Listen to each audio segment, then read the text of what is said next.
say that trick skiing isn't his forte. He's taken one practice set in the last 6 months, so definitely training hard for this event. But if there's one thing he'll be out there that's entertaining, and coming in now for his opening up hand pass. Opening up with those side slides, getting some solid points on the board now into some wake rotations.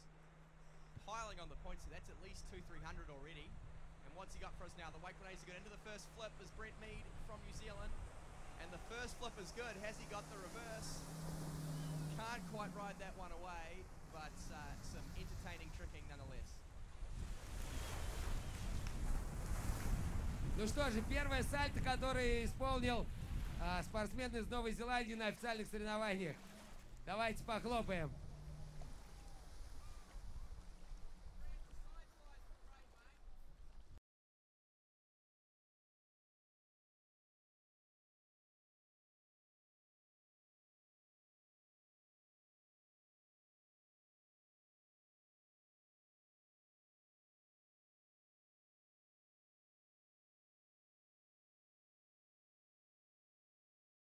Был бы новый рекорд.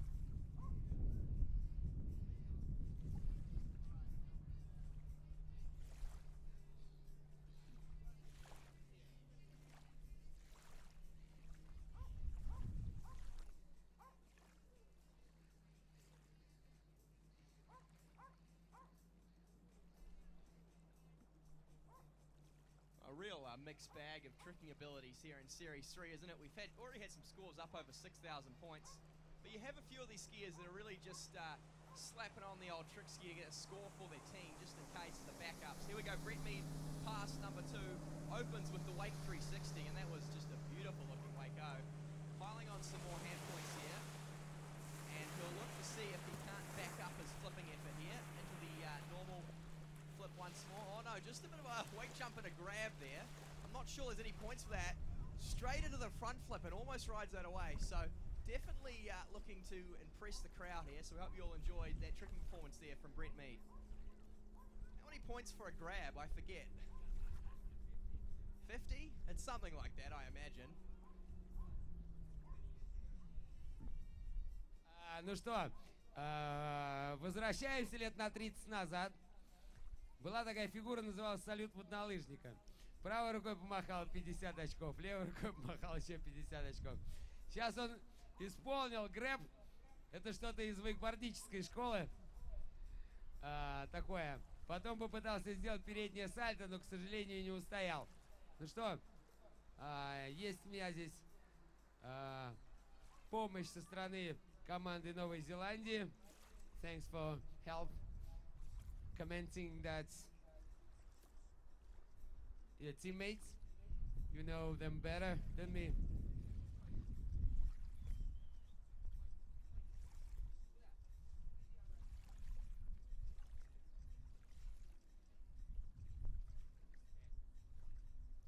Yeah, that was a great performance there from Brent. That'll be right up around 1,100-1,200 points from the Kiwi, and putting some pressure on the skiers left in the dock. One skier left now in Series 3. That'll be Thomas Daigle out of Canada. And then we move into Series 2. And of course, as we move from series to series, the level of trick skiing will only get higher. I'd say all these skiers in Series 2 have personal bests up over 6,000 points. But one more skier here to round out Series 3, the Canadian, opening up rope on toe.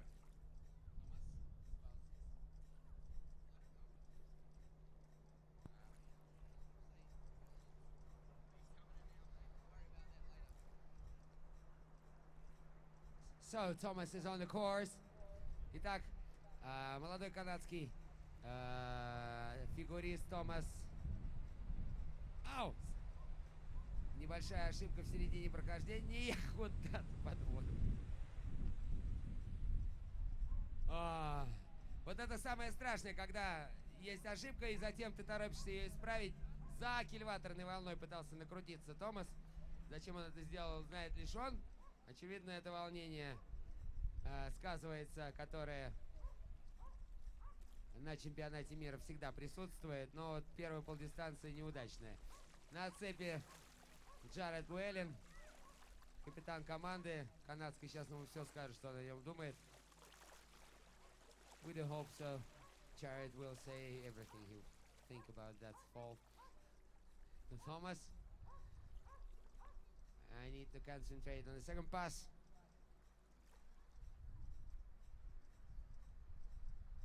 Yeah, I like the cut of that young man's jib there. Of course, come a little unstuck on the toe 5 front.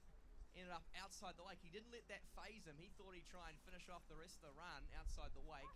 Turns out that was a little more difficult than he perhaps anticipated, but I like the way he tried to power through an unfortunate circumstance. And from what I've seen this young man, this next pass on the hands is where he really comes into his own. A talented young flipper is Thomas Daigle.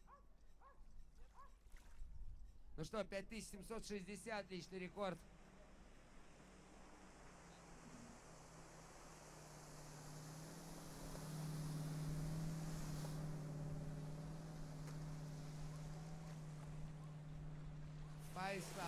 He's still best in tricks. And with that fault in the middle of the first course, it definitely won't be that much. Let's see, maybe a couple of flips will encourage him for the next. Is he jumping? Must, yeah. Having that team captain as a Jared Llewellyn, every Canadian must jump for very good school. So maybe tricks is not the strongest part of this team, but Jared is the great trick skier. Sitting on a release right now. 3 flips and the 4 from back to front and the front flip. All right. And another front flip. Yes, it is. 2 sides. He is really happy with that. Not bad at all. I don't think he planned that far ahead, frankly. After that, landing that second front flip, he just threw the fist. He wasn't quite sure what to do. Didn't have a contingency plan for standing up his run. But what a great hand pass there from Thomas. And it'll be a good score. It won't be enough to make it through the final, I don't think, of course, falling relatively early on the toe pass. But a solid backup score for Team Canada. And they'll be one of the teams to watch this weekend. I'd say Canada, the USA, both always were strong teams. But I'm sure the likes of Ukraine, maybe Belarus, bringing strong contingents this weekend too, and never to be underestimated. And we move now into Series 2 of men's tricks. And I'd say every single competitor in this series is capable of tricking in excess of 6,000 points. And that'll be about what it takes to make the final. I'm not quite sure what the high score is right now. I know we had a score come through at one point of over 6,000 points. I think that may have been revised downwards. But I'm picking the cut for the final is going to be up, maybe even close to 7,000 points. I think eventually it'll get knocked down to around $6.5 grand. Of course, very, very tough judging panel here. Some of the best judges in the world. And so all tricks must be executed absolutely perfectly to be scored. But we cut this field of about 36 down to 12. And so only the 12 best trickers from today will make it through the final come Sunday. Ну что ж, я согласен, что, очевидно, за 6000 очков нужно набирать, чтобы попасть в финал. Я думаю, даже больше, потому что вот в первой группе 11 человек, 12 человек попадает в финал. И здесь результаты будут намного выше, чем 6000 очков. Думаю, где-то мы увидим и под 10 результаты. Здесь есть такие спортсмены, которые могут, прежде всего, украинцы и Данила Фильченко, и Александр Самойлов за 9000 в состоянии сделать. И белорусские фигуристы очень сильные. Так что, думаю, в районе 7,5 и 8 будет пропуск в финал. I think it's about like 7,500 or maybe 8,000 points. This is the like say, the door to the finals, because we have 11 skiers in the group 1. Ukrainians really strong, up to 9,000, and Belarusians also. So Patricia found up to 9,000. It's gonna be around 10,000 points for the championship, maybe to be in final. It's about up to 8,000 points. So the first from US of A, Nicholas Long on the water. Yeah, I think you did right. If everyone would have tricked their personal best, the cut for the final would be in excess, maybe even 9,000 points. Of course, water skiing is a very cutthroat sport, never quite pans out to script. But here we go, the young man out of Gilbert, Arizona, Nicholas Lang on the water, opening up with the flips to start, moving through these very smoothly and very quickly, which is important, hoping to squeeze in some ski lines perhaps at the end of this run. Here we go, into the Mobius now. He sticks that. Has he got the reverse for us? Oh, here we go, the Wake 5 front, piling on the points is the young man out of Arizona. The ski line is good too. Wow, that is great tricking from the young man. It'll be very close to see where that last ski line over made it in time. If it did, he set himself up for a very big score here indeed. He missed the rope, I think. It was not the ski line, it was 180. Yeah, he missed the rope. No, ну, я думаю, что он не перешагнул, мне показалось. Судьи посмотрят, конечно. Серия сальто, потом 540, 360, и вот этот скиллайн, лицо, спина. К сожалению, наверное, во-первых, за временем, во-вторых, как мне показалось, он не перешагнул лыжей. Так. Ну, посмотрим. Неплохое первое прохождение этого молодого парня из Соединенных Штатов Америки. Вторая полдистанция. Но вот с таким первым прохождением, если сейчас в ЦП он сделает, ну, как бы 3,5-4, ну, может претендовать на то, чтобы в районе 8 набрать и претендовать на финалы. I think if he will pass like 360, maybe 4,000 points in the second pass, it will be like up to 8, close to that. Depends on the judges, of course, but not so bad for Nicholas, dreaming about 12 best skiers. Sunday in the final round in the World Under 21 here in Dnipro, Ukraine. Let's see the second pass for Nicholas Lang from United States of America. Quite a long way to Europe, and it's rainy. Not so bad, not so critical for tricks, but unpleasant just a little bit. I don't think Nicholas thinking about it right now. He's concentrating on his first trick. It's 5. Let's back, wait. Let's reverse. Ah! It was 5. Too far. So it was too far from the body, and immediately he caught the edge. It's very dangerous fall because the releaser must have really good reaction for that. Dangerous position. But anyway, he waved the hand. He is all right.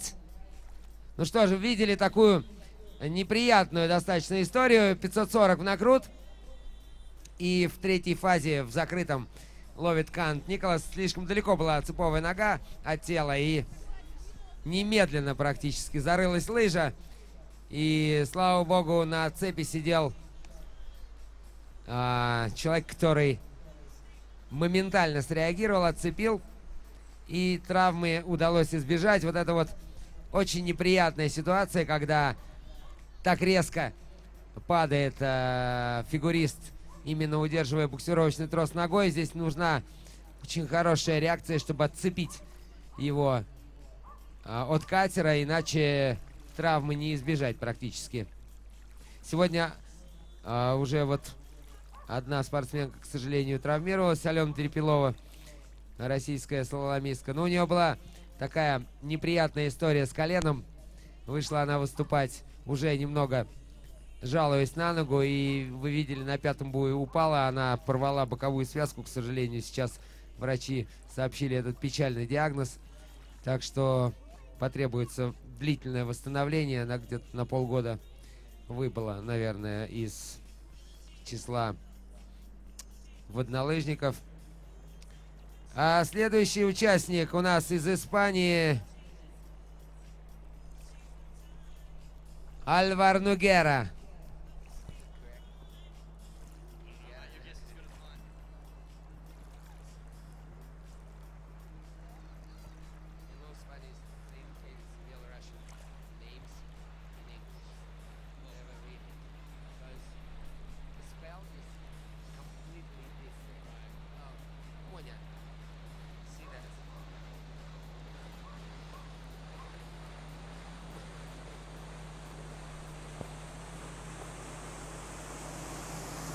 Not bad at all.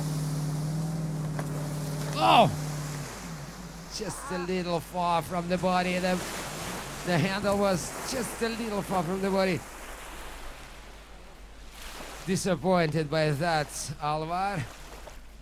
He needs to concentrate on the second pass. Ну что же, немного не закончил вот это сальто в спину. Альвар Нугера. Не удалось ему завершить первую полдистанцию.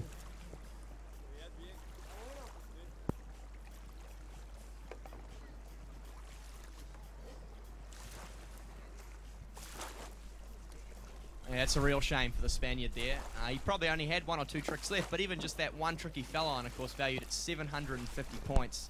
And I'd say for this bloke to make the trick final, he needs every last point he can get out there. Like we said, the cut probably going to be up around 7,000 points. It could potentially be as high as 9. I don't think that'll be the case. That would take for everyone to ski up around personal best today. Conditions certainly conducive to it, but it's a lot of pressure on these athletes out there. Of course, just saw Nick Lang, after standing up, a pretty tidy hand pass, going down midway through the toe run, and that'll spell him out of the trick final. And what it also does is, in the context of the teams, it puts just a little bit more pressure on the US trickers still to come, the likes of Taylor Garcia, Anna Gay, the Grathwohl sisters.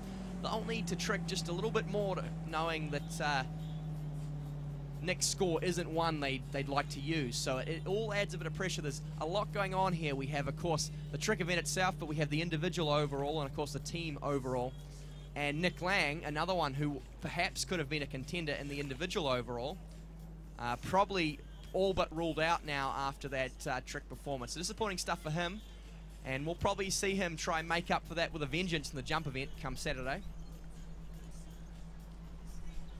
And coming back in now for a second pass, rope on toe, it's the Spaniard.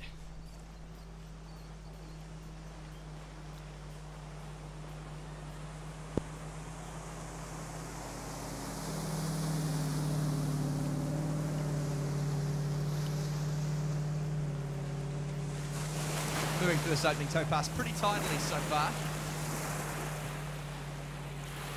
Getting through that trick that ate up Nick Lang just moments ago. A toe step just to finish. And the back-to-back is good as well. Hopefully that was in time. If so, we could be looking at a respectable score there from the man out of Spain. Probably up over 6,000 points. Ну что ж, по меньшей мере, спина-спина, степ-ЦП он сделал. Если он во времени, то, в общем-то, конечно, должны считать.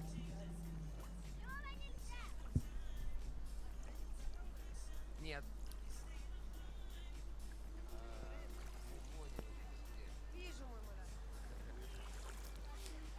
Ну что же, я соглашусь. I agree with you. Every point is really important right now. Каждое очко на счету. И несмотря на падение в первой полдистанции, видите, спортсмены по максимуму пытаются доделать то, что они не смогли сделать в первой полдистанции. Да, и у нас сейчас дождь все зальет нахрен. Robert Heiselwood is ready to start. Great family, great family. All Hazelwoods. Always skiing. I don't even know how many of them are skiing. Well, of course, we all remember the great Mike Hazelwood at the world jump record back in the day, the first man to go 60 metres. And the Hazelwood family, very prolific in the world of water skiing. Of course, as most of you know, the Hazelwoods and the Ashers really are one and the same. So you have, you know, the great current pro skiers and Will Asher and Tom Asher. And young Rob Hazelwood definitely following the footsteps of the rest of his family, the junior world slalom champion. Out here in the trick event right now, and a pretty handy overall skier as well. And he'll be looking to punch his ticket through to the trick final come Sunday here at these World Championships. Looks to be opening up with rope on toe.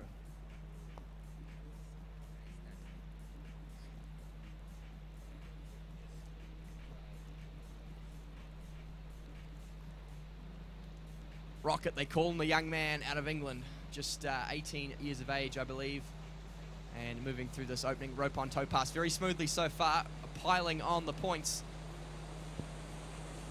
Outside the wake now into the all-important toe steps. The toe line back is good. Unfortunately, getting the ski caught up on the rope there on that toe line back-to-back. And that'll be this morning's stuff. It's going to take an absolute mammoth effort here on hands for him to make his way through to this trick final.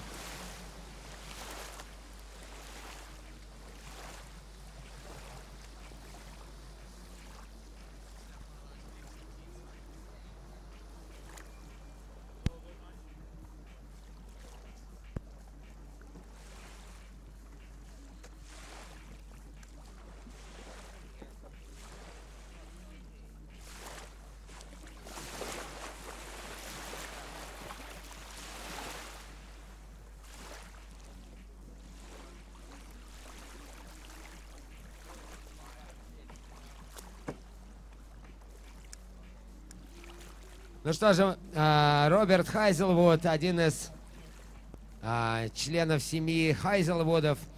Как я уже и говорил, я даже не помню, сколько их по количеству. Самый известный из них Майк Хайзелвуд, который впервые на этой земле прыгнул за 60 метров. Он давно закончил выступать, но вот дело его живет.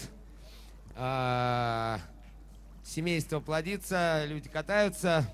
И молодой Роберт Хайзелвуд сейчас закончил узел.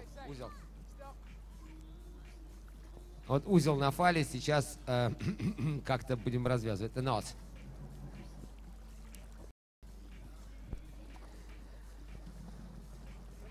Ну не без накладок, ну что делать? Все волнуются, и сейчас Роберт развяжет узел зубами.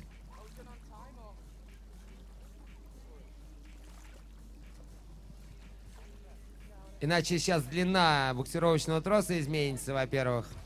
Во-вторых, потом этот узел никогда не развяжешь. Итак, Роберт готов, собственно говоря, заехать на вторую полдистанцию.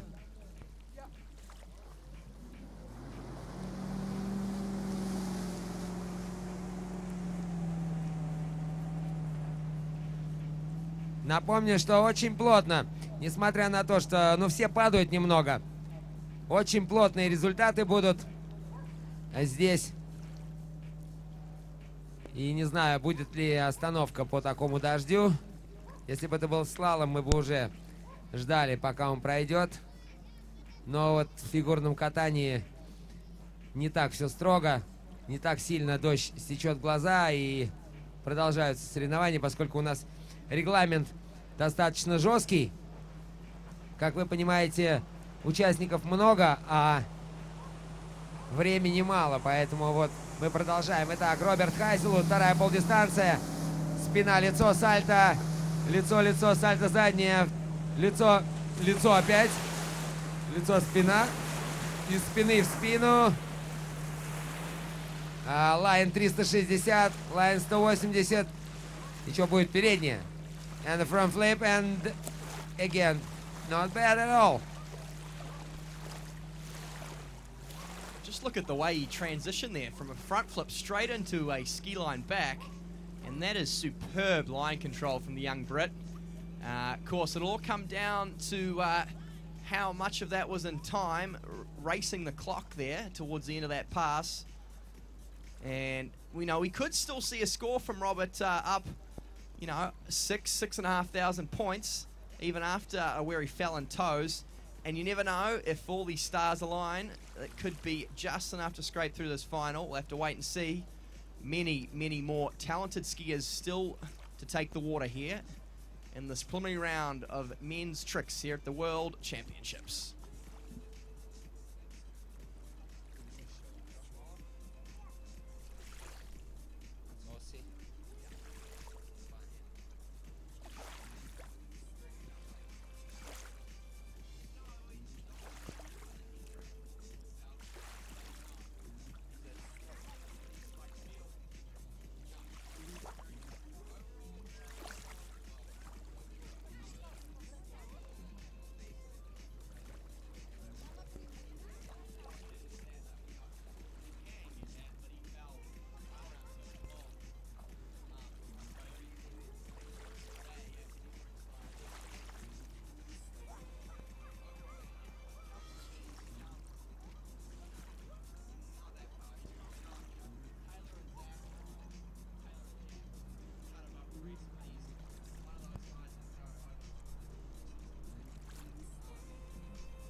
All right, Joshua Wallen from Australia just finished his first pass successfully. Easy and calm. It's about around 6,000 points, maybe his personal best. He's a really, really good jumper. We'll see him tomorrow, maybe day after tomorrow in prelims, Saturday. All right, Saturday is the prelims for jump. And then, of course, we do hope he will be in the finals. One of the best jumpers here. Ну что же, Джошуа Уолланд только что закончил первое прохождение. Не такой уж он сильный фигурист. В районе 6000 очков его личный рекорд. Но, тем не менее, первую полдистанцию спокойно совершенно он закончил. Сейчас поедет вторую. И знаете, что я вам скажу? Неважно, насколько уверенно он выступает в фигурном катании. Сейчас такое напряжение во второй группе, что может статься, что он напряжет всех остальных, если вторую полдистанцию проедет так же хорошо, как первую, и в сумме получит за 6000 очков. Не знаю, будет ли это, конечно, проблемой для будущих финалистов, тем не менее.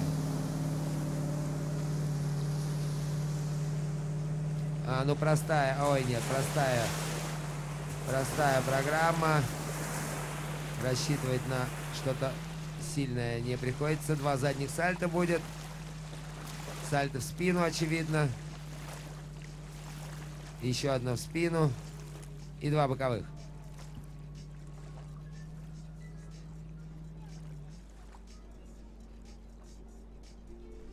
Well, two stand-up passes there from the skiing talent out of South Australia. And I'll be very happy with that. That should look to be up over that 6,000 point mark. His run, I believe, around 6.5 grand. I think if he can get all that, if all that was credit and in time, He has a solid shot at making his way through to this final. Great skiing from the young man. And we move now from Australia to Mexico. And next on the water, it should be Diego Font, the older of the two Font brothers. And he'll be looking to punch his ticket through to this trick final as well.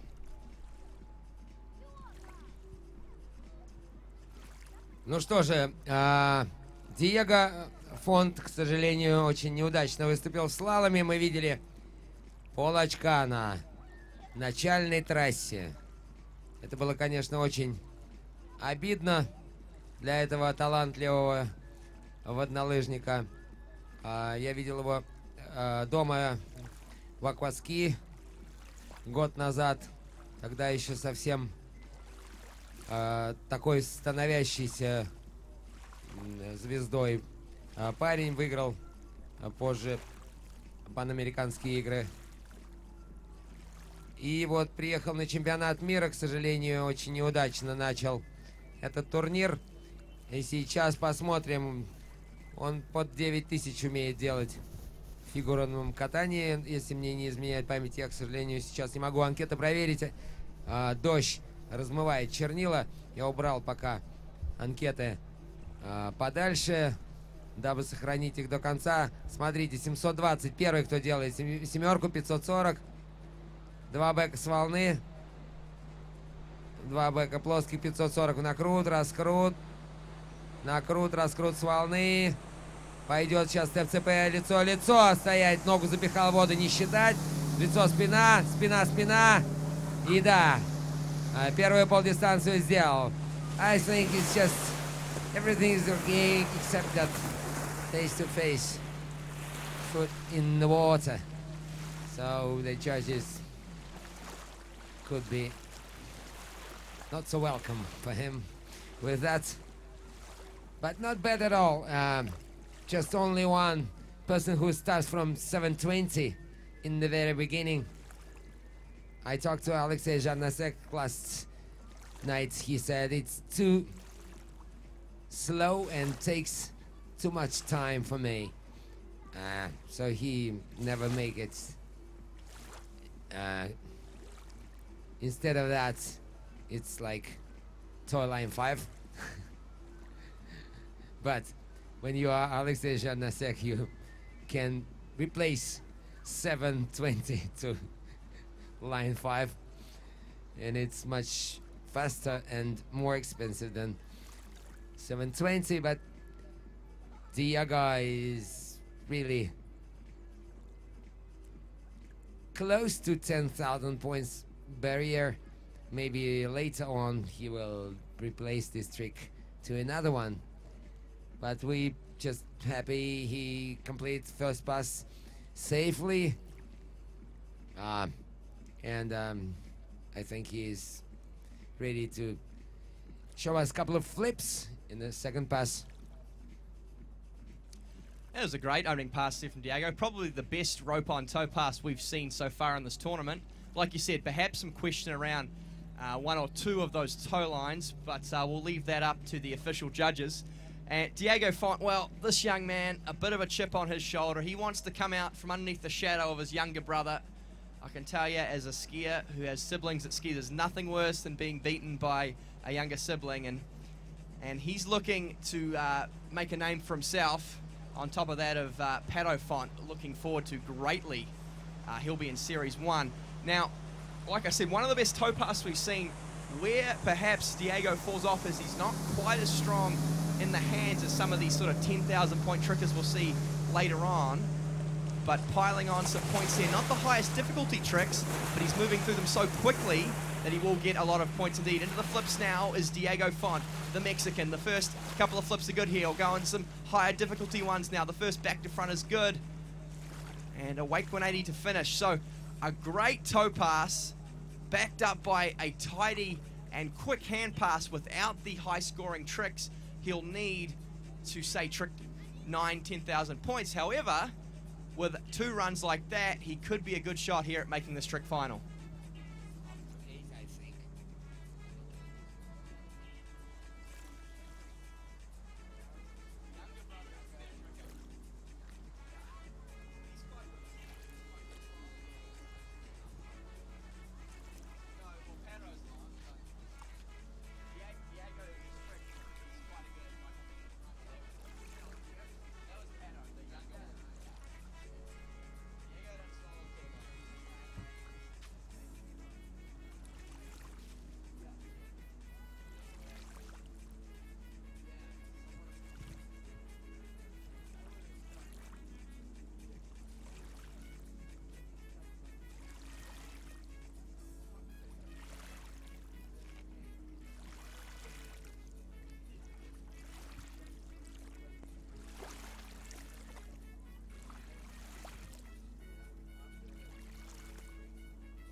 Yeah, I'm picking that that's probably the highest scoring run we've seen all day so far. Of course, from Diego Font there. We'll wait and get a score through. Whether or not it will be enough to make it through to the trick final, we will not know for some time. Next on the water, out of Great Britain, it will be Harry Spavin. Ну что же, еще один представитель Великобритании на воде. Только что мы видели старший из братьев Фон Диего. Показал нам, как он умеет кататься на фигурной лыже. Я немножко их путаю с младшим братом. Младший брат лучший фигурист. Но сегодня именно он упал в слаломе. Так что я ввел вас в заблуждение. А вот Диего слалом катает лучше, поэтому он не в начальных группах находится, а повыше. А сейчас мы наблюдаем за выступлением юного англичанина. Содержание буксировочного троса ногой. А вот не считал бы я вот эту фигуру, а это ничего сделано. И два боковых. Боковое тоже закрыто, ни хрена не считать.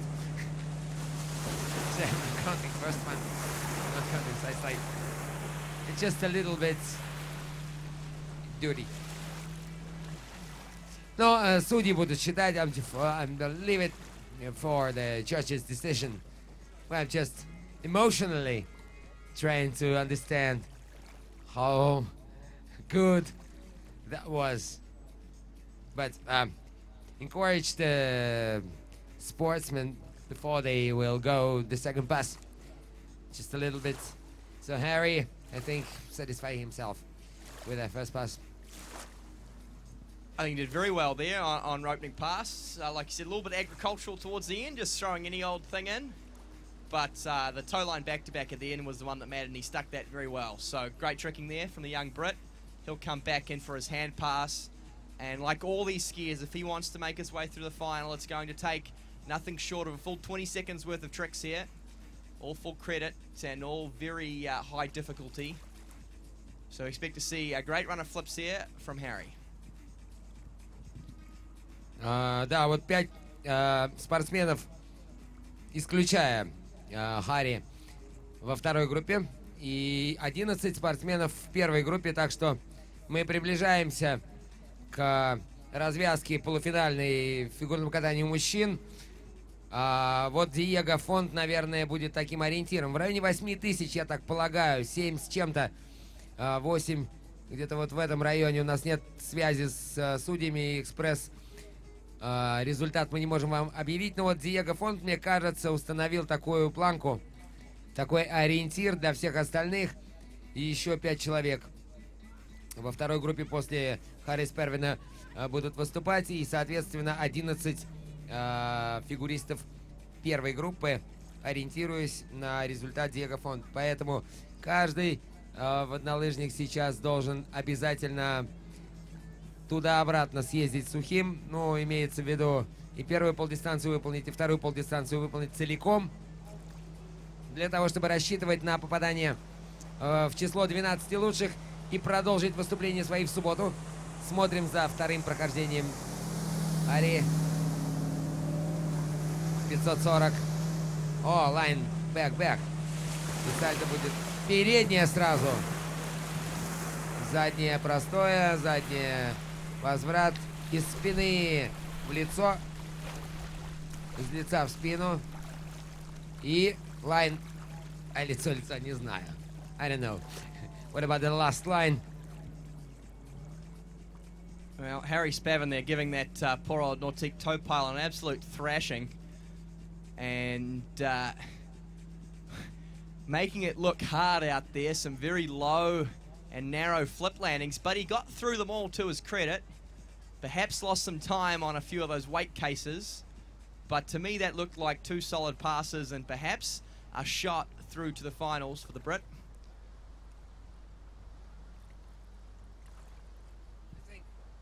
Just a little slow. He was just a little slow with the flips, but quite good enough to continue one by one.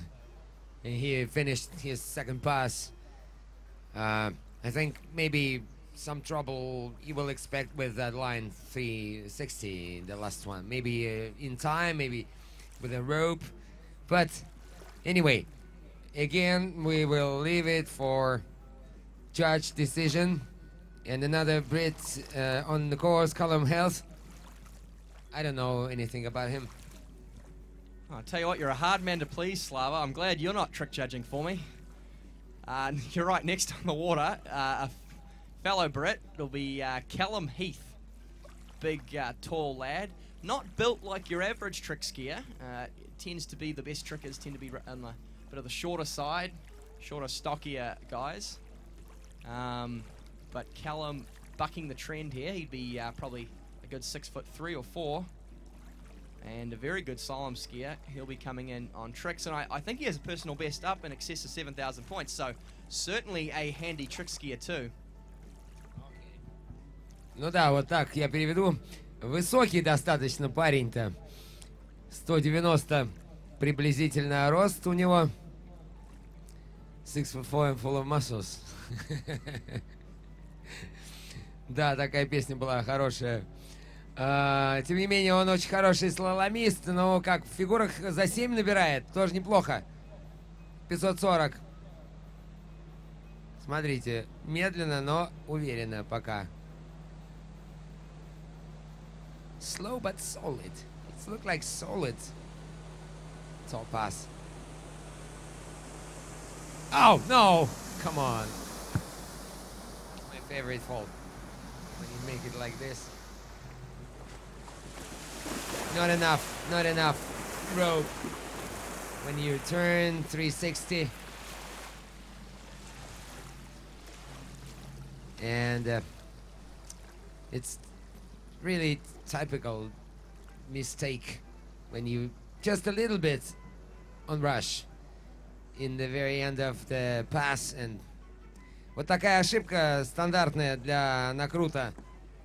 Так ровненько ехал, очень аккуратно, никуда не торопился и вдруг так глупо упасть. Но это, наверное, самый конец полдистанции. I think it's quite the end of the pass. Maybe like that 200 points, maybe another 200 points, maybe like 400 points. He missed just like 10% of his pass. Yeah, I think you're right. I think he's missed too much there. I think as someone who's been trying to learn that trick myself for about 8 years now, a little part of me dies inside every time I watch someone fall in that particular way, because I've done that myself thousands, perhaps tens of thousands of times. But Callum, where he really gets his points in the trick event is here in the hands. Again, like you'll see from a lot of our skiers, a very talented flip skier. Tends to be the more exciting, especially to people perhaps not as familiar with the sport. Myself, as a tricker, I enjoy watching toe tricks a lot just because I really respect the difficulty level. But I think if you're new to the sport, if you're perhaps watching it for the first time, the flips are really where the excitement comes. That's a question to the officials in the federation, why they limited it up to 6 flips only. I think it's the most exciting part of trick skiing. Let's vote to cancel it. Do as much flip as you want, and it will grow fast, that difficulty of the flips, and it's more attractive for spectators, that kind of tricks. And that kind of tricks. And cannot stop the progress. I think in a few years they will cancel this silly rule. Limitation of quantity of that good jumps and tricks, high rotations, whatever it calls. In my personal opinion, I think that the issue is that some of the flips are probably perhaps a little too highly valued. I think a regular and reverse backflip probably doesn't need to be quite 500 points. And what I'd like to see is some of the flips need to come down. Some of them, say like a Moog 5, a flip with a 540 degree, probably go up to encourage skiers to try some of the higher difficulty flips, because at this point just a regular backflip isn't all that exciting. So I think if you're looking at perhaps lifting the restriction or maybe just opening up to a couple extra flips, I think you know there's a lot to be gained too in messing with the point values to incentivize skiers trying some of the higher difficulty flips rather than just going for the same sort of plain vanilla run. I think some of the toe lines too perhaps could be upscaled just a tad. It's interesting, there's a lot of different things you can do, but of course every change will make some people happy and some people unhappy. There's no way to please everyone.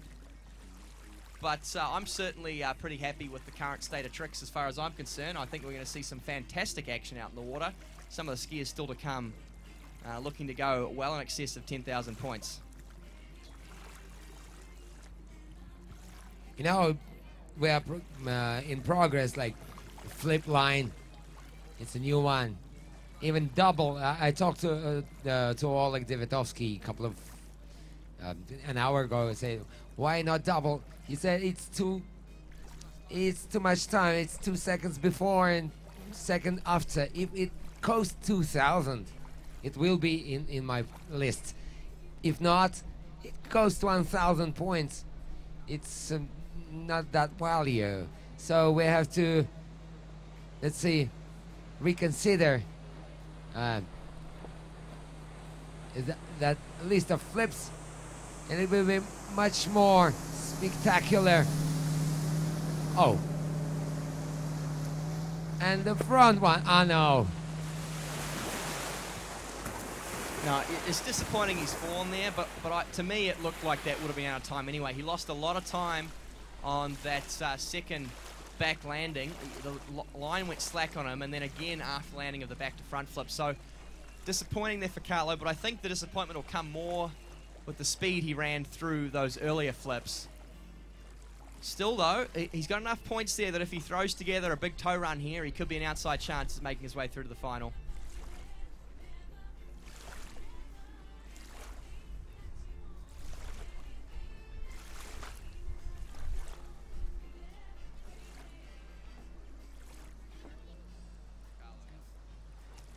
Ну что же, а сейчас еще один представитель Австрии, Карло Бейсик. Два человека здесь Франц Эберлейтнер привез.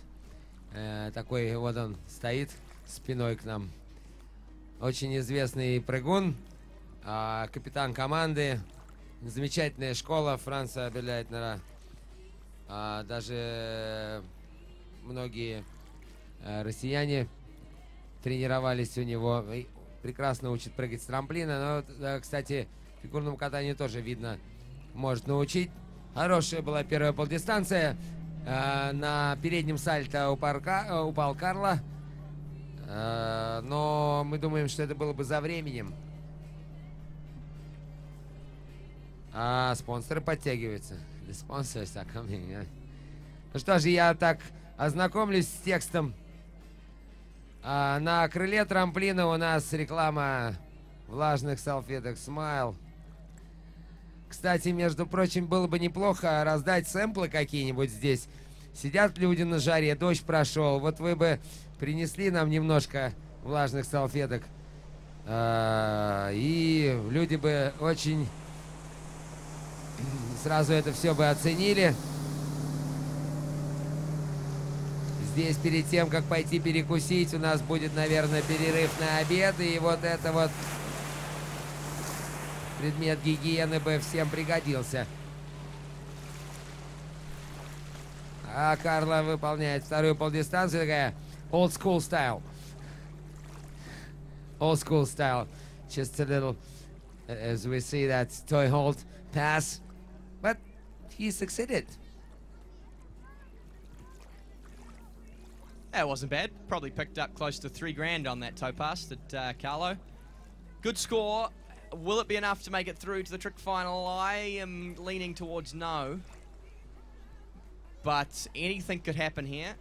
We still have 3 skiers left in Series 2 of men's trick and 11 left in Series 1. Of course, 12 will make it through to the final. So I guess in a couple skiers we can call our bobble. I'm not sure how up-to-date these scores are on the website, but it won't be too long now till we can pick the cut to make it through to the final here. And some spectacular trick skiing action still to come. Some of the best skiers in the world of any age group, and of course definitively the best skiers in the under-21 age group here at these world titles. Looking to see some fantastic performances.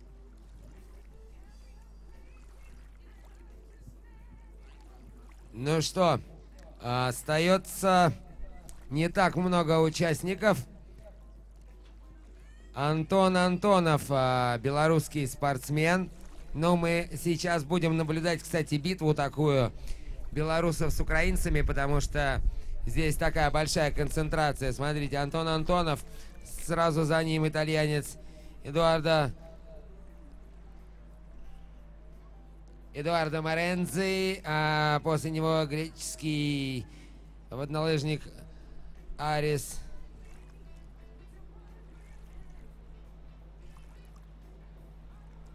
Сложно читать. Арис Текуэрес. И потом Александр Михайлов. За ним Данила Фильченко. За ним Александр Самойлов. За ним Михаил Пурусов. Вот такой блок белорусско-украинский поедет вместе. А на дистанции как раз Антон Антонов. Смотрите, какой высокий темп исполнения фигур с удержанием буксировочного троса ногой. Аркадий Генов в катере на цепи. Спина-спина делает. И 180. Вот это вот воднолыжная школа Геновых. Как раз Новополоцк представляет Антон Антонов. So, ladies and gentlemen, please welcome from Belarus, Anton Antonov, the Genov Waterski School. Everyone knows Alex Janasek. Everyone knows Oleg Devetovsky, the same ski school. Natalia Bertnikova is also from there. So the Genovsky School, really well known in the world, and Anton Antonov is representing this school as a youngster. Second group, he dreamed to be in the first group, but maybe after these worlds he will pretend to be in the group number 1 as a trick skier. I'll check it out for the results. The rain is gone, so I can take my notes. Check it out.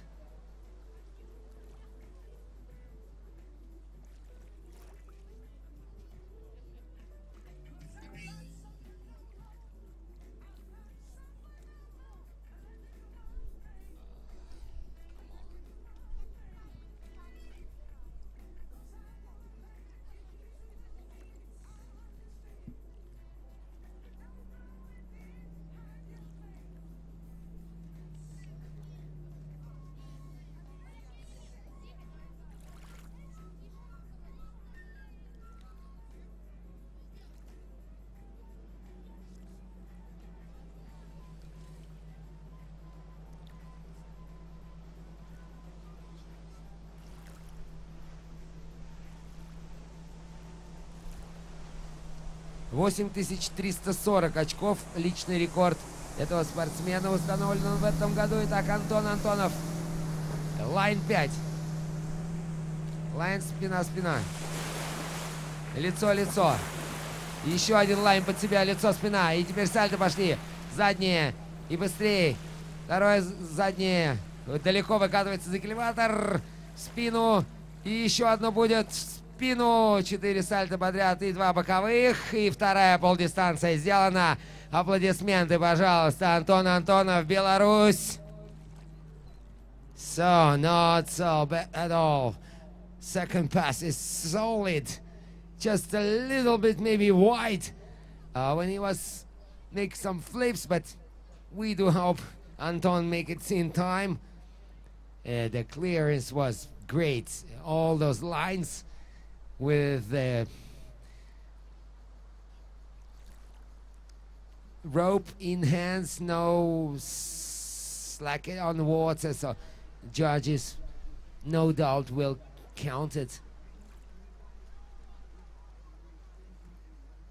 And the flips are okay, just the question of time.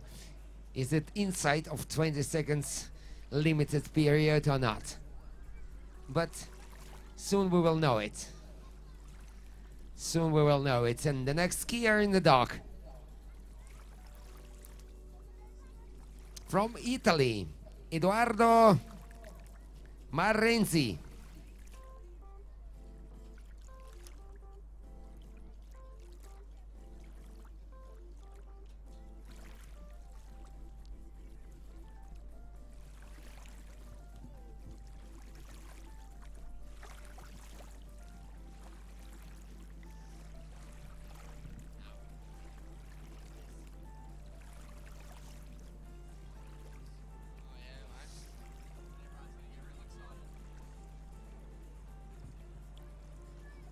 Итак, итальянский молодой парень Эдуардо Морензи на дистанции. Ну вот вы видели, чем ближе к концу второй группы, также по рейтингу располагаются спортсмены, тем будет интереснее наблюдать. Напомню, 12 человек всего попадает в финал. И вот 11 в первой группе. И сейчас эти спортсмены, которые перед вами будут выступать, все претендуют на то, чтобы попасть в финал. Но для этого нужно доделывать программу до конца. Первая полдистанция. Эдуардо достаточно уверенно выполняет. Но здесь не лайны, а просто 360 с волны. Браво, браво! That was a sensational opening hand pass there from the Italian, and he just popped off the wake there absolutely fantastically. You know, the way he managed to get up high and quickly on all those flips. You watch the way he flipped versus, say, some of the skiers we've seen before that perhaps didn't get quite the height, and he managed to squeeze in, I'd say, a few extra tricks there at the end because of that. Of course, it's hard for us here watching to count down the exact timer. I've been saying for a long time now we should bring back the buzzer, the hooter, they used to have back in the day, where it would sound at the end of the 20 seconds. But that looked to me to be a very tidy, crisp, smooth opening pass there from the Italian. He's going to have to back it up with a big effort on toes, though.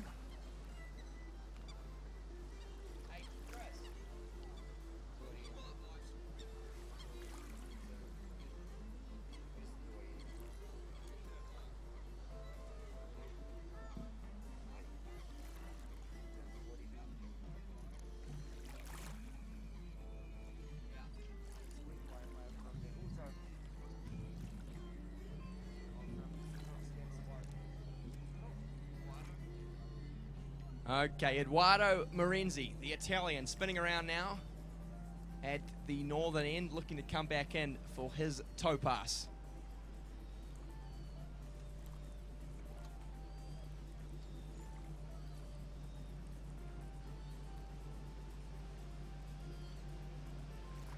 Opening hand pass looked to be up around $5,000. Needs to back it up here with a full 20 seconds of toe tricks.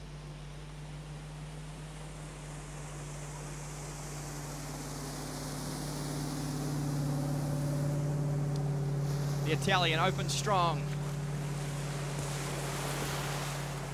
Moving through these toe surface tricks. Here we go now into the highly critical toe steps. And the toe line O is the undoing of the young man, and it will be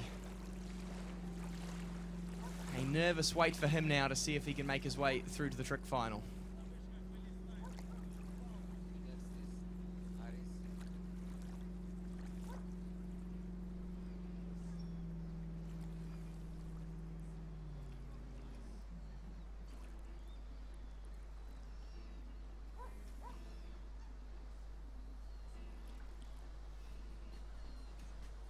We move now to our final skier in Series 2 men's tricks. Just 12 skiers left total. That means that whoever is in the lead right now, and I'm not sure who that may be, is currently the bobble. And we will be naming people through to the final with this next skier. So if this next skier, Aris from Greece, can exceed all of the skiers before him, he will be guaranteed through to the trick final. That's how it stands right now. But I'm not quite sure what that score is he needs to beat. I'm thinking that right now our current leader has tricked up in excess of $8,000 though, so that is how the cut for the final stands right now. Conditions absolutely perfect here in Dnipro.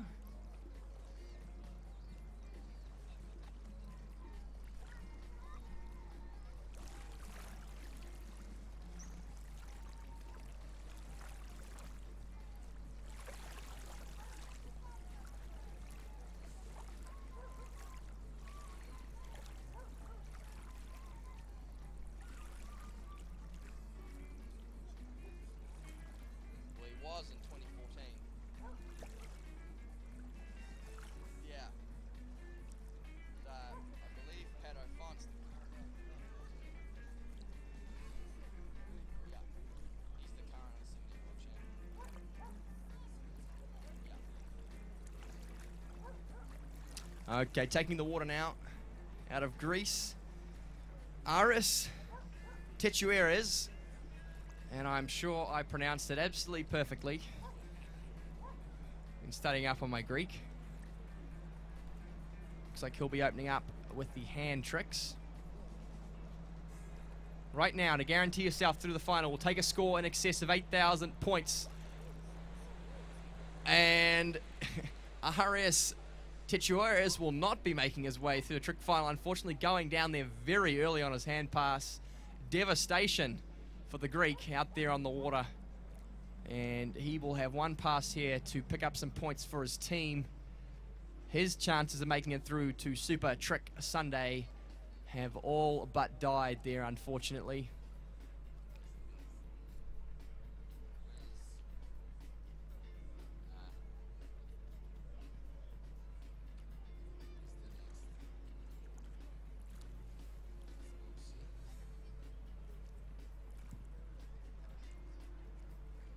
And of course, for the locals on site, we've got a bit of an Eastern European train of events coming up. We'll have a Belarusian followed by 2 Ukrainians and another Belarusian. So a great segment of local tricking, and I'm sure we'll get Slava to call that through.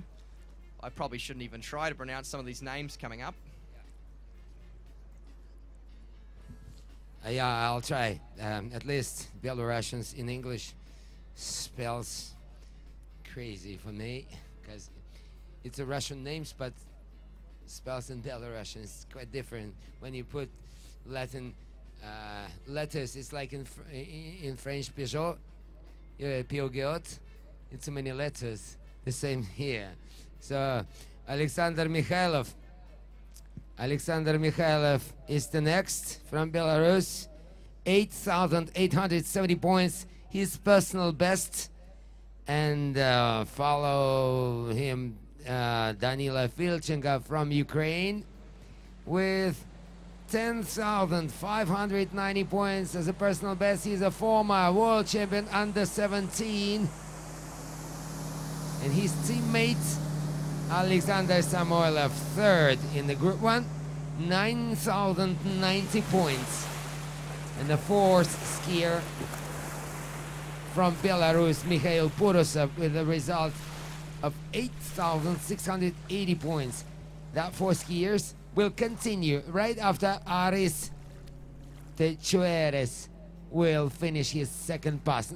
Итак, давайте посмотрим. Сейчас этот греческий спортсмен, который рассчитывал где-то на 7,780, насколько мне известно, но после падения в первой полдистанции в самом начале вряд ли уже претендует на финал. И он просто перед вами сейчас выполнит свою вторую полдистанцию для того, чтобы, ну, на чемпионате мира надо достойно заканчивать. Смотрите, вторая полдистанция Ариса. Конечно, он расстроен падением, но делать нечего, нужно бороться до конца и доделать вторую полдистанцию, просто чтобы самому себе доказать, что это была случайность. И вот Арис практически доехал до конца. Не мог. Спина-спина. Степ ЦП падает, а мы готовимся к заезду 11 сильнейших на сегодняшний день спортсменов, которые попали в группу 1. 11 человек, и четверка открывает белорусско-украинская битва за финал. Первым стартует Александр Михайлов, за ним Данила Фильченко, сразу за ним Александр Самойлов и Михаил Пурусов. Вот такая четверка спортсменов, представляющих Беларусь и Украину, начинают борьбу за финалы. Yes, well, we move now into Series 1 of the men's elimination round. The 11 best under 21-year-old trickers from all around the world will be gracing the water in the next few moments. If you're anywhere in the beautiful city of Dnipro, it should be right here on the banks of this river to watch some of the best tricking you'll ever want to see, my friend. We should see multiple performance here, up close, perhaps even in excess of 10,000 points, which is one hell of a milestone if you ask any tricker. We'll send the boat down now to do a quick stimulation pass to make sure everything is the same for all of our competitors. And Next up on the water will be the Belarusian superstar, Alexander Mikhail.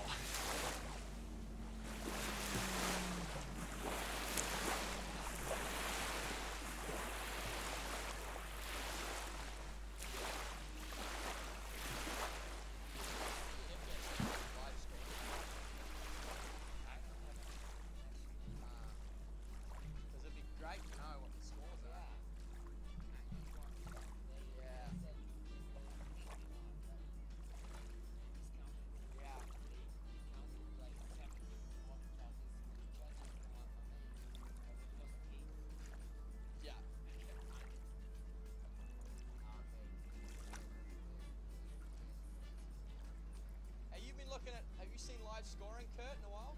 No? I got no idea. It'd be great to know because we know what the cut is now. We should know if the scores are coming through. We don't have much connection with internet here. I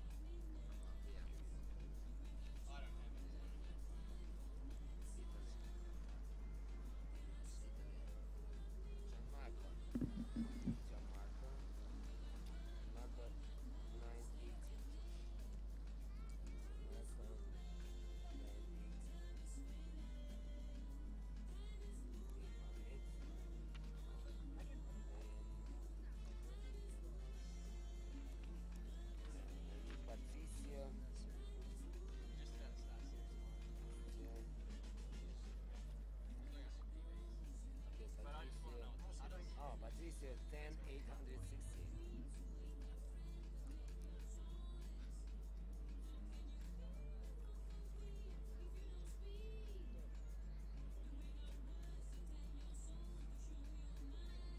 Well, pressure cooker situation for these next 11 trickers. Some of these young men have spent their entire life training for these next few moments. 40 seconds for a chance at glory here.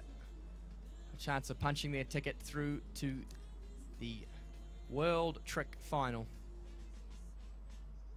And one bobble, one misstep, one little slip up, and that'll be all she wrote. Pack your home, pack your bags and go home, Sonny. So they need an absolute perfect performance out here on the water to make their way through this trick final.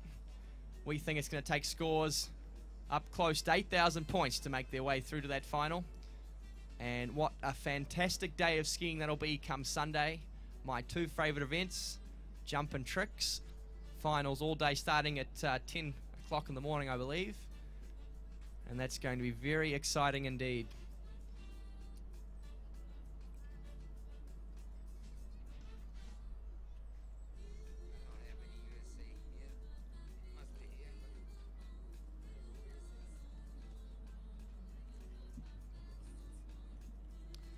Looking at the skiers, still to come in Series 1.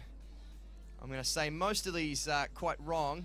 Usually I can butcher my way through the Eastern European names and no one will really know, but I'd say here in the Ukraine you'll probably correct me, but we've got Alexander Mikhail, of course Danny Filchenko, the Ukrainian superstar, Alexander Semilov, Mikhail Perusov, the Belarusian.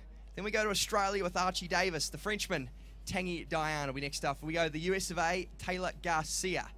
Patricio Font, the 14-year-old superstar out of Mexico. He'll be there in the final three. Lindsay Bordier, the Frenchman. Gianmarco Paini, the Italian. And Dorian Llewellyn, the Canadian.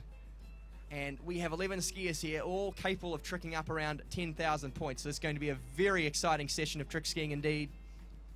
Not quite sure what the delay is here, but I'm hoping we're back on the water any moment now.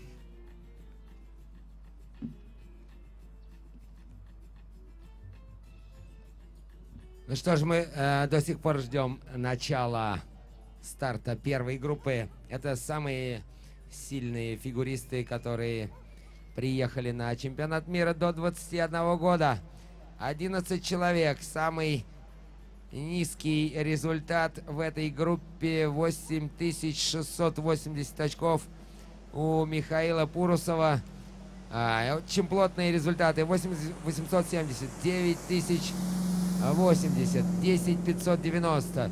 И максимальный результат у действующего чемпиона мира до 17 лет Патрисио Фонт, 10-860. Данила Фильченко также был чемпионом мира в этой группе, но в 2014 году 10 590, но Данила повзрослел. Патрисио еще выступает пока и в той группе тоже, но вот его результат фантастический. 10-860 позволяет ему биться и с парнями постарше, что, собственно говоря, и будет здесь происходить. Его старший брат как-то немного расстроен, что Патрисио его обыгрывает, но так бывает. Так бывает. Тем не менее, сейчас будем наблюдать за борьбой двух белорусов и двух украинцев. Я думаю, что вот этот результат, который показал младший фонд, старший фонд Диего Фонд, будет у нас ориентиром, очевидно. Может быть, кстати, его Антон Антонов-то обыграл. И этот белорусский спортсмен великолепно, кстати, проехал здесь туда-обратно, представляя воднолыжную школу Геновых, известную своими талантами фигуристов. И Алексей Жерносек, и Олег Девятовский прекрасно представляют Новополоцк. И все в мире знают, что одни из лучших фигуристов воспитываются в этом клубе. Так что Антон Антонов не ударил в грязь лицом, сделал 2 полдистанции целиком. Думаю, что в районе 8000 набрал. И вот этот вот результат и будет пропуском в финал. So, I suppose that Anton Antonov, who was third from the last in the group 2, set this mark like around 8,000 points, and collecting 11 skiers that remains in the group 1. 8,000 points could be that step that you will need to take over to enter the final. But back to the water. Alexander Mikhailov from Belarus, first pass. 540, 2 бэка с волны. 2 бэка, смотрите, какой высокий темп исполнения фигур. 540, накрут, раскрут, накрут. Раскрут с волны, степ-цп, лицо-лицо. Есть одно, чисто. Спина-спина, чисто. А вторая спина-спина, ну так, на гребень пришел. Эх. Так, clear. I don't know. The judges cannot hear me, so I'm not put any influence on the decision. I can say whatever I like. It's my humble opinion that the last one was on the wake, not to the center of, how do you say that? I know what you're trying to say. He may not have completely cleared that wake there. It's probably not as easy to tell from my angle as it will be for the judges with the camera in the towboat. But to me, it looked like he got enough points in that tow run that if he can stand up this hand pass, he should trick enough to make his way through the trick final. But one misstep, one little bobble here on hands, and it'll be packing his bags and flying home, or driving home perhaps. I'm not sure how they got here to Belarus, because it won't, if he's missed some points there in toes potentially, it'll take everything he's got here on hands. Of course, we're picking anything over 8,000 points should guarantee you through to the final at this point. It may be slightly lower than that. We haven't got any live scores through really at this stage. They're running perhaps a little bit behind. We have the scores through for Series 3. And we've got some scores there, of course, up in the high 5,000 point range. But with 11 skiers already gone through in Series 2, we expect that to be much higher.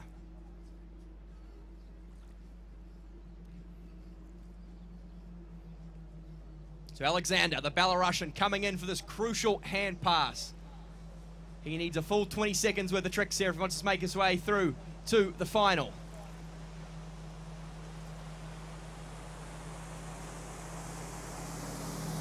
What has this young man got for us to open up with? Some high-scoring ski lines to get the ball rolling. very clean and crisp trips, no problem there. Into the flips now, the first couple flips here. Moving into some of the higher difficulty ones with the twist and the turn. Here we now into the regular back to front. This should be the mobe now from Alexander. It's good. Has he got the reverse to finish things off? He does. And that is a great hand pass there from the Belarusian. And he will be through to the men's trick final. Ну да, без сомнения, уже очевидно, Александр Михайлов выполняет задачу минимум, попадает в финал. И я думаю, что такое второе прохождение, даже если судьи что-то порежут, вот этот вот степ-ЦП спина-спина второй, который он выполнил на гребне волны, без сомнения, количество и качество исполненных фигур позволит ему пройти в основной круг, то есть финальный раунд. В воскресенье здесь у нас финал фигур, а к старту готовится Данила Фильченко, воднолыжный клуб Сентоза, чемпион мира 2014 года в группе до 17 лет. Его личный рекорд 10 590 очков. Но большую часть времени он сейчас проводит в Соединенных Штатах, учится там в университете, соответственно, сюда приезжает редко, но я думаю, что очень любит он выступать. Мы видели его и в прошлом году на найтджампе здесь. Очень сильно прогрессирует он в этом виде. Но фигурное катание его любимый вид. Итак, ladies and gentlemen, please welcome Данила Фильченко! Ну, не будем сильно шуметь. Фигуры любят тишину. So I'll be just a little bit lower on my voice, because the tricks likes... Let's see.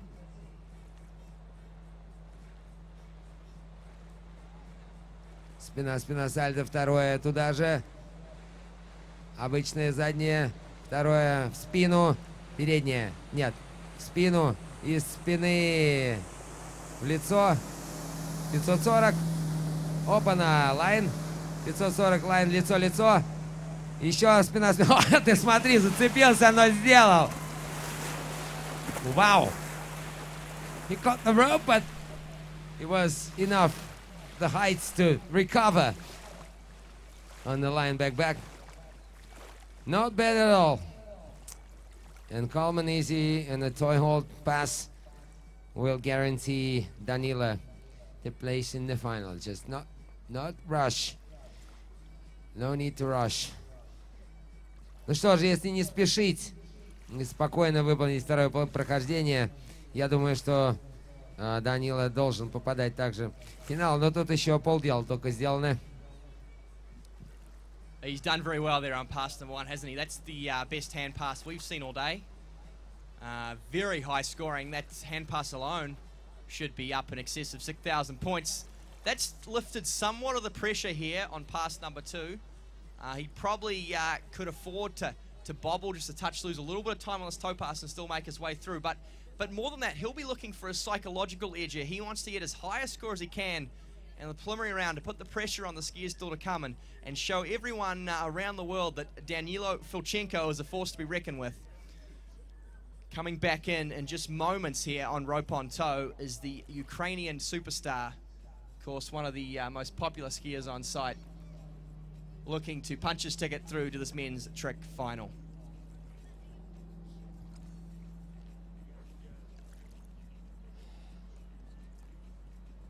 Итак, мы опять возвращаемся глазами на воду. Второе прохождение Данилы Фильченко. Просто спокойно нужно доехать до конца. Но это легко сказать. Напряжение нарастает. Никуда не стоит торопиться. Пару фигур, не вошедших во время, ничего не меняют. 540. Темп не сбрасывает, делает в привычном темпе. Посмотрите, какой высокий темп исполнения. Раскрут с волны, чуть покачнулся. Лицо. Степ-ЦП вот этот вот смазал. 540 стоит. Спина стоит. Второй спина стоит. Вся полдистанция. Это уже падение за временем. Никакого значения не имеет. Думаю, что Данила может выбирать кресло и садиться в первом ряду. Choose the armchairs in the front row. He's in the final, I think. No doubt. Oh, yeah, he's definitely in the final. And listen to him out there. He's a happy man. He knows it. And that was a great toe pass. Just lifted the intensity a little bit from what we've seen so far. You know, it was similar tricks to start, but he did them so much quicker. He was able to fit a couple extra tricks in at the end of that toe pass. And those last couple toe steps, very high scoring indeed. Of course, just falling on that toe wake front, but that's 150 points he didn't really need there in the end. So great tricking, and of course from one Ukrainian we move to another. Who do we have next up, Slava? Ну что, я думаю, что мы можем поздравить, я так забегая вперед, первого украинца, который попадает в финал. Здесь, в родном городе, на родном стадионе, Данила Фильченко задает такой тон прекрасный всем спортсменам, которые выступают здесь, все 4 украинских спортсмена. И мы видели сегодня, что и Алекс Самойлов бился, и Соня прекрасно проехала славу. Все, что могли на сегодняшний день сделали, это самое главное, значит, отдали все силы. Итак, Александр Самойлов после того, как 3:12 проехал в слаломе, повторив свой личный рекорд, сейчас выйдет на первое прохождение в фигурном катании. 9090 очков его личный рекорд. Просто Алексу нужно сделать свое. Тогда он точно будет в финале. Итак, ladies and gentlemen, please welcome Alexander Samoylov. Ай. Чуть-чуть сзади был в лайнах. Немножко торопится. Поспокойнее нужно это делать. Стоять. В спину. И еще одно заднее. Ну, неплохо, неплохо. Молодец. Видно было, как нервничал вот здесь в середине прохождения. Just a little nervous in the middle of pass. He was just too... I don't know. The road was flat and losing time, but finally he did it. Maybe it's not the best pass of his life, but quite good enough to hope to be in the final. You're right, he did just bobble a bit there midway through that hand pass, but he did well to keep his composure and to power through, and in the end standing up a good hand pass. You know, not a hand pass like we just saw from Daniil Fichenko that'll put him up in excess of 10,000 points. But he doesn't need 10,000 points right now. He just needs over 8,000, I'd say, to guarantee himself through the final, and that hand pass certainly good enough if he can back it up with a strong toe pass here. And let's hope he has what it takes. You know, I saw Alex many times here, and I know he can trick skiing much smoother and solid. So he was nervous, well, 100%. Maybe he will calm down right now in front of the second pass. Maybe, you know, that when you're in hands, it's from one side it's easier, then from another side it's much more harder because the amplitude of these tricks high, and if you have a mistake, you have no chance to recover in a toy pass. If you are not on rush, maybe it's even more stable position. But let's see what will show us Alexander. 5. See that that's not on rush. Absolutely. Hey. Okay.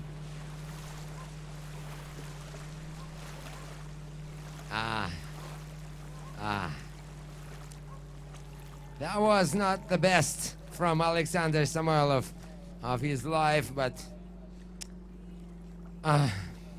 pity, but we will need judges' scores. I cannot say, is it enough to beat Anton Antonov? Maybe even Diego Font? But it could be close. It's up to 8,000 maybe. Yeah, it's going to be a bit of a nervous wait for Alex there to see what the scores come through at. I think he may have just squeaked through, but it's hard to know. You know, it depends on what the judges saw out there, of course. It'll be very close indeed, too close to call. And we move now back to Belarus. And it's Mikhail about to take the water next.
На дистанции белорусский спортсмен Михаил Пурусов.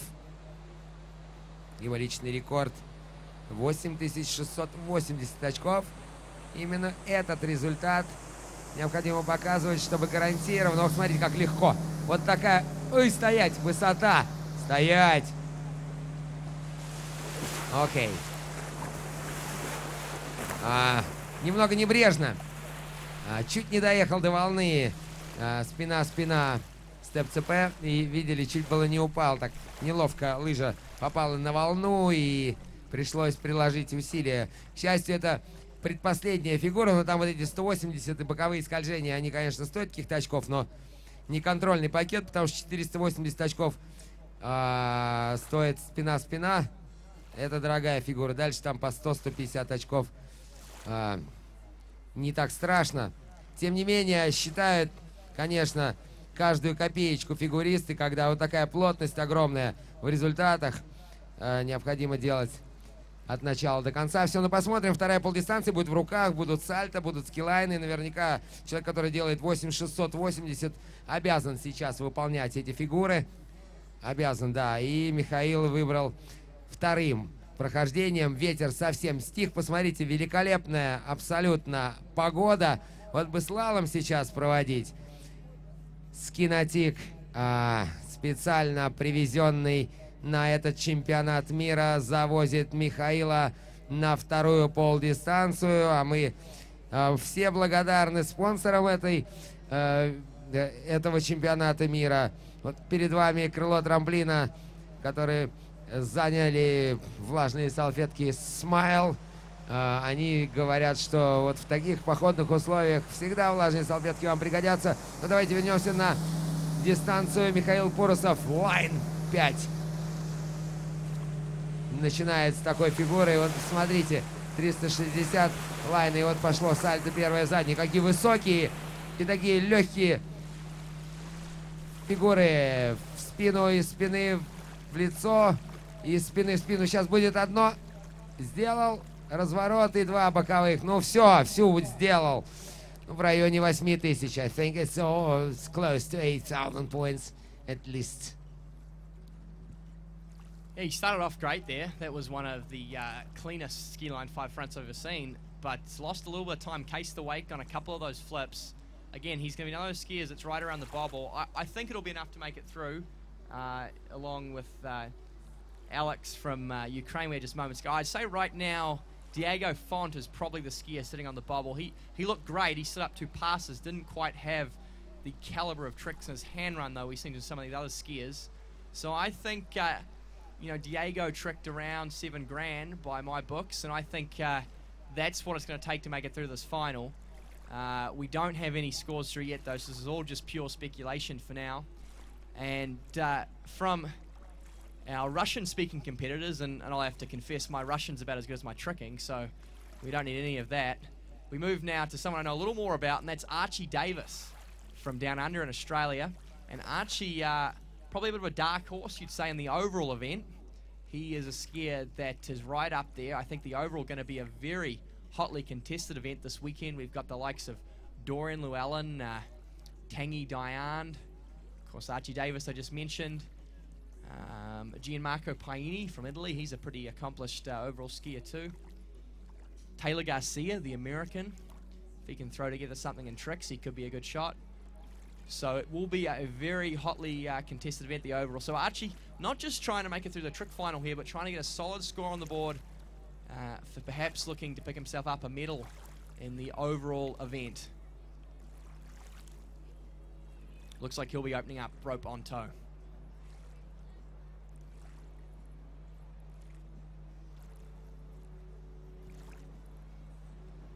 Ну что же, на дистанции Арчи Дэвис из Австралии 8,870.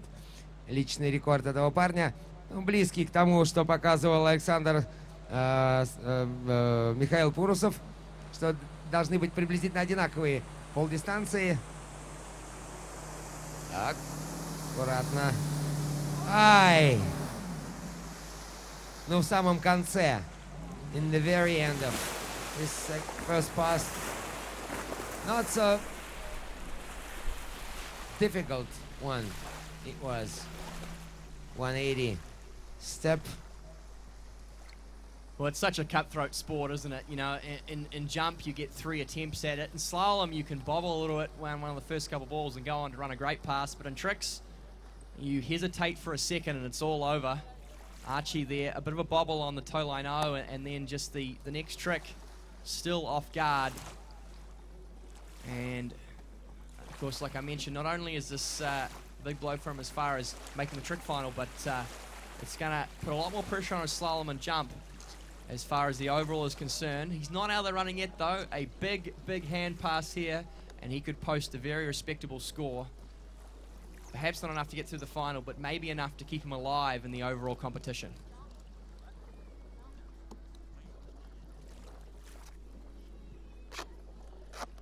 I agree with you. If he will complete the second pass, maybe he will be even over 8,000 points. Maybe it's close to 8,000 points. It could be close to 8,000 points, and it will be enough to get the room in finals. We suppose it must be over 7. First results are here from the first group. Nothing interesting. 5,710. It's the leader, Thomas Daly, Canadian. He was the last from 13 in the group 3. So the result is 5,710. Oh, yeah. Australian. I got a mistake. 5,860 for Patrick Crisp. He's the leader in the group 3. It must be online. The result must be online. It's an official. Yes, this is an official results. The group 3 is ready, but we are watching. Oh, just a little bit. No, come on, man. No. That was silly. That was silly. That was really stupid decision. Not recover after first flip, which was losing balance. Immediately make second, losing balance more, and then from the flat, you made third one and lose control. A pity for them. I don't know about silly. I think it was probably the only option he had. He was stuck between a rock and a hard place there, and he knew for the overall and for an outside chance to trick final, he needed every last point he could get, and if he stopped to recover there, it was all over. So I think he did what he had to do. He took the gamble. It didn't pay off, but he had no other choices, and so full credit to him. But that will not be the trick result that Archie Davis is after, and he will not make his way through the trick final, and his overall chances have all butt being shot here. So devastation for the Aussie.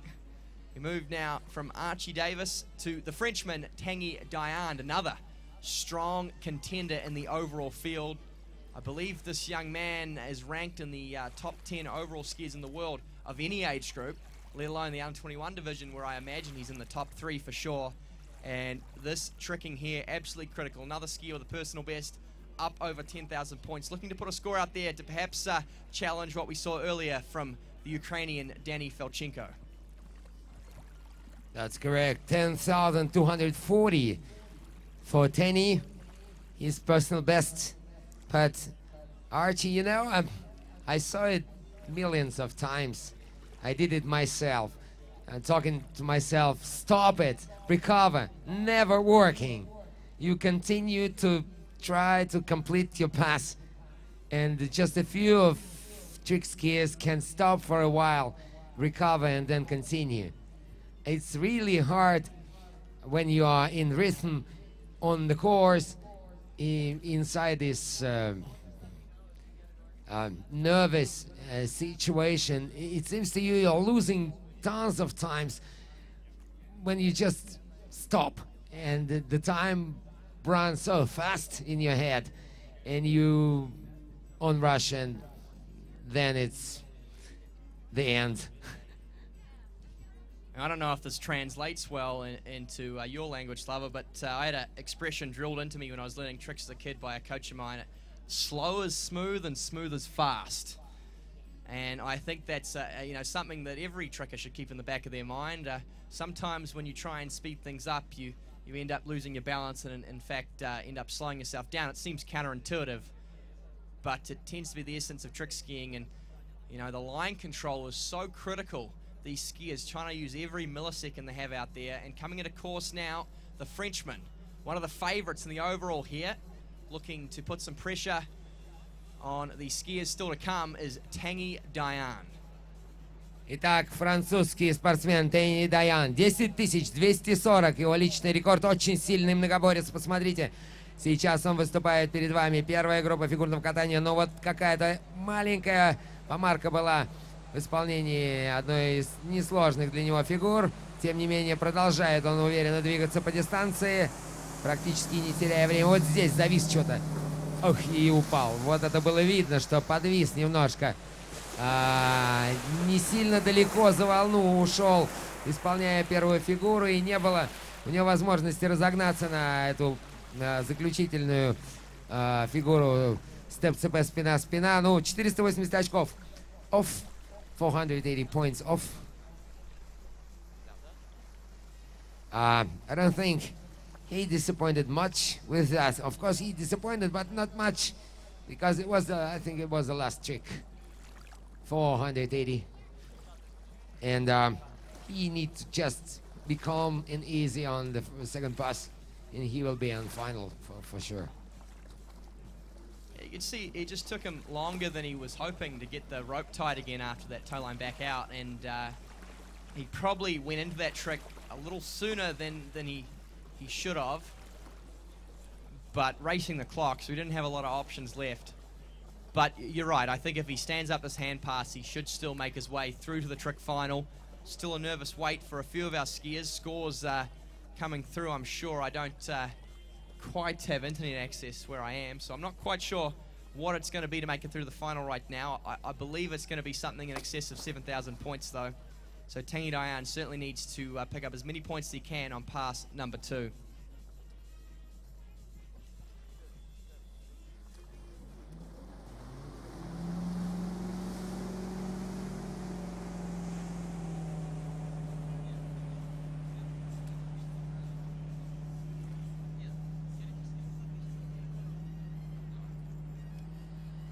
So just 1, 2, 3, 4, 5 skiers remains after Tanguy. Next to him, Taylor Garcia from years away.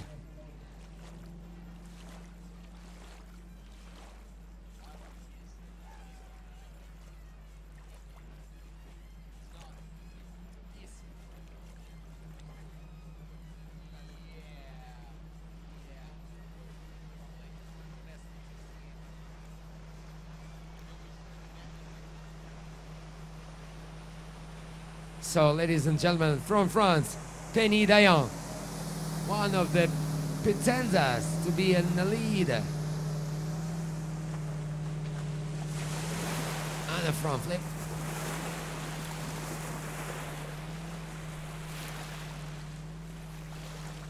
I am keeping mute. Oh, line! Stand up. And another one. 5. And the line. See, it seems to me the power was just... He's running out of power. Just a little. In the very end here. In the very end there. It looks like he's not in a good physical shape. Maybe it's not the question of mentality. It's just a question of his physical condition, maybe. Yeah, well, I know personally in my hand run, if I get all the way down the end of it, I need a bed rest the next day. I'm that puffed, and that was much higher tricks than I can do. So I can't imagine what the old cardio, what the heart was doing by the end of that pass. And you're right, just a couple of those ski line step tricks there at the end. Perhaps a little slow, maybe not as perfectly executed as they could have been. Still, though, I think that's going to be enough there from Tanguy to make his way through to the trick final and keep his overall hopes alive, of course. And we move now to another skier who will be a force to be reckoned with in the overall, the American sensation that is Taylor Garcia. Now competing in tricks, which is the weaker of his 3 events, definitively. But this is immensely important for this young man because it's going to take, close to a personal best to make his way through this trick final, which means that in all likelihood this may be the only time he tricks this weekend, which means this next 40 seconds is going to make or break Taylor Garcia's chances in the overall of this tournament. Yes, it is. Я согласен, что это самый слабый вид троеборья для Тейлора, этого удивительного американца, который в этом сезоне практически всех порвал в прыжках. Он на MLCQ выиграл этот турнир, попал на US Masters и там, в общем-то, дал бой, прибавив, наверное, к своему личному рекорду метров 5. Он за 65 там прыгает уже уверенно. Очень молодой парень. Был здесь на Синтоза Night Jump в прошлом году. Тоже сражался с монстрами, с такими 12 лучших прыгунов было здесь.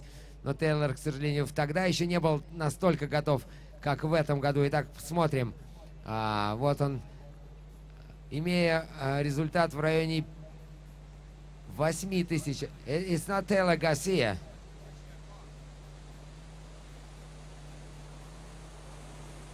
Да, вот это вот видно, что не Тейлор Гарсия.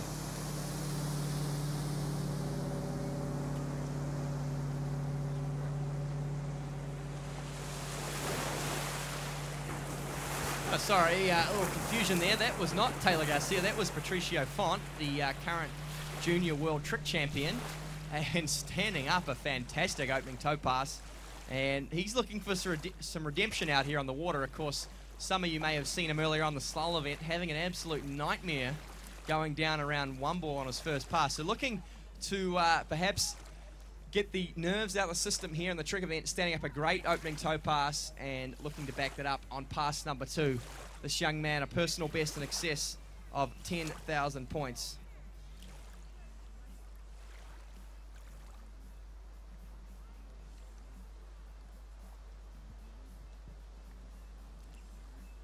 And I'm not 100% sure of Pato's age, but I have a feeling he's only about 14 years of age. So one of the youngest skiers in this field.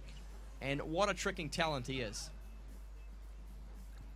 Ну что же, вот действующий чемпион мира до 17 лет сейчас вместо Тейлора Гарсия выступал, поскольку Тейлор травмировался и решил пожертвовать многоборьем ради прыжков с трамплина. Я понимаю, Тейлора это сильнейший его вид. Он в этом году уже очень много сюрпризов преподнес, ну, скажем так, не ветеранам, но серьезным прыгунам.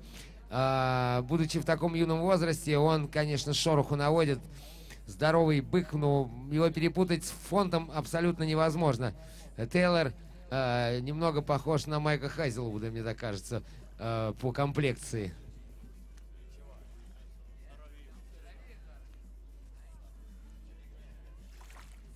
I compare Taylor Garcia to Mike Heiselberg, but Vasily Goranov won't agree with me. Said Mike was 2 times bigger. But anyway, you never confuse yourself watching Patricia Font, current world champion under 17, with a great result of 10,860 points. One of those who pretend to be a champion here. See the second pass, Patricia Font. Very accurate in the very beginning with the flips. Don't want to lose any seconds of his pass. See that really short period between the tricks. Using every moment to prepare to the next one, and he completed the second pass. So congratulations to Patricia Font. He is in the final for sure. That's just world class, isn't it? A cut above the rest. That's right up there with what we saw from Danny Filchenko. It's going to be very close to 10,000 points. Great tricking from the young Mexican superstar, and that is a name that you will be hearing for many years to come. A very young Pato Font making his way through the trick final here at the Under-21 World Championships.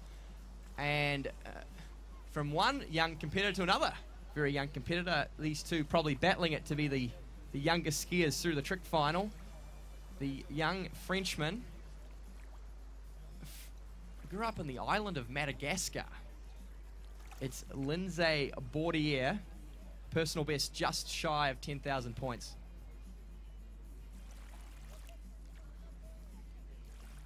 And quite a small, slim-built competitor is Lindsay, which tends to be rather advantageous in the trick event. But you'll see what he lacks in height. He certainly makes up for an incredible tricking ability.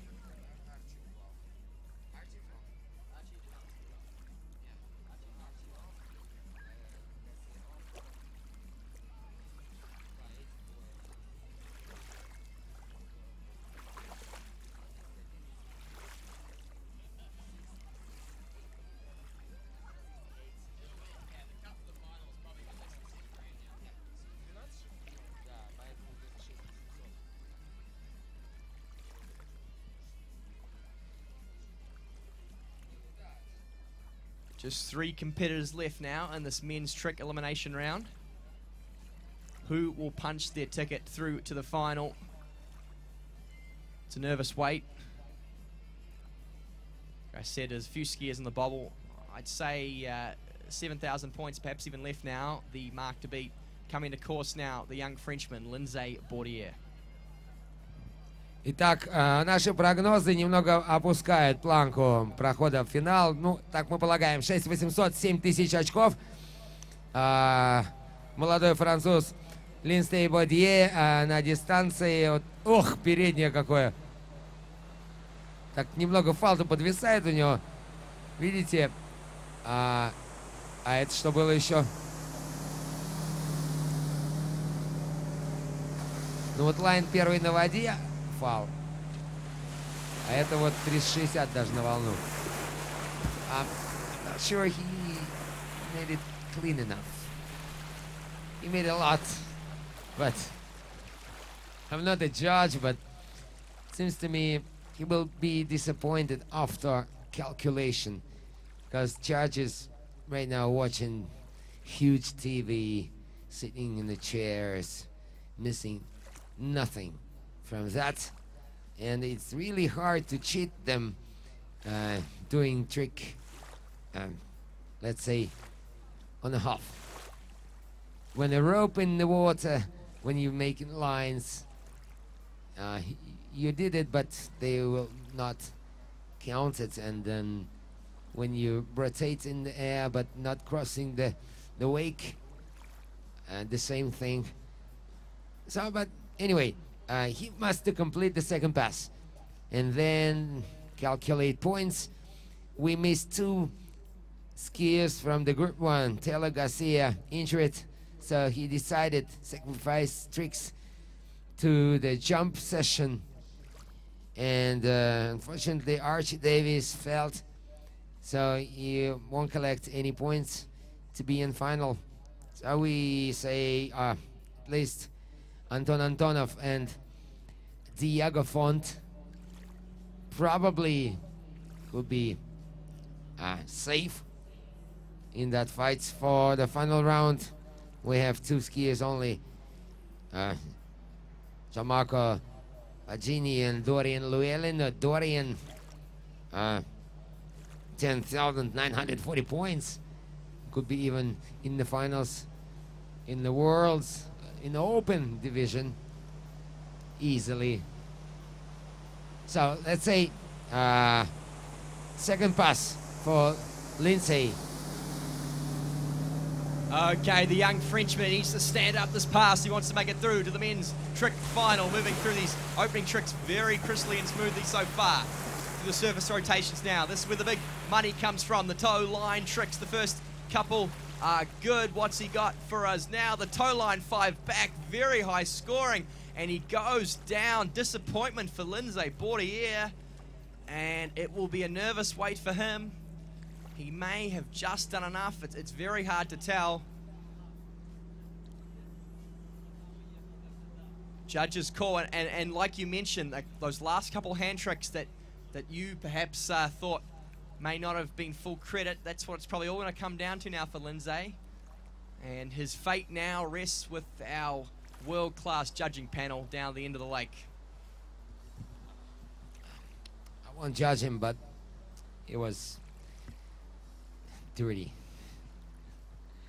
I mean, we call it, in Russian we call it on the water, meaning he makes jump tricks but on the water, and half of them were on the water, and I'm afraid he will be quite disappointed after judges will charge him a lot of.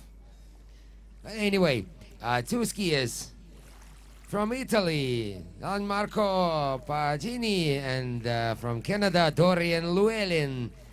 The first skier, 9,800 points, and the second one, 10,940. I think Dorian has the best result among all skiers here. Ну что же, 2 человека осталось у нас на стартовом плоту среди мужчин. Первая группа. Жан-Марко Паджини из Италии, 9800 очков, его личный рекорд. И вот он на воде, и за ним ждет старта Дориан Llewellyn. Папа в катер сядет, покажет ему, чтобы он не нервничал. И 940 очков, личный рекорд Дориана. Но продолжает он семейные традиции. Когда-то и отец фигуры катал, потом стал только прыгать. Все мы помним его красочные полеты далекие, потом не очень безопасные 2 передних сальта. Вот такой лайн, очень экономный второй лайн, спина-спина, 540 и еще 540. По руке себе въехал. Not bad. Gianmarco Pagini there, standing up past number 1. Bit of a bobble after that first mobe. Recovered well, and in the end, a great hand pass. And if he can back that up with a half-decent toe run, he'll be straight to the final. Gianmarco, another strong contender in the overall event. He'll be looking to challenge the likes of Tanguy Diane, who tricked fantastic just moments ago, and Dorian Llewellyn still left on the dock in this overall field. Unfortunately, Taylor Garcia out of the running in the overall. Obviously not feeling up to the trick event today. Another contender in the overall event I neglected to mention earlier, of course, is the Ukraine's very own Danilo Filchenko. Very strong across all 3 events. And after that fantastic trick performance, looking good in the overall. So Gianmarco Pagini, he'll have his toe pass to come that opening hand pass looked to be in excess of 5,000 points. And we're picking right now the cut to make it through the final is around about 7 grand, perhaps even lower. So he still needs to get a fair whack of the way down this rope on toe pass.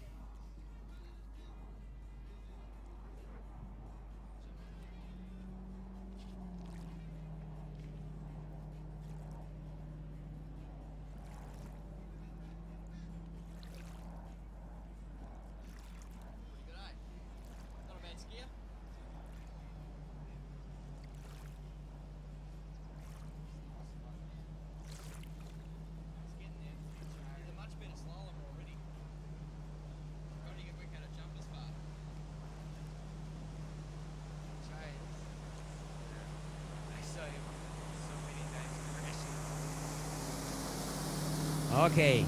Вторая полдистанция. 720. Эх, немножко затянул ногу, но устоял. Все будет зависеть от судейского решения. Засчитает ли семерку. Но очень быстрый темп. Посмотрите, как выполняет цеповые фигуры Жан-Марко.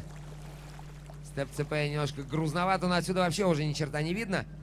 Это будут смотреть из катера. It's hard to see from here.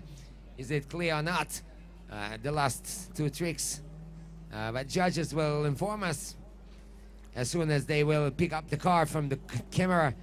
They announce that they need to revise again all tricks. So we will have an official scores just a little later. I think after men group 1, they pick up the card from the camera to check every skier.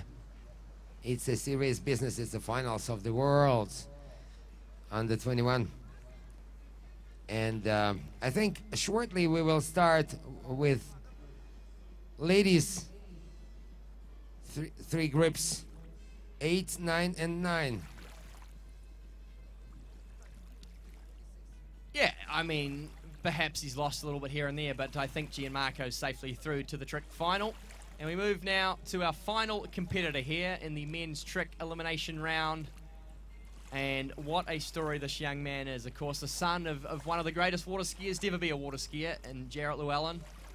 Dorian, he's been ranked #1 in the world in overall for some time now in the across the junior divisions, but has yet to pick up a world title. So this really is his time to shine out here this weekend in Dnipro in the Ukraine. Of course, due to a series of injuries and endeavors in different sports, he had aspirations to be an ice hockey player for some time.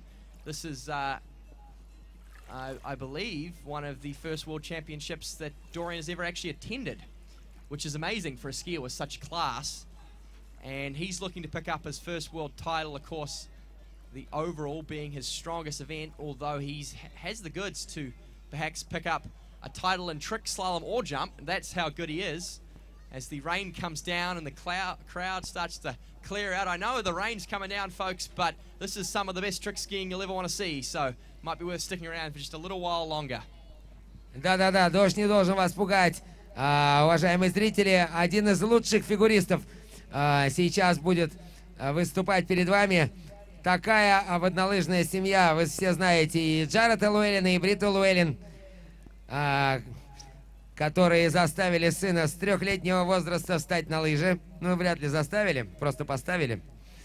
И вот этот парень впервые выступает на чемпионате мира, несмотря на то, что его результаты в каждом виде фантастические. Но вот такая сборная Канады, она привезла сюда очень серьезный состав, и все канадцы борются за, думаю, командный чемпионат с американцами, будут с французами бороться. I think the Canadian team is one of the strongest here, no doubt. So that's why Dorian Llewellyn is first time here on the Worlds, because the Canadian team is really strong, and it's hard to get the place in this team. What do you think? No, I think Dorian's been good enough to make the main team for some time. I seem to remember that he competed at the Under-21 Worlds 4 years ago in Lake Hancock in Florida. So it's not his first world titles per se. It's just that in a couple occasions he hasn't quite made it due to injury or perhaps other reasons. So looking to pick up something here today as he comes in rope on toe. Dorian Llewellyn, the Canadian, personal best in excess of 10,000 points. Oh no, devastation, he's gone down. And he's blown it. He's blown it. And that is one of the most disappointing things you will see all weekend. You saw him there moving faster and faster and drifting across that wake, and in the end going down very early on in toes. And I guess we can't call it quite yet, but it would take an absolute miracle here for Dorian Llewellyn to make it through to the trick final. I think if he will complete the second pass, probably he will be over 6.5 because the second pass will be close to 6,000 points. If you want to go over 10,000, close to 11, you must make one pass over 550. All right? So if right now the 1/3 of this first pass, let's say it's close to 2,000 points, because he was felt on before that expensive tricks, toy hall steps, cost you like, let's say, close to 3,000. So he made like 2,000 right now. If he will complete this pass, it could be close to 7,000. As we discussed before, he must be the last chance qualifier for the catching a runaway train, the last place in the final. Maybe he will start first in the final, but let's see. Let's say within the 1 minute we will know it. I like your optimism, Slava. If I was the Canadian team, I'd be down on my knees praying right now for a miracle, because I think he's going to need something very, very special here on hands.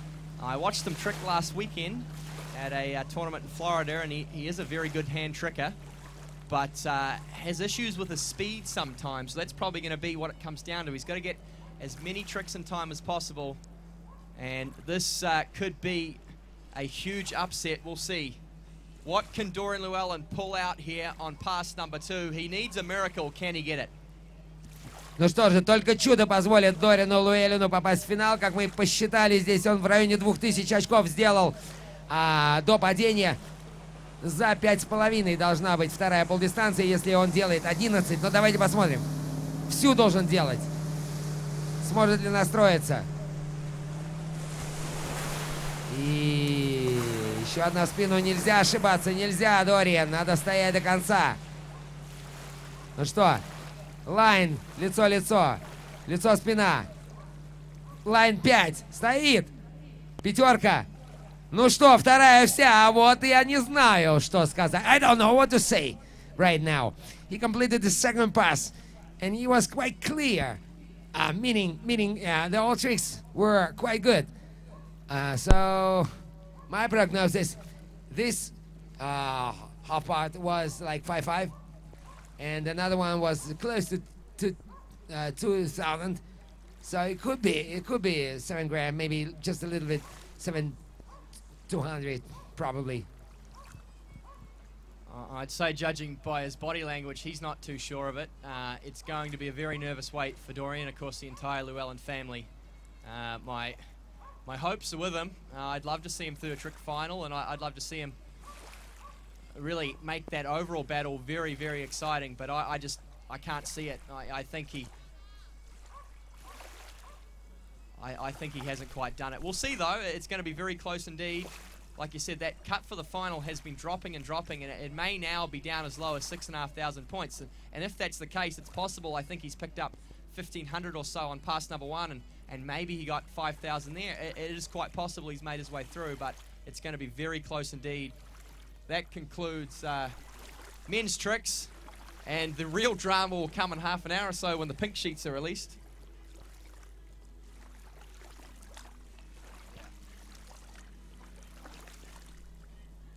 We transition right now into women's tricks, I believe. Yes, it is. Is it immediately? We are with ladies here. No, yeah, no, non-stop. So the group 3, I think, Jesus Christ. All right. From Netherlands, Licky Rovers. No. It's a man. It's a rewrite, I think.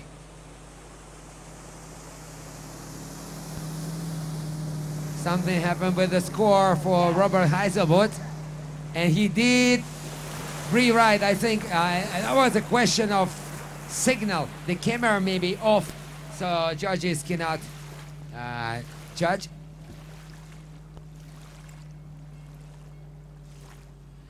And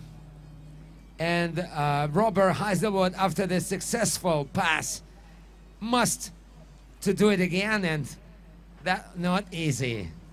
I hate that.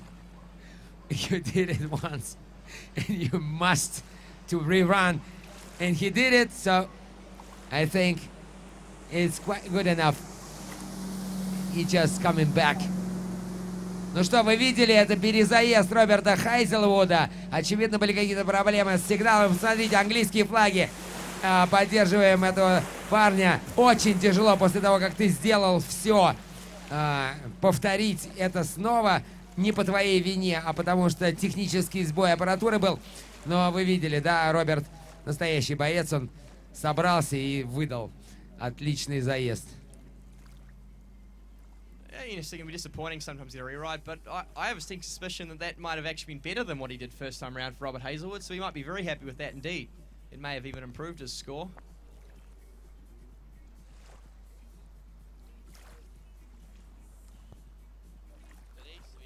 That was good too. Yeah. Yeah. Everything is okay. Then, we don't have a signal. I hope they lost.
6 человек. Вот сейчас вот минут 5 и начнут. Вон пошел припас. Итак, мы смотрим за свободным проходом скинотик. Черно-белый официальный катер-буксировщик чемпионата мира до 21 года. Специально привезли сюда 2 катера. Абсолютно новые катера. Ну, я напомню, что Воднолыжная Всемирная Федерация и скинотик подписали соглашение, что эти катера будут представлять чемпионаты мира все, взрослые, детские, юношеские. Это официальный катер-буксировщик чемпионатов мира. На какой срок не скажу, но вот пока это так. Прекрасный катер. Я катался за почти таким же, который здесь в этом воднолыжном клубе Синтоза. Великолепный кильватор для слалома и трамплина. Вообще просто божественный катер, который тащит просто очень мощно. Разгоняется, очень здорово реагирует на все усилия спортсменов. Очень быстрый в реакции катер. И я думаю, что это сейчас абсолютно правильное решение, принятое Всемирной Федерацией, чтобы чемпионаты мира обслуживались именно за этими катерами. Также пока пауза, хочу еще раз напомнить, что у нас много спонсоров, и это прекрасно. Они все вот, например, на этом билборде, который напротив трамплина, на трамплине огромная надпись «Smile». Мы пытаемся улыбаться, конечно. Влажные салфетки сейчас самое то. Ну, надеюсь, что в ближайшие 3 дня они вам понадобятся, потому что они освежают. Мы все надеемся на то, что тучи уйдут, станет потеплей. Ну, тепло и сейчас, но как-то так мерзко, немножко мокро. Вот. Конечно, нельзя не сказать про компанию Energy, поскольку без бензина катера, как выяснилось, не ездят нифига пока. Есть электрические катера, но они тоже не прижились. 2 часа работают, 5 часов заряжаются. Кстати, тоже скинотик пытался сделать. И вот пока Тесла есть, а электрического скинотика пока нет. Поэтому мы все льем в бак бензин. Ну и вот компания Energy как раз и занимается тем, что поставляет бензин, который движет страну вперед. Так что я благодарю всех спонсоров, которые помогают организации этого великолепного турнира. И Биола, и Мерседес Виктор и сыновья, официальные дилеры этих автомобилей, приняли посильное участие. Там в середине зоны, я видел, устраивали некий шоурум спонсорский из автомобилей. Ой-ой-ой-ой-ой. Первая участница Лики Роверс из Голландии, к сожалению, не смогла доехать до конца, но 540 пыталась сделать. Видите, уровень фигуристов в 3-й группе у женщин такой скромный. Ну, как и у мужчин, собственно говоря. Они в основном, я думаю, что думают о многоборье. Ну, плюс, наверное, опыт чемпионата мира необходим, потому что в Голландии не так много воднолыжников, всего 2 приехало сюда.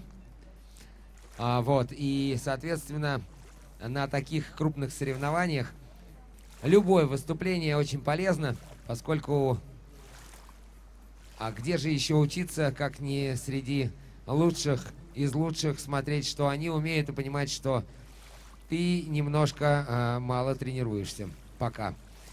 Радиомикс мы, может быть, послушаем, 107,3 FM. Может быть, мы завтра заведем эту радиостанцию, попросим, позвоним ему туда, попросим. Вы же спонсируете чемпионат мира, давайте плейлист составим на пятницу, субботу, воскресенье. В принципе, наверное, можно это сделать.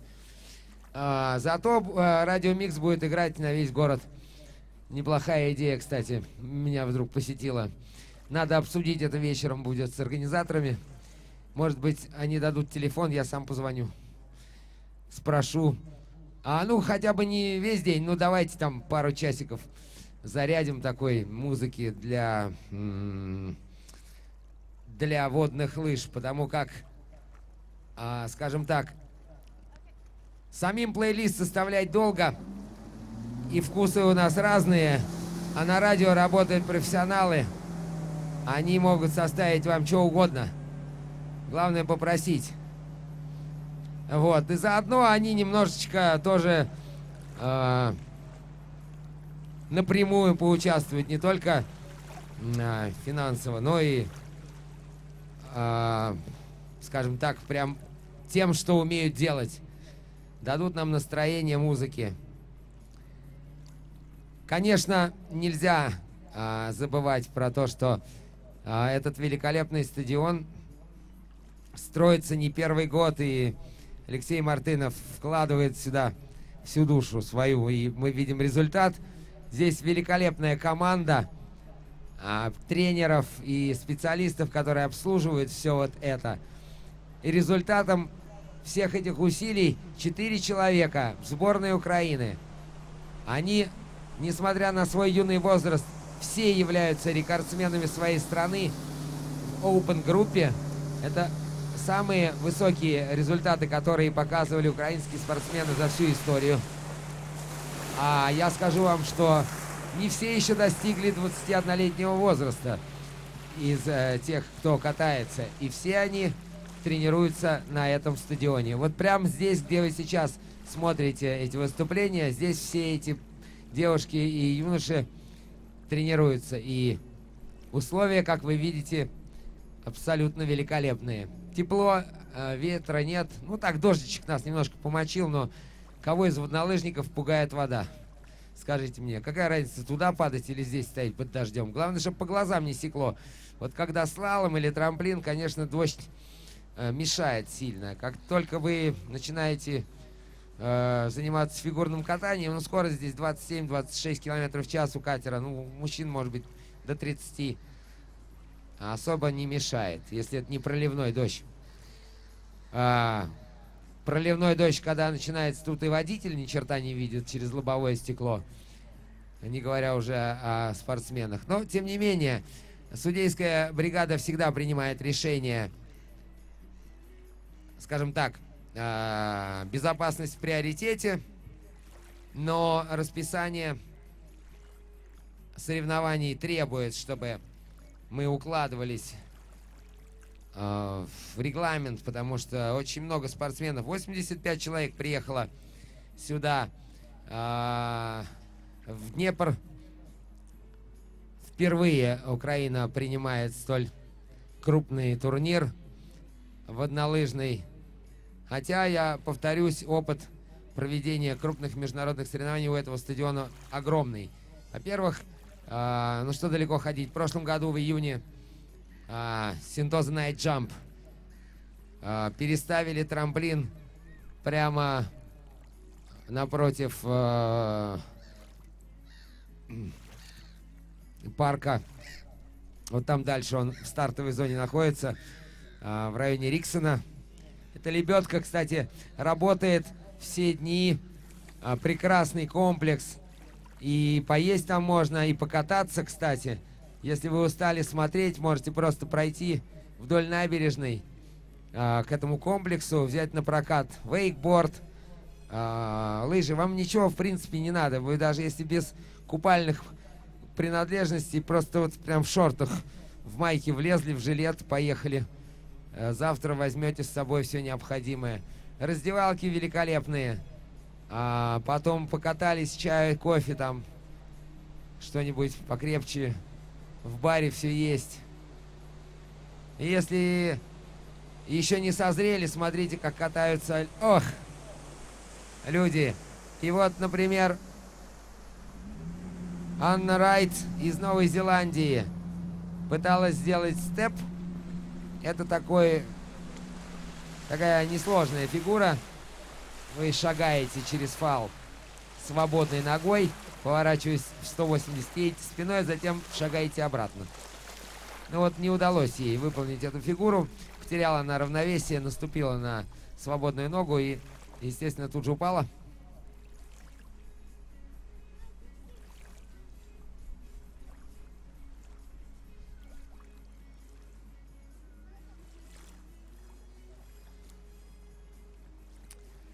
So we are back to water with the third group, 8 skiers. First was Leaky Rovers from Netherlands. Now New Zealander Anna Wright is in the water after she fell down in the middle of the first pass. Soon she will be back for the second run. And right after her, Colombian Silvia Zarate. And after her, from Austria, Lisa Orlich. And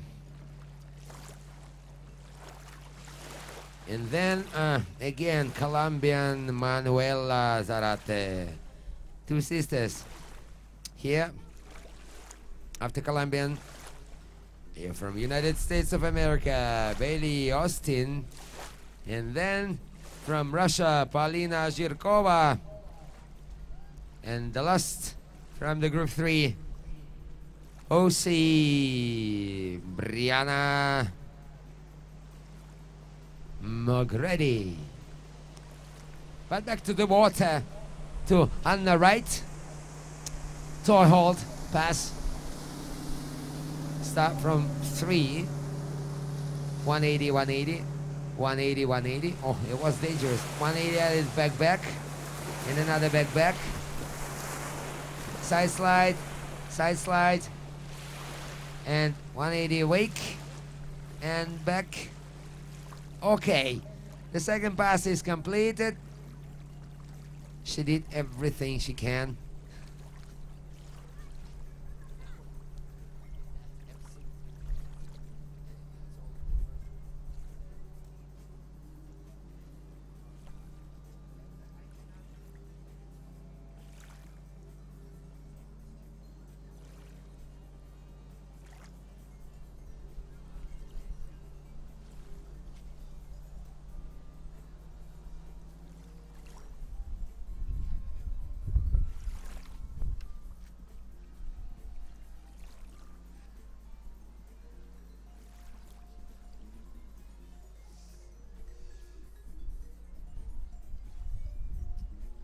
So if you have an internet connection, you can check the scores online. Just go to the unofficial International Waterski and Wakeboard Federation site, and you can check results online.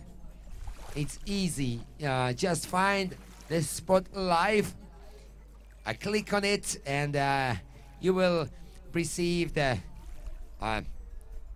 table with the results, and it works live. At least you can switch your phone or notebook. If you have an internet, you can watch live broadcast from 5 cameras here covering this event, and later on it will be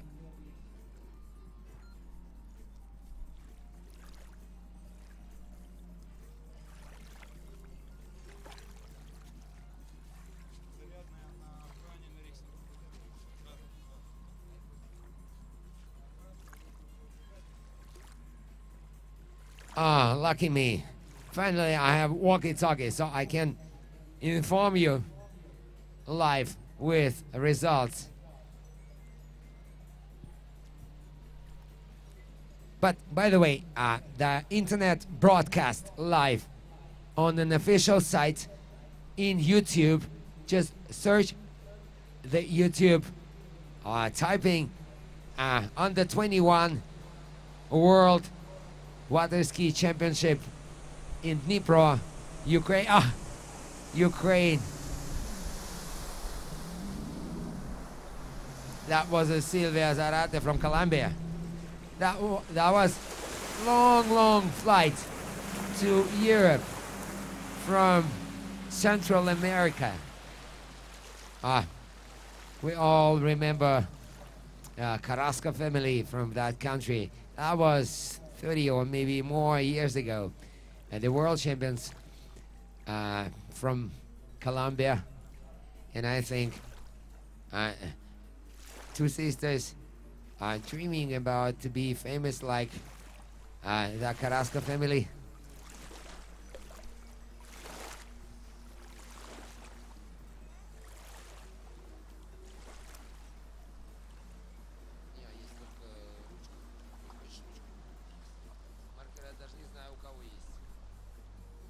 У французов есть маркер, точно, абсолютно. Они маркером писали шапку анкету мне. Подойди на них.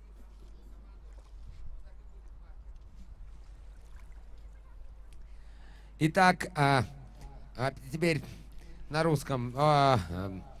Сильвия Зарате из Колумбии летела из Центральной Америки. Черти сколько.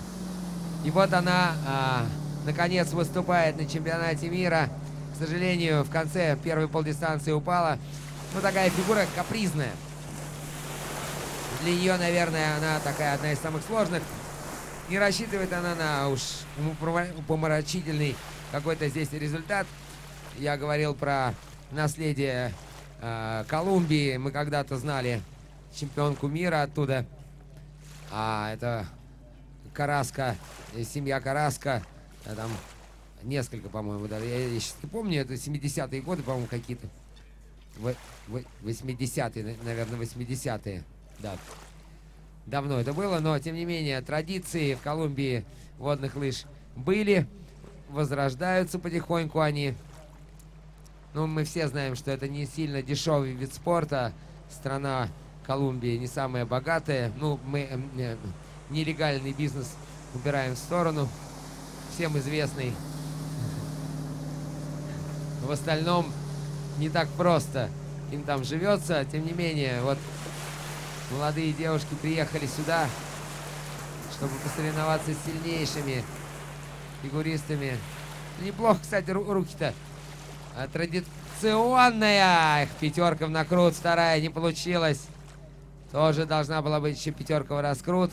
Ну вот так, 620 очков долой. 310 вот это, и очевидно 310 еще одна.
Okay, back to the water.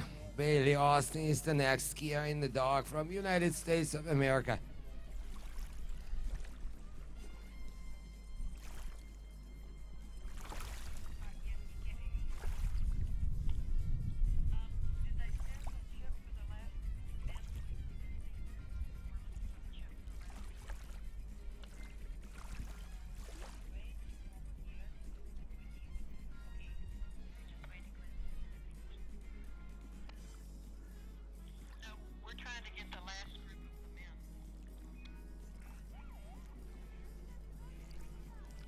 So, Bailey Austin from US of A on the water.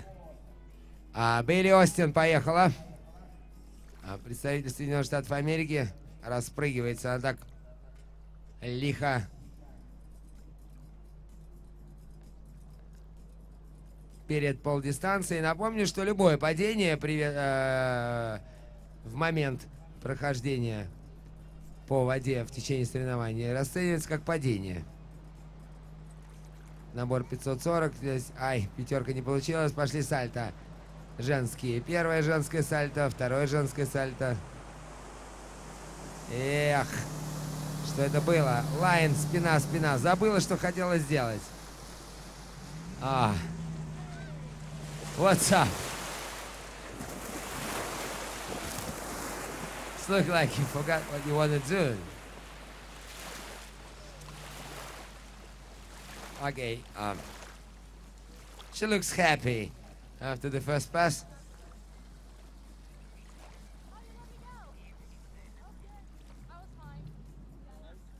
So?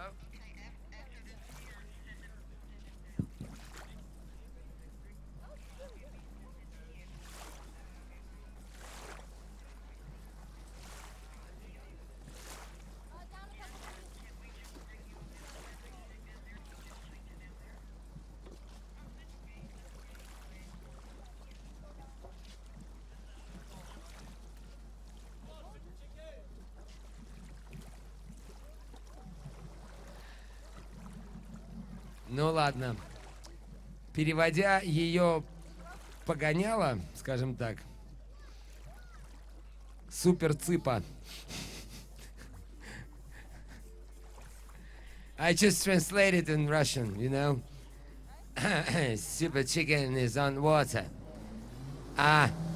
Потеряли лыжи в аэропорту, поэтому выступает она на чужой лыже.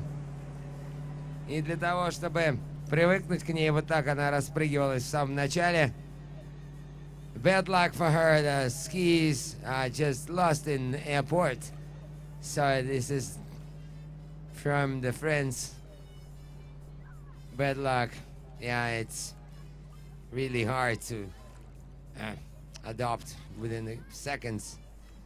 Anyway, Bailey Austin is ready for her second pass. Yes, we've got some fantastic women's tricking taking place in the water right now. It's hard to know what to watch, though. It's almost just as exciting watching the live scores trickle through in the men's. It's coming right down the wire on a few crucial spots through that final. So we'll try and keep you posted on that as information comes to us. But right now, Bailey Austin, the Texan, on the water, on borrowed equipment, making her way through this hand pass. And Bailey, probably one of the favourites in the women's slalom event, women's trick. She's just doing it for the team, getting a score for the US of A. And moving through the step over tricks now. Looking good so far. Big old smile on her face. She looks like she's having fun out there, which is, of course, the main thing. And almost pulls off that last ski line back. Great tricking from Bailey Austin, the American.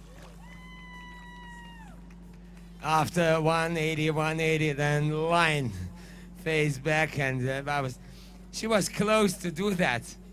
Even skiing on the bar from the friends ski is quite hard. Ну вот она позаимствовала лыжу у друзей, поскольку ее потерялись в аэропорту. И несмотря на это, так вот проехала практически все, что планировала. Но тут она перекроила программу, надо понимать, немедленно.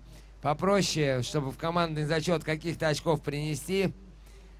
Так что не судите строго Бейли. Она сделала все, что могла. К старту готовится российская спортсменка Полина Жиркова. Выступала она в слаломе. Здесь не так удачно, как рассчитывала, к сожалению. Но, тем не менее, тоже громадный для этих спортсменок опыт. Я имею в виду и Алену Перепелову, которая, к сожалению, травму получила сегодня в слаломе. И вот для Полины такой, конечно, старт впервые в их карьере. Чемпионат мира.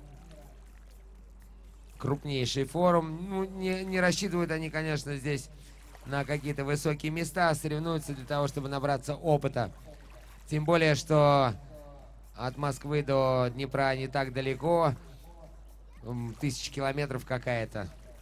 Так что это гораздо ближе, чем Чили или, скажем, Австралия. Почему нет? So, on the water from Russia, Polina Zhirkova. She's not pretending to be a quite good trick skier, but it's not far from Moscow. It's quite much closer than Chile or Australia. So why not to come here and try to compete through the best trick skiers in the world for an experience and just, you know, to be on the worlds. It's really good. So Polina, she can make around 5,500, I think. Okay. And side slide, just one. Calm and easy. Just a little bit heavy, meaning it seems to me just a heavy. Yeah, well, you know, that's a pretty tidy toe run. And you're saying a personal best up around 5,500. If I had to guess, I would think that would be around about the cut to make the women's trick final, 5,500. Perhaps all the way up to 6 grand, but it wouldn't be too much higher than that. You know, of course, on paper, we could see a much higher cut. But I think, like we've seen with the guys, there's a combination of a few upsets, some pressure cooker situations, and it's a very high standard of judging, too, which will mean the scores are just down a little bit from what they may potentially be on paper. So I think if we saw a stand-up pass here from Polina on pass number 2, she could be an outside chance of making her way through to the trick final. Far too early to definitively say what a cut may be.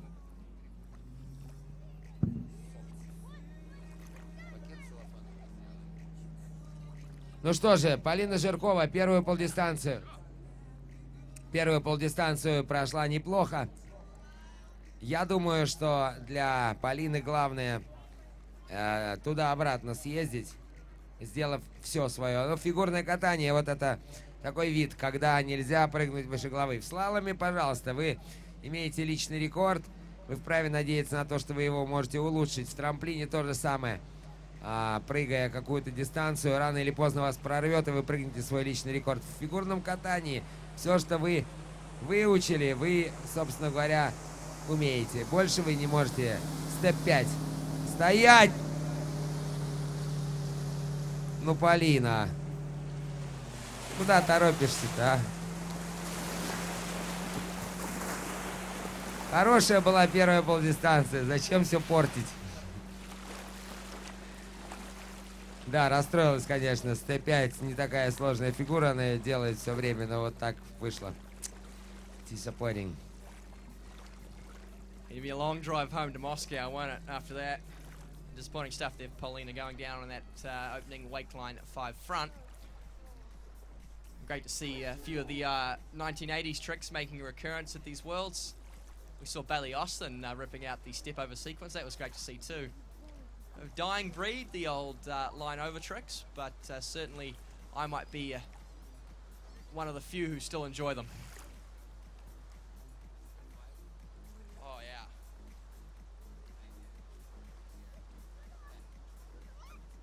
Yeah.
Next on the water, out of Australia, we should have young Brianna McGrady.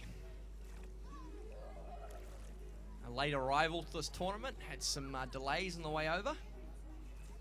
Probably just starting to get herself acclimated to Ukrainian time.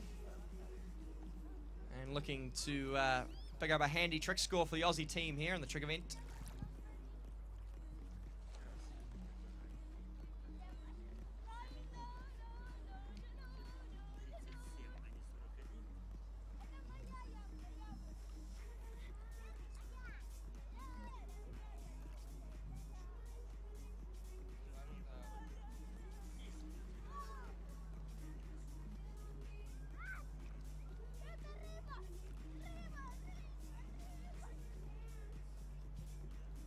Here we go, that Nautique 200 rolling into course now. Of course, Nautique, the official towboat of this tournament, and of course, all world titles.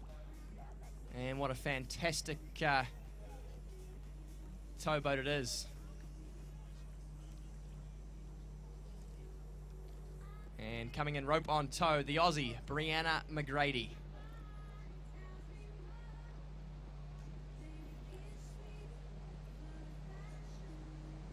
Moving quickly and tidily through these opening rope on tow tricks is Brianna. And that toe fly front, which has swallowed up so many competitors so far in the men's, causing no problems for young Brianna. And a stand-up toe run from her.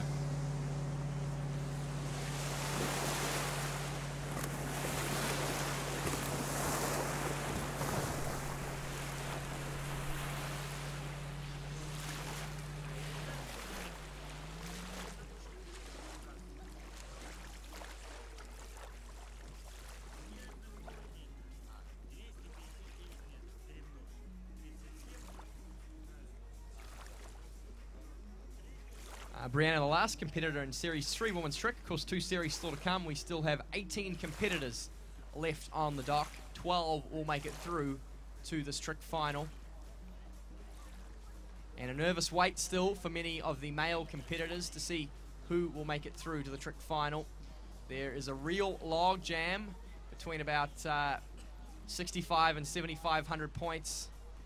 And it's going to be very close to see who makes their way through.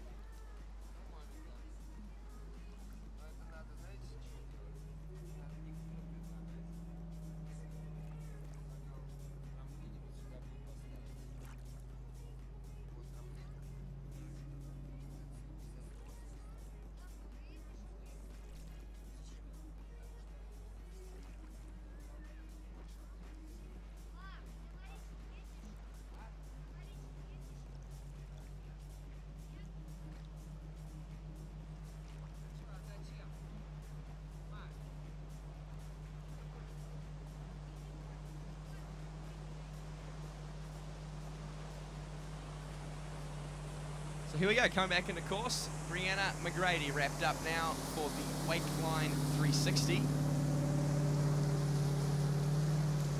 And moving through these opening step of her tricks pretty smoothly. It's not the highest scoring tricks or the highest difficulty, but she's doing a lot of them and she's doing them quickly, which will lead to a good solid score for her and of course the Australian team.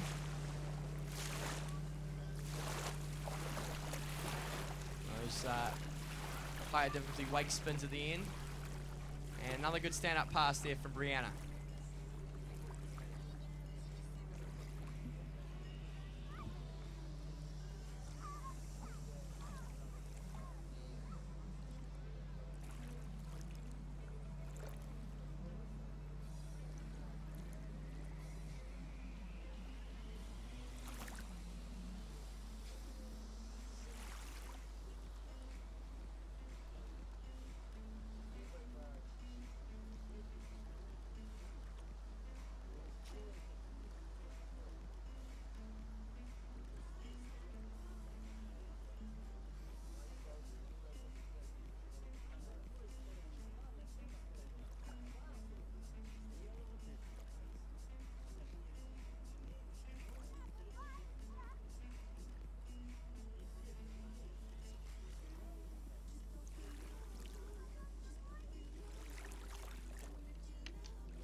на воде представитель воднолыжного клуба «Синтоза» Софья Максименкова и ее персональный фан-клуб.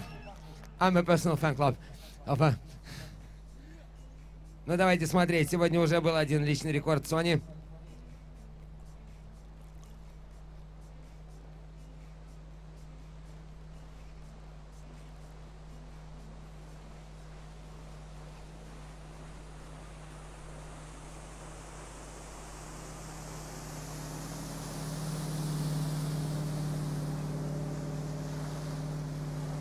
Окей, excellent pass. Ну что, где-то за 6 тысяч личный рекорд Сони. Я сейчас вот не могу вытащить эти мои промокшие насквозь записки. Но я думаю, что все мы знаем ее как очень сильную многоборку, потому что лучший вид, естественно, трамплин в фигурном катании. Вот, ну, с точки зрения мировых результатов, наверное, 6 тысяч. Это, конечно, высоко, но сравнивая ее с Анной Гей, которая за 10 делает, тяжело тут бороться. Тем не менее, имея 2.12 в слаломе, можно рассчитывать на приличное многоборье. Так что Соня совсем еще юная. Воднолыжница, 16 лет ей. Only 16 years of age. She's so young. Competing at under 21. We know her like a jumper, really good jumper, and collecting to a 12 today as a personal best with the tricks over 6,000 points. Probably she can collect not so bad overall here. But we cannot call her the trick skier because we have Anna Gay, who can make over 10,000 points. Comparing that 6, it's like and a half. So anyway, мы все болеем за Софью Максименкову, потому что она тренируется здесь, прям вот на этом стадионе ежедневно, знает этот стадион очень хорошо, плюс катер Скинотик, который сейчас обслуживает чемпионат мира. Ну, я думаю, такой же, как здесь. Стоит, вся Синтоза катается за скинотиками с самого детства. Итак, Софья Максименкова, второе прохождение, степ 5. Вот то, на чем упала Полина Жиркова. Видели, как она сделала его легко. Никуда не спешила. Несложное. Эй, стоять на пятерке. И за кильватор прыгать, хорошо. Лайн, лицо, спина. Геликоптер и лайн, лицо. Нет, два геликоптера. Ну все. Вторая полдистанция очень простая, но полностью сделана. Not so difficult pass, but clean and easy. What can I say? I think it's over 6,000 points. Quite possibly over 6,000 points. That was great tricking there from young Sophia. And like you mentioned, known as a jumper, I've seen her jump many a time. The first time I've actually seen her out in the trick ski, and I'm very impressed with what I've seen from her. As you mentioned, slaloming well this morning, so shaping up to be a good overall performance from the young lady, who will have many more under 21 world champs to come. We move now from the Ukraine to Chile, and next on the water will be Josefa Gonzalez.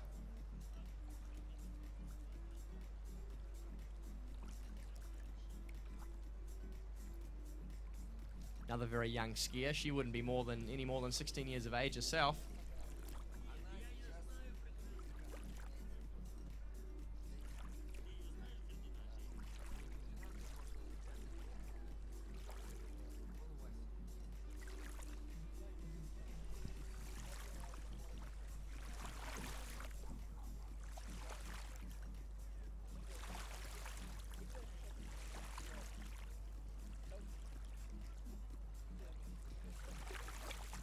These conditions, of course, absolutely perfect for trick skiing out there. Not a breath of wind around.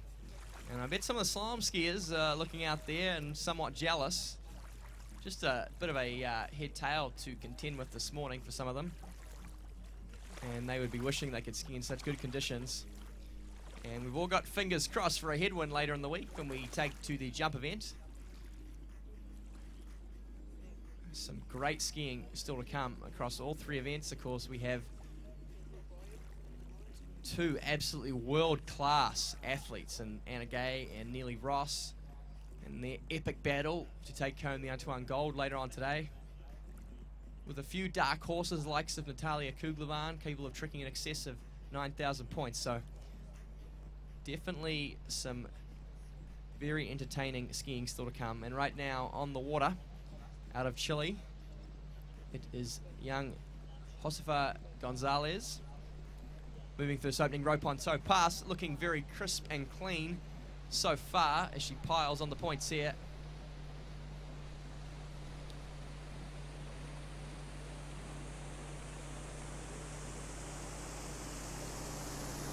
And a pretty conservative toe run, but plenty of points in it. Ну что же, чилийская спортсменка Josefa Гонсалес. Первое прохождение нам продемонстрировала. Ну так, пошатнулась она немножко. Shaky, just a little. In the very end of her first pass. Ну, справилась. Быстро прыгнув за волну 180. Устаканила положение тела. Думаю, все. Вот это вот волнение, которое было, прошло. Все-таки устояла довольная. Сейчас выдохнет. И мы посмотрим вторую полдистанцию. И также 12 сильнейших попадают в финал из 26. So 12, I think it's 12 going to be in final among 26 skiers. Less than in men division. But still 9 ladies from the first group are, they are really strong. It's Canadian, United States, 2 Belarusians, Italian, Chile, Peru, Australia. Really half of the world here.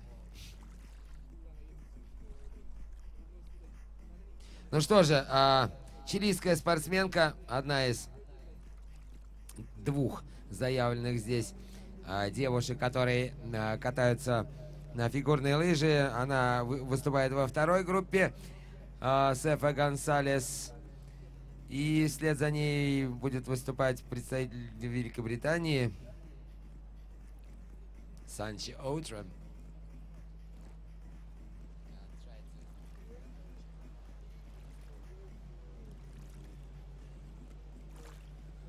Yes, the young lady out of Chile coming back in for her second pass after a very tidy opening toe pass. She looks to me to be a 4,500 plus point tricker. And I'm picking right now the cut for the final is going to be in excess of 5 for the grand, maybe even close to 6. A little bit caught up on the rope there on that opening wake line O, but recovering well as she moves through these opening tricks. The young lady out of Chile.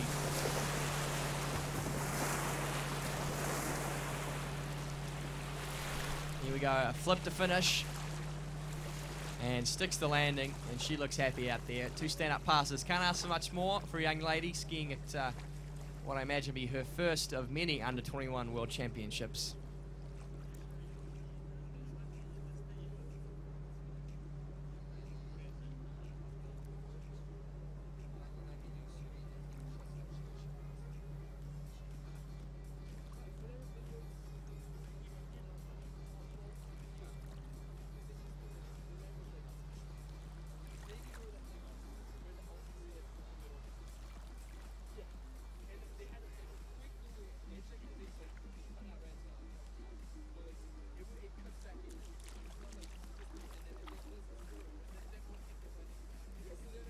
So next off the dock should be young Sancha Outram out of Great Britain. Of course, skis with a whole host of world champions there at Hazelwood Ski World and Lincoln, England. And a pretty strong trick skier.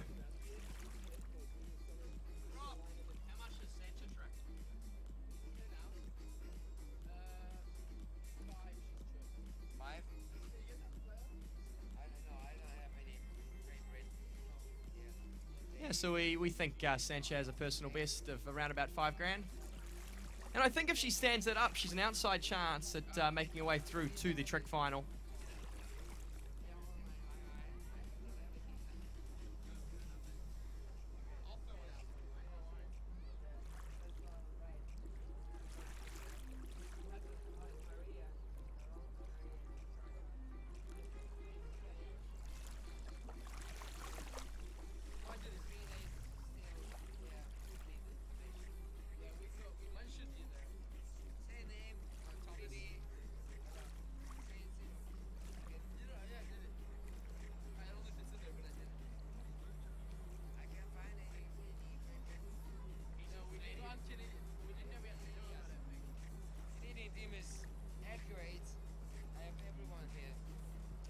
Okay, coming to course, Sancha Altram.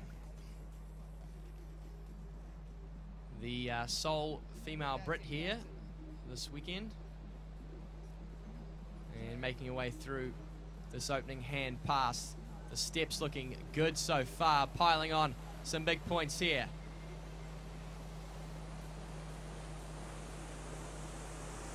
Just a couple of wake 540s into a flip now. First one is good, and some side slides to finish, and that was a great opening hand pass there from the Brit. Ну что же, мы посмотрели выступление Санчи Отрем из Великобритании. Первое прохождение такое не сильно сложное, но 5000 очков она где-то набирает. Вот тут ребята стоят, один канадец, другой Великобритания. Говорю, где английские бумажки? Никто не сдал анкеты. Так что первое прохождение неплохое.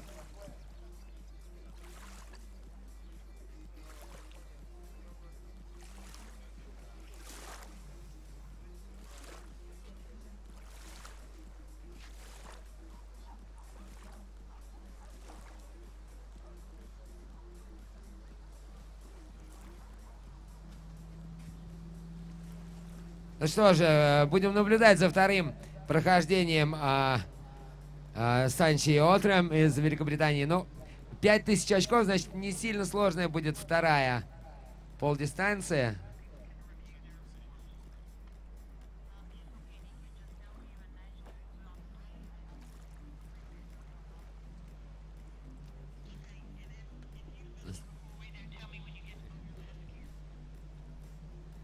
Okay, ladies and gentlemen, please welcome Sancha Otrem from Great Britain. The second pass, a toy hold. Her personal best, around 5,000 points. So we'll see. Oh, that must be 7.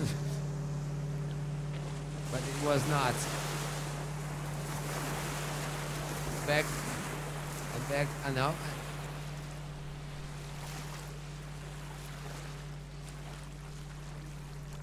No, 360.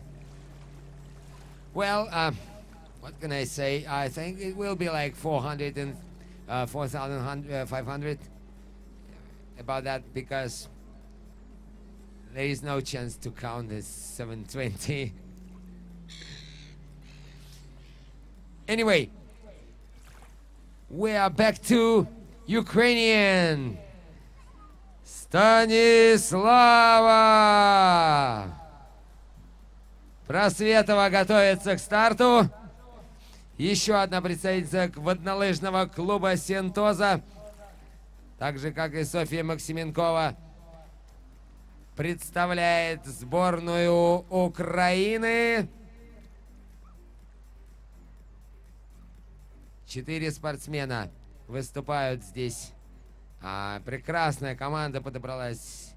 Даня Фильченко, Алекс Самойлов, Софья Максименкова и Станислава Просветова. Вот она, команда воднолыжного клуба «Сентоза», которая представляет страну на крупнейшем форуме, впервые проходящем в Украине, впервые проходящем на этом стадионе великолепном.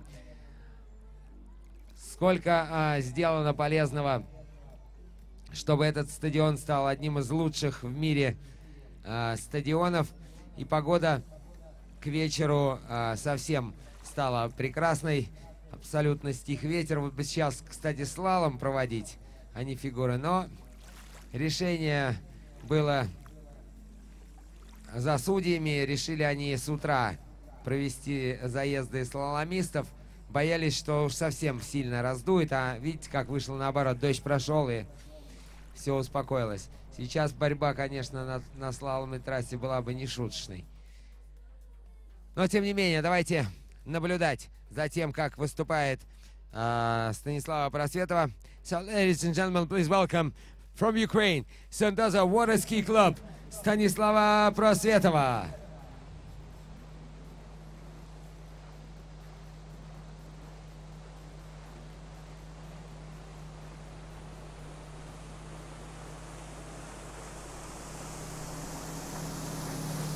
Оба-на!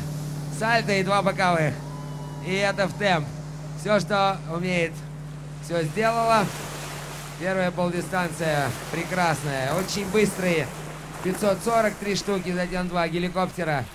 Заднее сальто и 2 боковых. Но потихонечку начинают набирать девушки сложных фигур. Раньше сальто не делали, теперь вот они все больше и больше уделяют внимание мужским, так сказать, фигурам, таким прыжковым. Вот, а ЦП будет, сейчас сами посмотрите, такое стандартное, олдскульное. Anyway, технически прекрасно стоят над лыжей, такая чистая техника. Вот не мажут, стараются не мазать, чтобы потом с судьями не спорить, считать, не считать эту фигуру. Если сделал, должны считать. Вот это вот стиль, новый стиль, который прививают тренеры воднолыжного клуба «Синтоза». Максим Симавин, Юрий Еремеев, Евгений Кухаренок. Они все здесь работают с детьми и, видите, вырастили целую когорту очень сильных воднолыжников. В Европе уже всех рвут, вот скоро в мире начнут рвать. Так что, думаю, и по возрасту потихонечку подтягиваются, потому что соревновались-то в возрастной группе до 17, до 14 лет. А здесь, конечно, немного тяжеловато. До 21 девчонкам по 16-17 лет еще совсем юные. Поэтому рассчитывать, конечно, на успешное выступление необходимо, но думать, что кто-то из них сейчас побьет Анну Гей, наверное, не надо. Все-таки Анна Гей очень сильная фигуристка. За 10 тысяч. Рекордсменка мира, между прочим, несмотря на свой юный возраст. Так что вот к этому надо стремиться. Итак, давайте смотреть. Станислава Просветова, вторая полдистанция, 540, 2 бэк с волны будет. 2 бэка стоять. 540 накрут, раскрут, накрут. Раскрут с волны, будет 180 с волны. Ага, под себя 180 степ-ЦП, спина, степ-ЦП, возврат, все сделала, молодец. Perfect run for Станислава Просветова. That's great skiing from the young Ukrainian girl, and with any luck, that might be enough to punch her ticket through to the women's trick final. Too early, really, to say what the cut may be. We are still probably 2-3 skiers away from being able to work out our cut.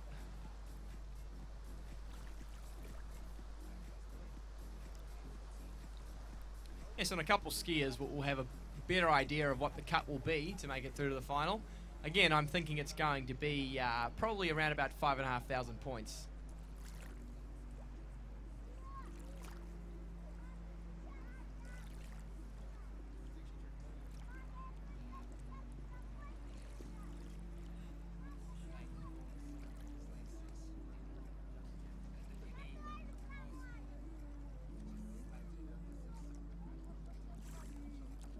And next on the water, out of the United States, it is young Taylor Grathwohl, one of 2 Grathwohl skiers in the US team, and looking to put out a nice strong performance here in this women's trick elimination round. critical to her trick score, with Taylor Garcia not tricking. And Nick Lang tricking well. I think he tricked around 6,000 points, but not, you know, hugely well compared to the top scores up in the 10,000 point range. It's very important that the girls in the US team pick up solid, dependable scores to try and bolster the US team score any way they can. Личный рекорд Станислава Просветовой 6,440. Я думаю, именно эту программу она делала. Так что будем надеяться, что она должна попасть в финал. Тренирует ее Максим Симавин, который весь в делах по уши в этом, проводя этот чемпионат мира. Конечно, огромная нагрузка легла на плечи и его, и Юрия Еремеева, и Евгения Кухаренко. Все они хотят, чтобы чемпионат мира представили в наилучшем свете, а пока на дистанции у нас одна из двух Тейлоров.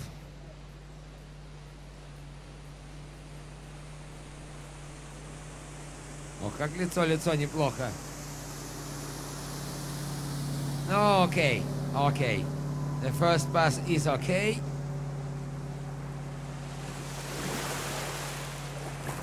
Okay, you're a hard man to please. That looked like an awesome first pass to me.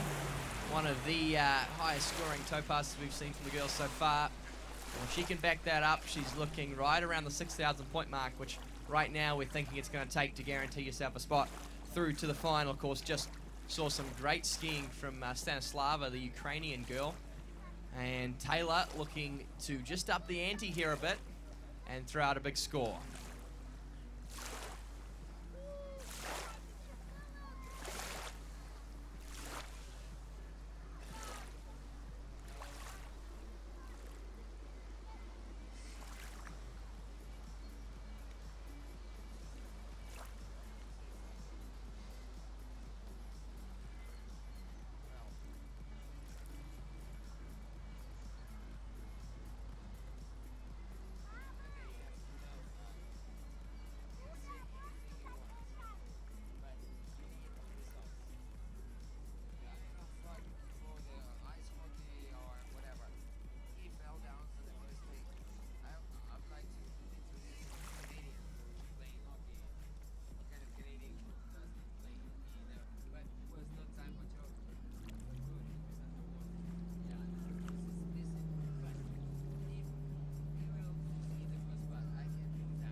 Turning around, coming back in the course for a hand pass is young Taylor Grathwold, competing here at these World Championships and looking to throw out a big score for the US team.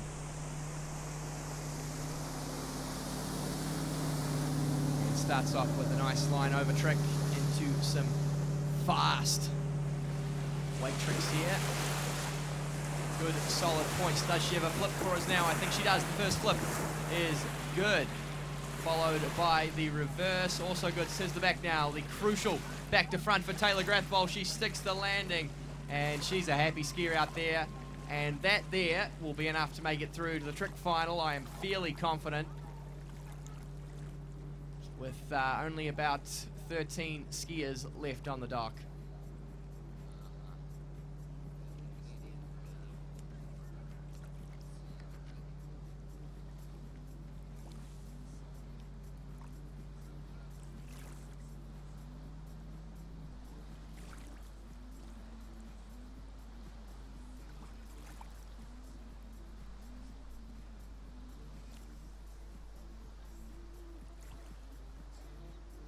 We stop down there. We pick up our next skier out of Canada.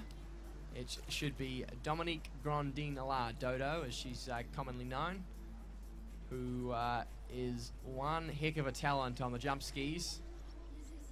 junior world jump champion, I believe. But 3 eventing here for a Canadian team. And obviously a pretty handy trick skier too. With personal best just a shade under 5,000 points.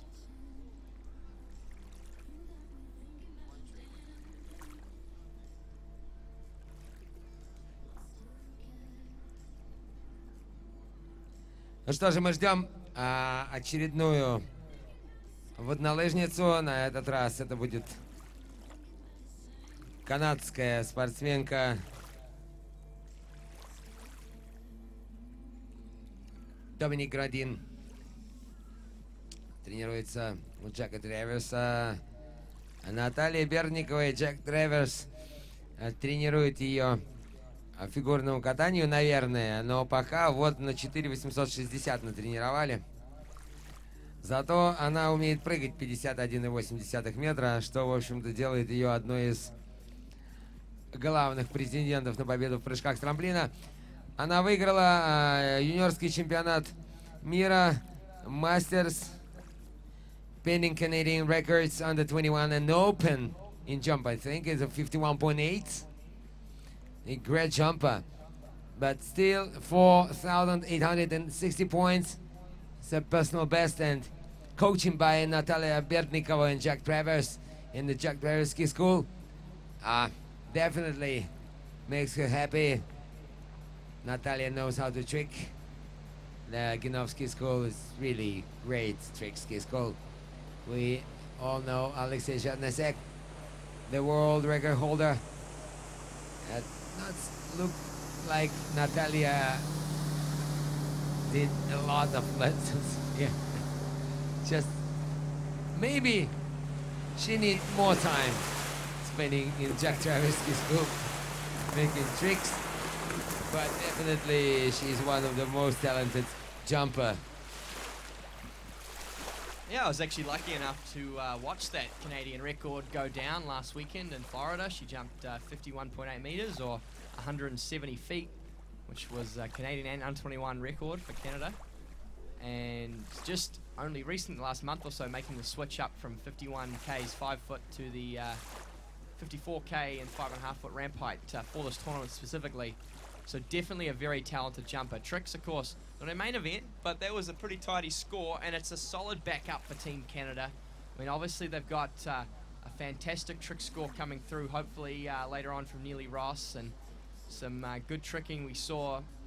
Well, we probably shouldn't talk about that just now. Be careful what I say here. But we saw, hopefully, some good tricking from Paige Reaney as well on the Canadian team. But they, you know, they may need Dodo here as a backup score, so it is important what she gets out here in the trick event. Я согласен, что командную борьбу еще никто не отменял, и здесь каждый спортсмен, кто принимает участие в командной борьбе, должен выкладываться до конца, даже в том случае, если он уже сам понимает, что он не попадает в финал или не претендует на число 12 лучших финалистов. Все равно командой соревнуются страны, и здесь важно, конечно, важно выступить как можно лучше, чтобы большее число очков положить в копилку команды. So, Dominic knows for sure, even if she is not in the finals, but she desperately needs to make as much as she can to put some points to the national, the team scores, whatever. Okay, second pass for the young lady from Canada.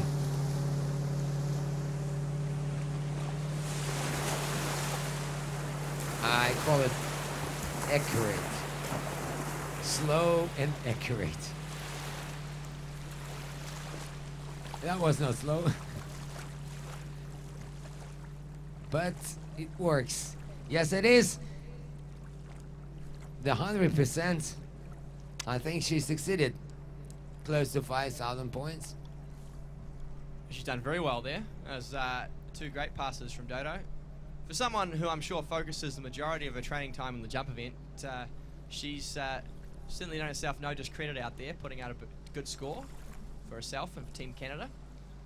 And look forward to watching her later on in the jump event. One of the favourites, you'd have to say. It's going to be an epic battle between her and the Belarusian Sasha Danielskaya later on the women's jump event. You'd have to say they're the two hot favourites in that event, both capable of going in excess of 50 metres. So can't wait to watch that. And we move back to the United States of America, I believe. And next on the water will be older sister Abby Grathwohl.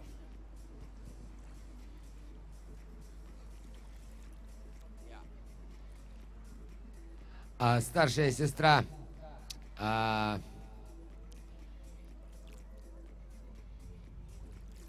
Grathwohl, Эбби, сейчас стартует. Но, к сожалению, нифига у меня нет никаких записей от команды Соединенных Штатов Америки, ни от команды Великобритании. Они объяснили это все очень просто. Мы онлайн анкету заполнили. Ну, круто. Мне-то бумажка нужна. Думаю, исправятся. Завтра будут все данные по всем лыжникам. Первый день, конечно, сильный, напряженный. Все системы нужно включить, чтобы заработала трансляция, которая, кстати, идет.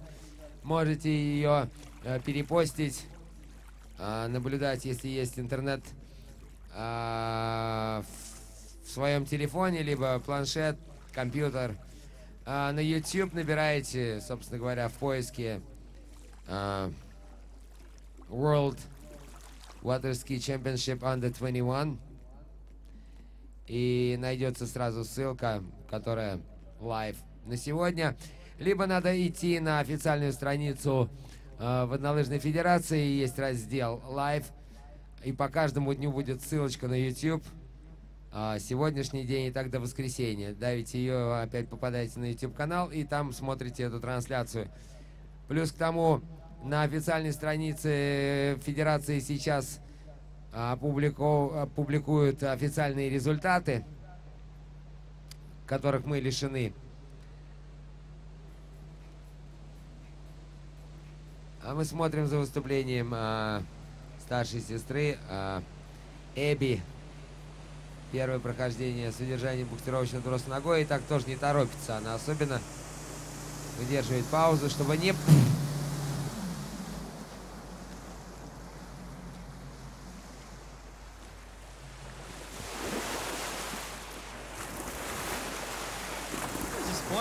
It was looking so great up to that point as well for Abby. Really smooth through the first few tricks. Still a lot of high-value tricks gotten in there, and with a stand-up hand pass, you never know, it could be an outside chance of still squeaking through to that final. Not all hope is lost.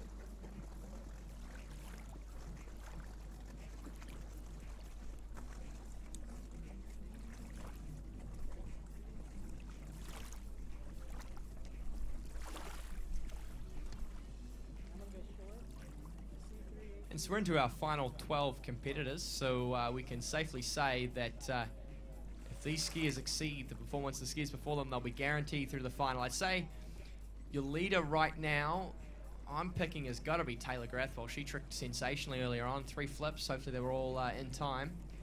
And that looked to be up around 6,000 points. So that's kind of the mark to beat right now, and that's what Abby will try to do on her second pass.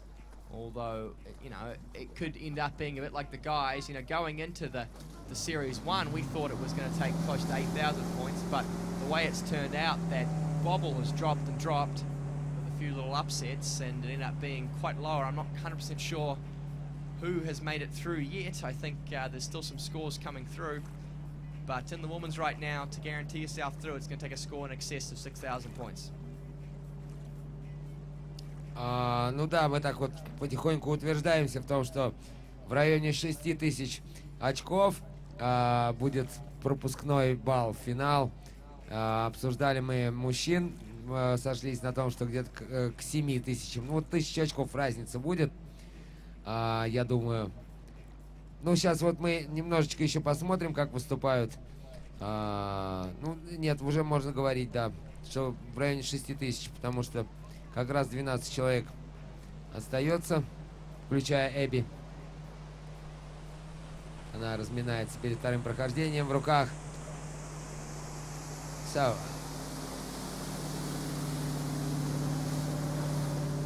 Лайн, лицо, спина.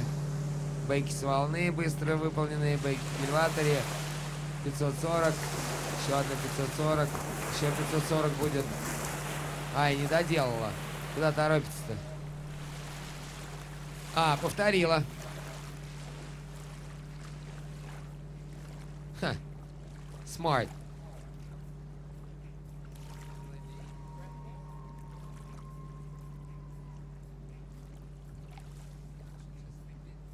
That's a great stand-up pass there from Abby, and you never know, she could end up finding her way through that trick final after all. Be a bit of a nervous wait for her, though.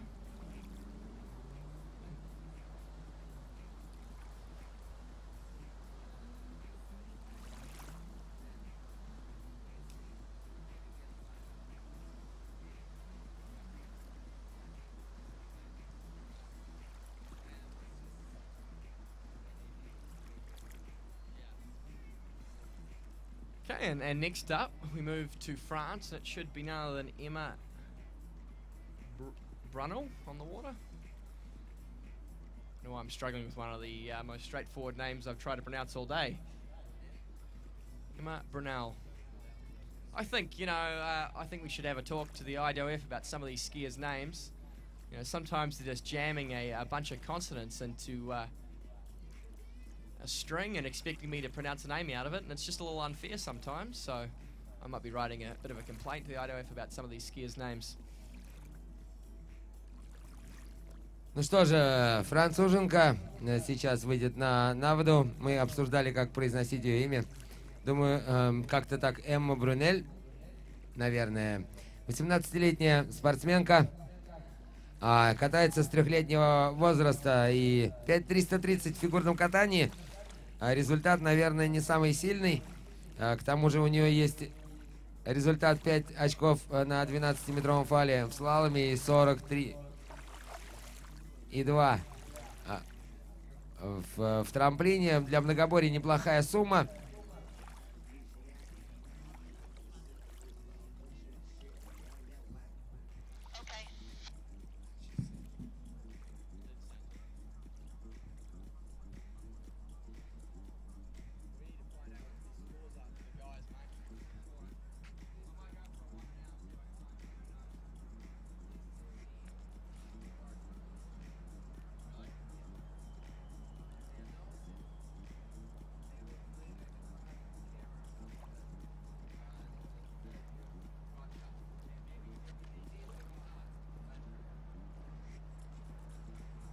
So, all the way down from France, here to Dnipro, Ukraine, to the World Under-21 Championship. Emma Brunel, 18 years of age, with the best 5,330 points.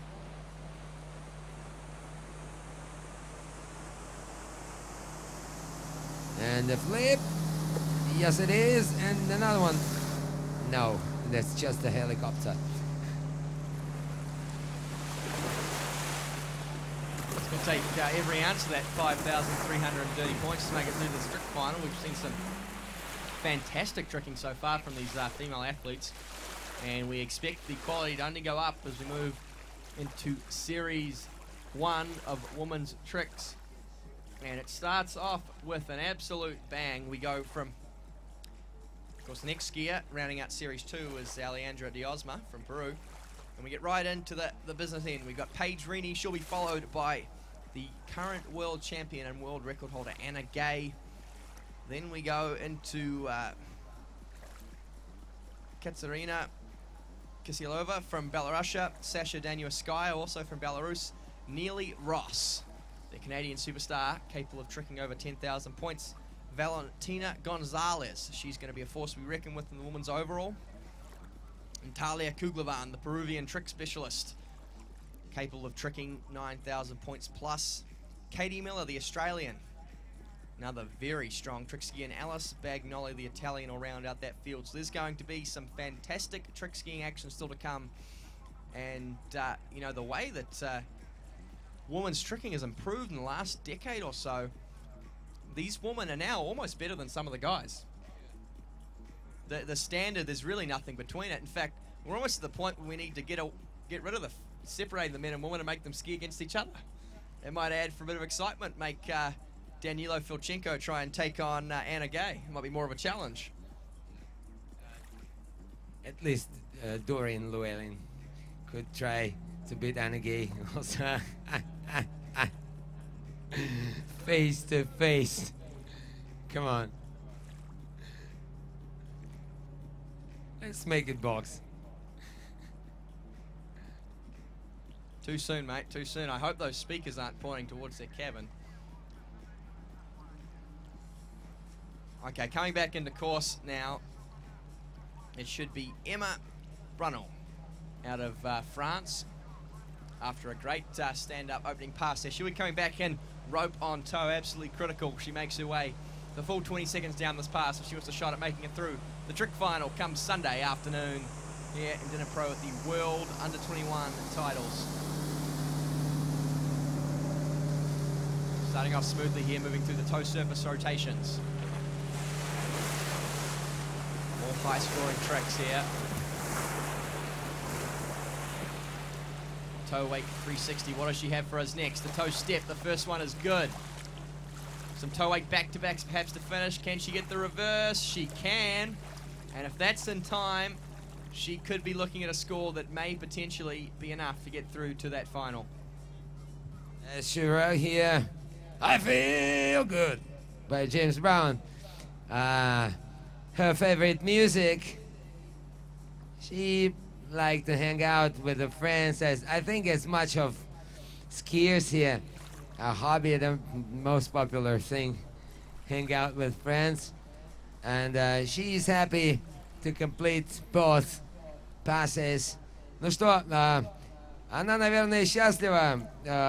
Так и написала моя любимая композиция I Feel Good в исполнении Джеймса Брауна. And Brain Again. Два прохождения прекрасно выполнены. 5330 ее личный рекорд. Может быть, и чуть больше сделала сейчас. Может рассчитывать на попадание в финал. Нас ждут скоро такие фигуры. Заключительный спортсменка Мария Алехандра de Osma, all the way down from Peru, on the water. No, the boat is coming back empty, probably to refill it with gas. And it's the time to announce the sponsor. Energy is the gas company who support and move the country forward. We need to put some gas into the tank of the boat. The best way to make it with the energy company, one of our sponsors. Another one is Smile, the cosmetic company who represent right on the ramp here, and other sponsors. Of course, I would like to thank Mercedes-Benz, Victor and Sons company, and of course the Radio Mix Radio. I think they will announce this event on radio. The Biola company, and of course beautiful Skinatik, the general sponsor and an official towboat of Worlds Under 21 2017.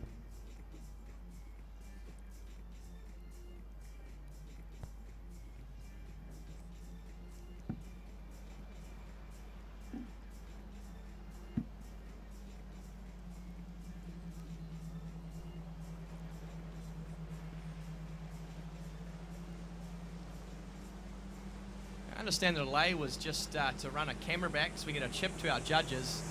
We have scores through for all but about the last 5 of our men's trickers, and it's coming right down to the wire. It looks like the some of the scores have ended up being a little bit lower than we initially thought, and the cut for the final is now looking to be around about 6,000 points.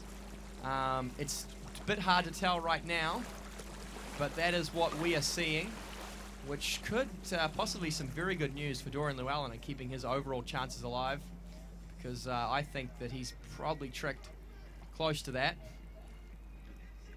But it's still a long way out. But now the judges have the chip. We should get those last half dozen or so scores to you as quickly as we can and find out who's made it through the men's trick final.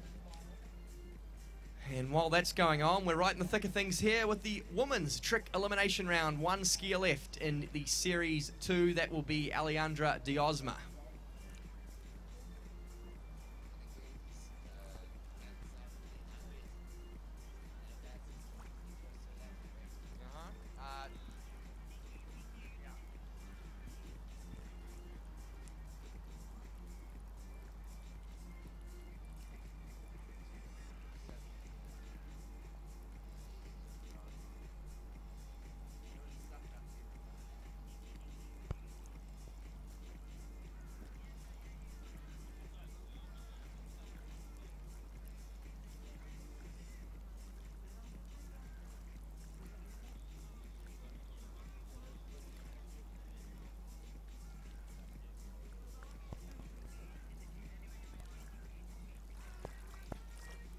Well, the rain's coming down, and it may not be the most appealing spectating conditions, but I certainly would not miss this for the world.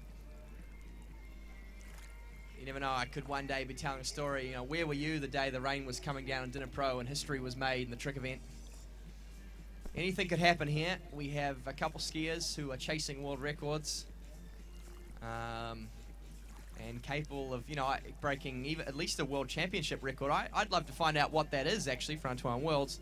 I'm not entirely convinced that anyone's ever tricked 10,000 points in a woman's tricks at an Under-21 World Champ, so we could see a world championship record go down, which would be very exciting to see. Both Anna Gay and Neely Ross capable of tricking that much. And the boat coming down the lake again. It's going kind of fast though. I think perhaps it might be heading back to the judges' tower once again.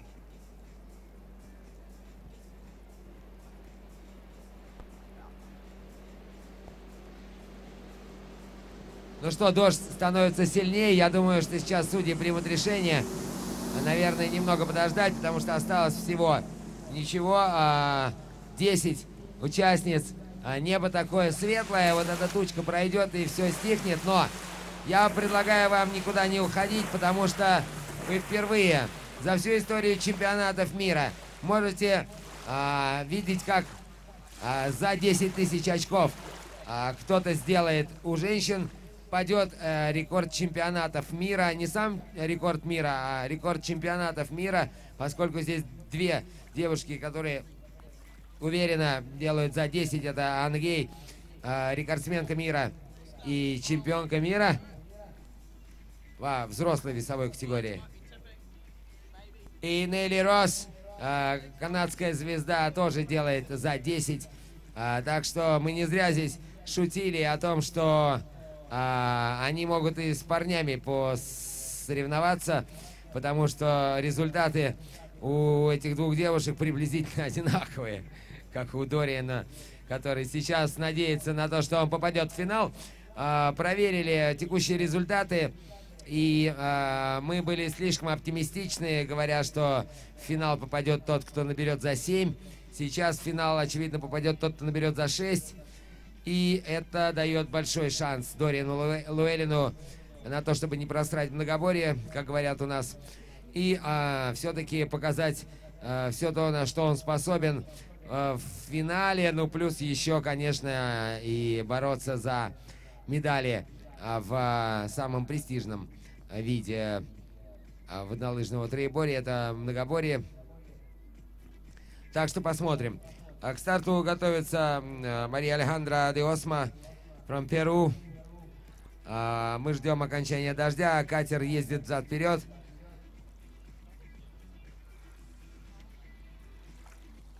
Думаю, что сейчас будет принято решение продолжать.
Итак, самые стойкие зрители сгрудились под вот таким большим зонтом.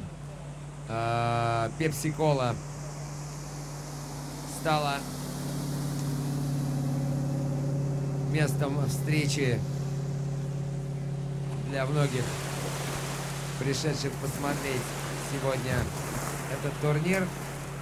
Дождь разогнал зрителей, хотя мы настоятельно рекомендовали им остаться, посмотреть выступления фигуристок, которые могут конкурировать с фигуристами, потому как Анна Гей является действующей чемпионкой и рекордсменкой мира среди взрослых, выступая сейчас на чемпионате мира как бы на ступень ниже, до 21 года. Тем не менее, она является действующей чемпионкой и рекордсменкой мира среди взрослых. И ее результат, близкий к 11 тысячам очков, вполне составит конкуренцию для любого мужчины, выступающего здесь же. Думаю, и Нелли Росс не согласится с тем, что Анна так вот возьмет и заберет золотую медаль, поскольку ее результат 10.480 тоже очень высок. Так что эти две девушки будут биться здесь не на жизнь, а на смерть. Еще есть здесь кому побороться. Две белорусские фигуристки очень сильные. Так что будем смотреть. Но пока мы ждем, я так понимаю, окончания дождя. Ну или хотя бы каких-то прогнозов, потому что он не усилится.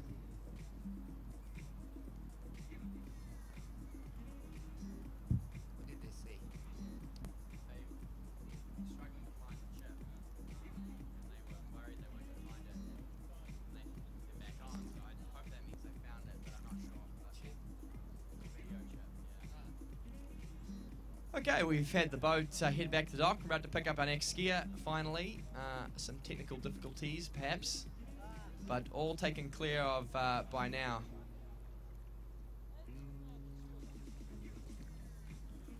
And, of course, I've said this a few times, but it should be Alejandra Diosma, young lady out of Peru, strong across all 3 events, and looking to open up her campaign here in the trick event.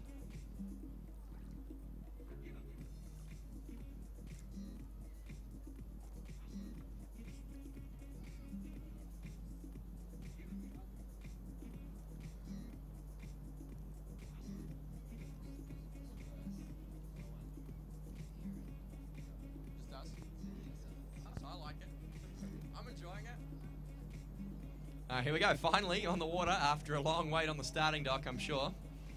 Alejandra Diosma coming in for her first pass. Like we said, right now, to make it through the final, anything over 6,000 points pretty much guarantees you. I'm picking ultimately the cut will end up being a little bit lower, around 5.5, maybe even 5,000 points. Looking good so far. Into the flips now is young Alejandra. Very clean, crisp flips here. The first half twist is good. And to the back to front. She sticks that as well, throws the fist, and she is happy with that run. Да, кулаком в воздух. Алехандро понимает, что первая полдистанция удалась, а сделать ей нужно чуть за 6, чтобы гарантировать себе место в финале. Сегодня это основная задача для этой юной перуанки. Не зря летела через полмира сюда, на Украину, чтобы выступить на чемпионате мира, который впервые проходит здесь, в Днепре. Ну что же, посмотрим. Она очень долго ждала на старте. Благо там есть тент, и она не мокла под дождем. Разбирались с видеокартой, разбирались с изменившимися погодными условиями. И, наконец, судьи приняли решение продолжить соревнования. Остается у нас 9 участниц, включая... Нет, 10, включая Алехандру. И это будут очень сильные спортсмены. So the only 10 skiers remains, including Alejandra Diosma. And Alejandra is ready for her second pass. The first was successful, and she's enjoyed how she did it. No rush changing equipment, but I think she is in time. She takes her time preparing for the second pass, and we are ready.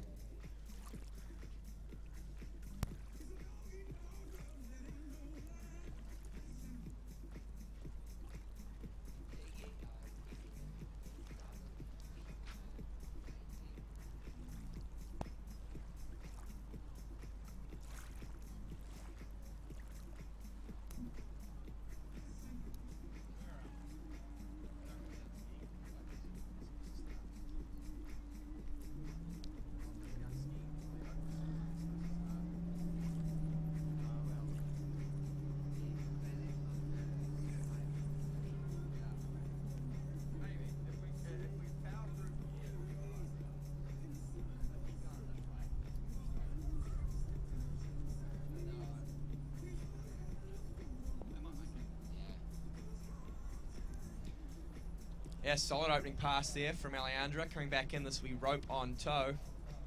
Obviously following a slightly stricter training regimen for a tricks than older brother Rafael we saw earlier on, looking a little agricultural out there on his trick ski. Still racked up a solid score though.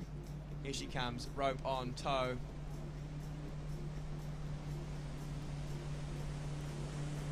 And I think if she can back up that hand pass with something, you know, fairly decent here on toe, should be a good shot through this final. That was the best flipping we've seen so far from these girls. And look at her now; she moves smoothly through this opening surface toe sequence.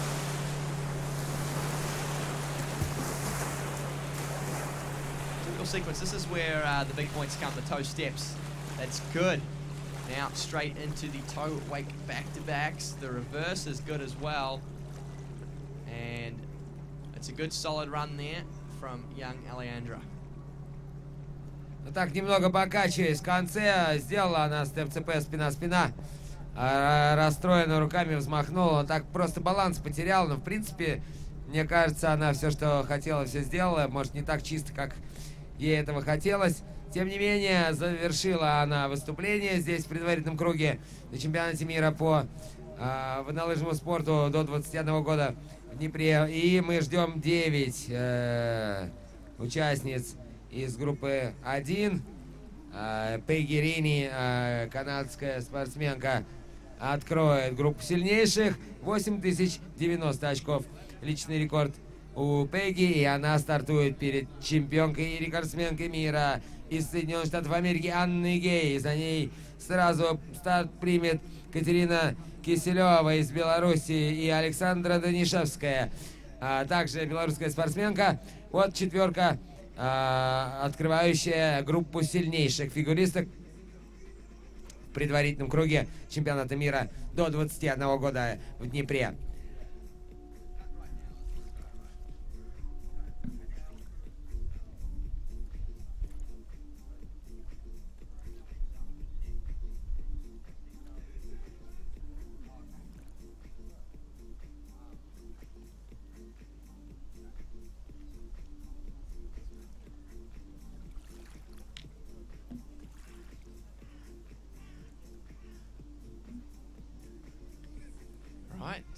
Another little peek at the trick results, and I'm sure everyone on site, if you're curious to see the men's trick result up to date as far as we've got so far, that's on idof.ed, I believe it is. If you just look up IDOF live scoring, it should come up. We have most of the men's trick scores through now. A few we're waiting on. I believe on the bubble right now is the American Nick Lang, his score of 6,060 points, I believe it was. Coming to course though, it should be into Series 1, Paige Reaney, the current Junior Masters overall champion and the skiing sensation out of course, Canada. And moving through this opening toe pass, looking very crisp and smooth so far. And that was a lightning quick toe 5 front, wasn't it? You can't do it much quicker than that. Toe steps now, the toe line O is okay. The toe line back looks good. Actually got toe line back to finish, not quite, didn't quite get the hips up towards the boat on that one, and goes down on what was probably her final toe trick.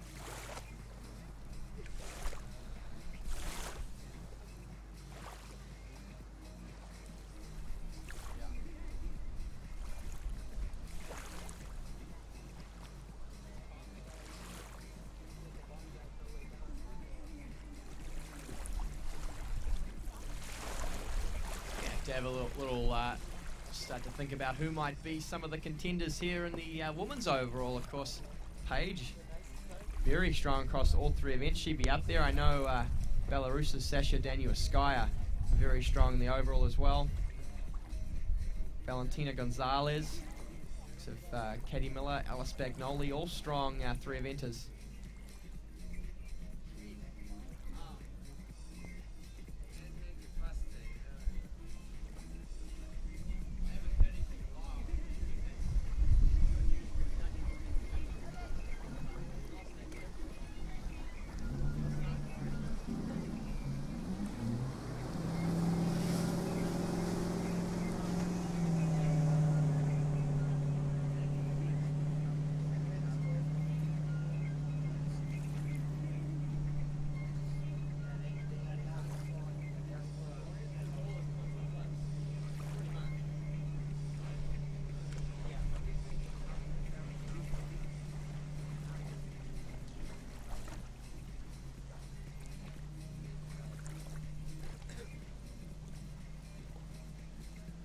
So Pedrini from Canada about to come in for pass number 2 after a late fall and toes.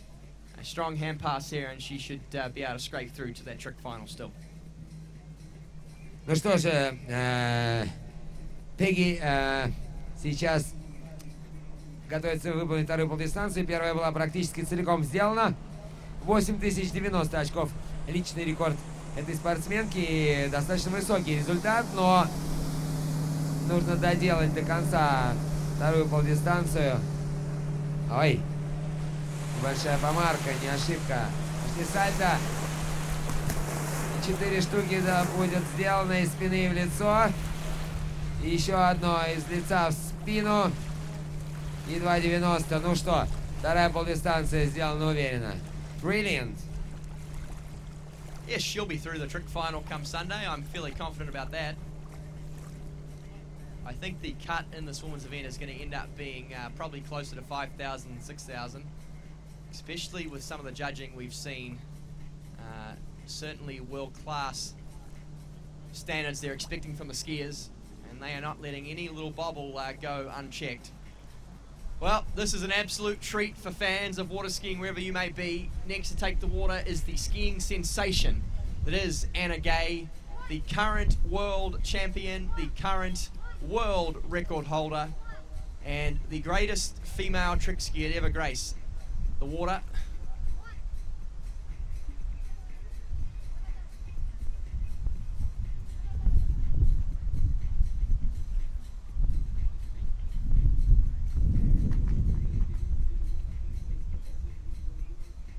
Okay, just a quick announcement as far as trick sheets are confirmed. In probably the next 5-10 minutes or so, the men's trick sheets will be taken down towards the starting dock where they can be checked. Women's trick sheets will not be released until tomorrow morning. So again, men's trick sheets are probably only 5-10 minutes away from being released. They can be found down by the start dock. Women's trick sheets will not be released until tomorrow morning.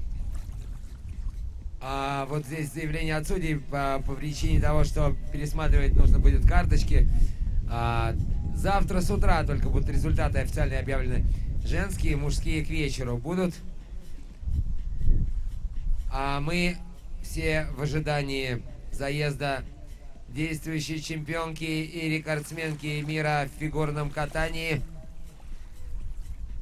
All the way down from United States of America, the world champion and record holder, Anna Gay on the water.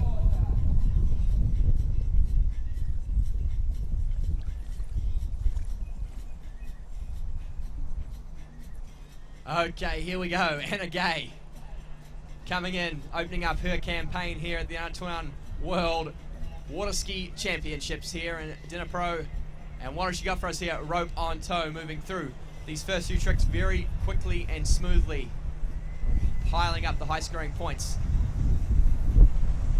For the surface tricks now, this is where it's really critical. The toe steps, the first one is good. What's she got for us now? The toe line back is good.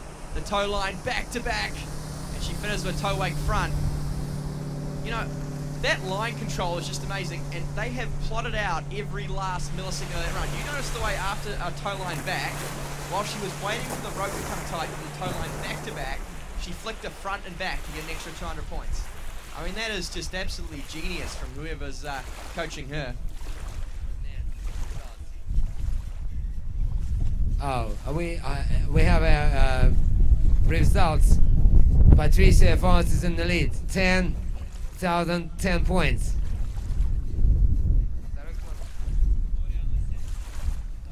Dorian, 7,430 points. Danila Vilchenko is on the second place with the result 9,800 points.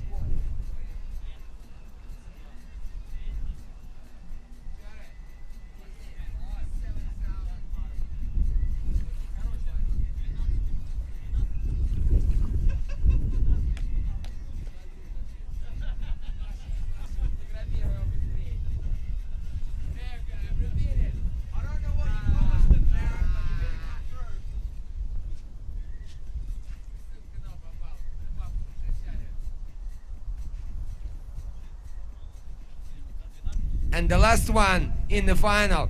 Congratulations, Alexander Samoilov is in the final. Александр Самойлов 12-м попадает в финал. Давайте поздравим. Так, у нас оба украинских спортсмена попадают в число 12 лучших.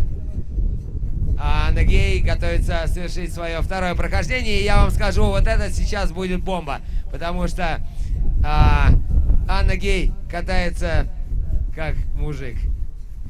She is skiing like a man. The second pass will be the bomba. Yeah, she's a very talented trick skier indeed. In fact, if her and Neely keep tricking the way they do, we'll stop saying she's skiing like a man and start saying the guys are skiing like girls. And that'll be a compliment, not an insult. Coming in now for a hand pass. And this is very high scoring indeed. We'll see the full 6 flips. And starting off here with some high scoring rope over tricks. Here we go, right into the front flip. Great front flip there, Anna Gay into the very high scoring half twist. A little bit slow on some of these flips, but should be right here. The Mo with the reverse to finish, and Anna Gay, she's through to the final. That's going to be a hard act to follow for our 8 competitors still left on the dock. That's going to be in the very high 9,000 points, I would say, there from Anna Gay. I can hear shout from United States team here. Ну что же, мы поздравляем Анну Гей точно в финале. Вы видели, и передняя сальто такой тяжелая, выкрутила еле-еле. Пришла на свою тоненькую задницу, но уехала. И продолжила выступление. Я думаю, что если бы она даже грохнулась на переднем, все равно она попала бы в финал. Тем не менее, она подтвердила свой класс чемпионки и рекордсменки мира, выполнив вторую полдистанцию целиком. А мы готовимся смотреть за выступлениями двух белорусских спортсменов, Катерина Киселева и Александра Данишевская. Поедут у Катерины Киселевой 6800 личный рекорд.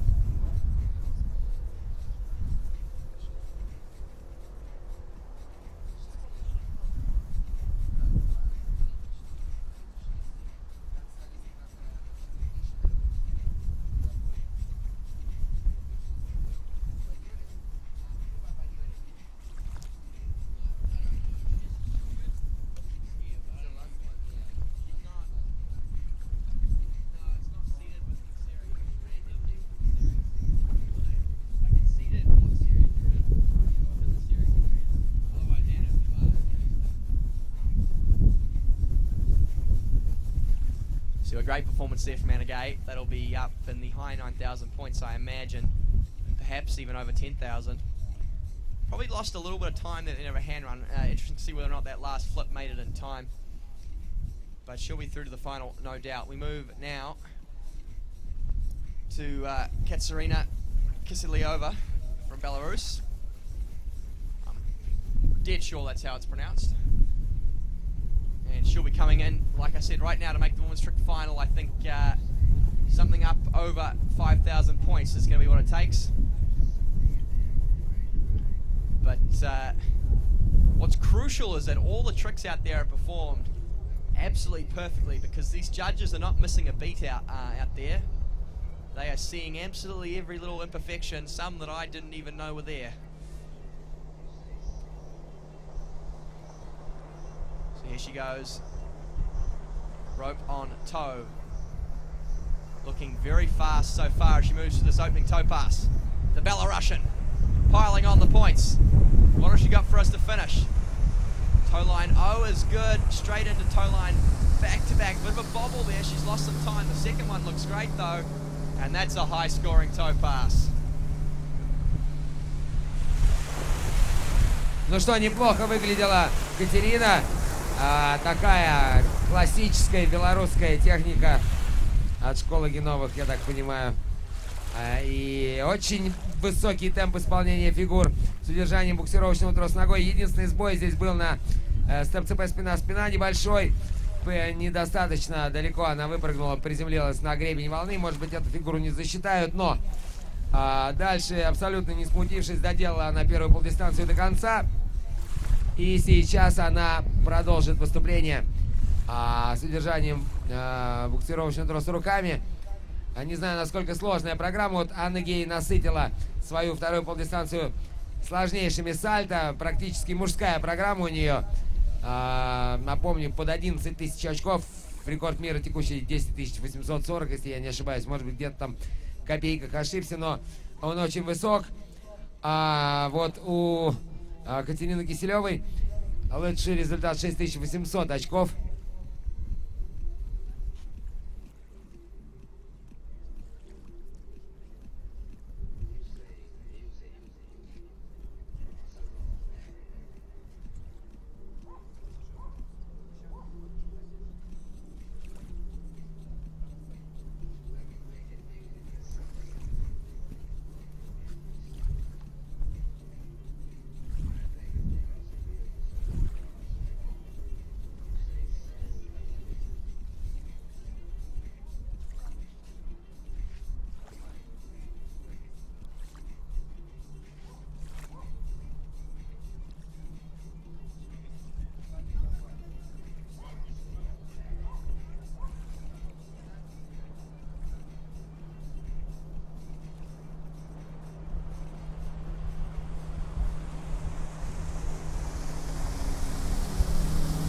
Итак, второе прохождение Катерина Киселева.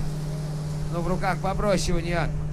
Программа такая классически женская. Но вот есть один скиллайн, есть второй скиллайн. Стоять! Стоит! Еще один скиллайн. Очень сильно провис фал. Сальто будет одно в спину. Ох, нет. That was a mistake. Making a line. The rope was completely in the water. I was thinking she will fell down after the second line, but she recovered and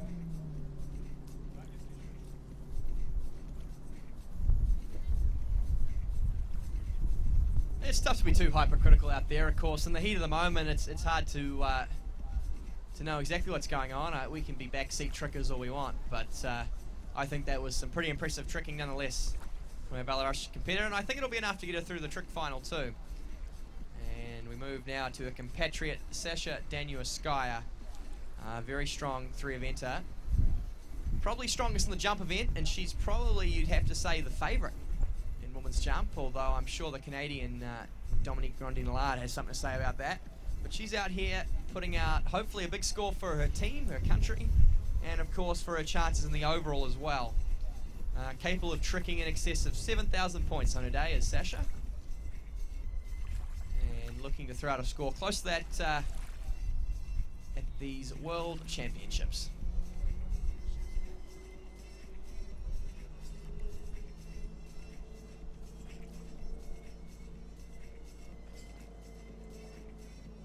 This has been a very exciting afternoon of trick skiing, hasn't it? We've seen all sorts of upsets and miracles, you might say. The men's trick elimination round, very exciting indeed. And it is important to note that all those scores that we've announced so far and that are online on the website aren't official. They are subject to change, and there is a review period of the trick sheets. But I'd imagine there'll be very few changes. These judges, I'm sure, have got everything right. And coming into course now for her first pass should be Sasha Danuaskaya of Belarus. А вот и первый раненый идет.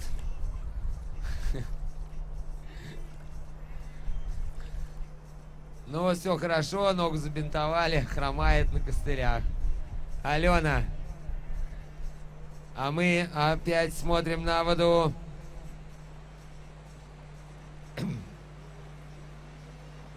Александра Данишевская. Первое прохождение с удержанием буксировочного троса ногой. Посмотрите, а темп-то даже пониже, чем у Катерины.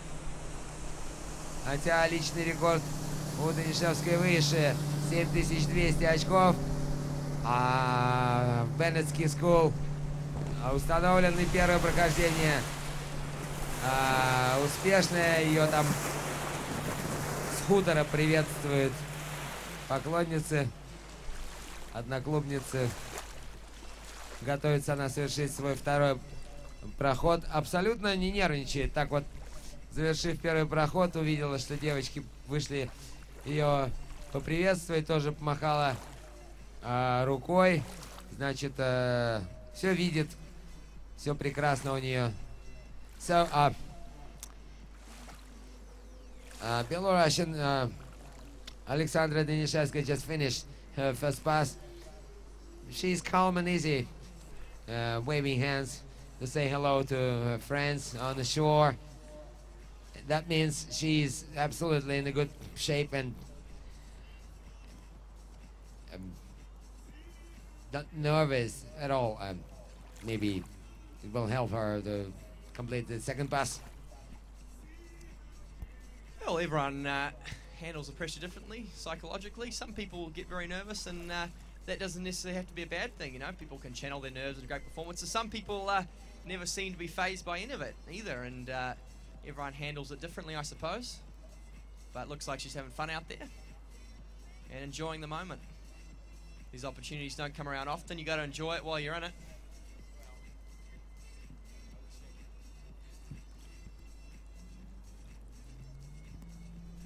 Я соглашусь, тут я переведу на русский, а лучше say it in Russian.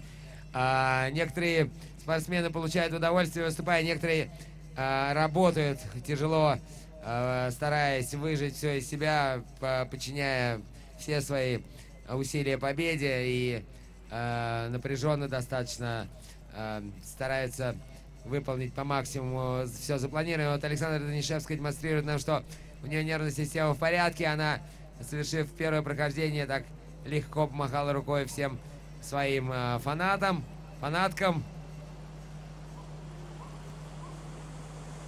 Итак, да, посмотрим за второй полдистанции. Александра Данишевская, Беларусь. 540, вторая 540. Еще одна пятерка будет. Есть бэк-бэк. Такие простенькие фигуры. И пошли сальто. Первое есть. Второе в темп. И третье в спину. И разворачивается из спины в лицо. И два боковых. Ну, вот это мы видели. Прохождение уже такое.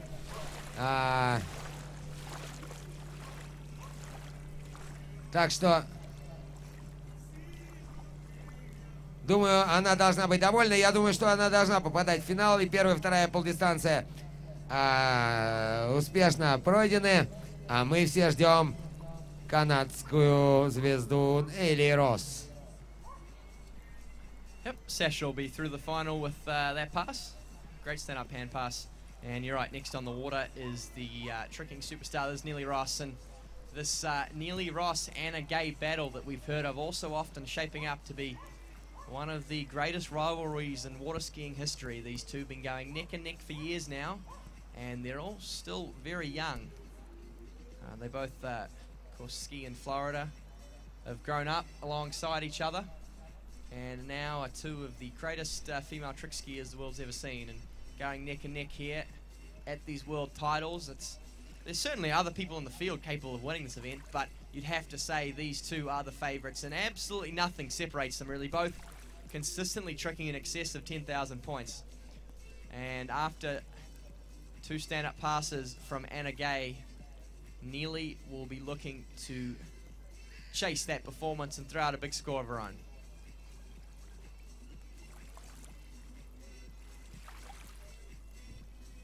Ну что же, еще одна фигуристка, которая умеет делать за 10 тысяч очков, постоянно соперничает с действующей рекордсменкой и чемпионкой мира Нелли Росс.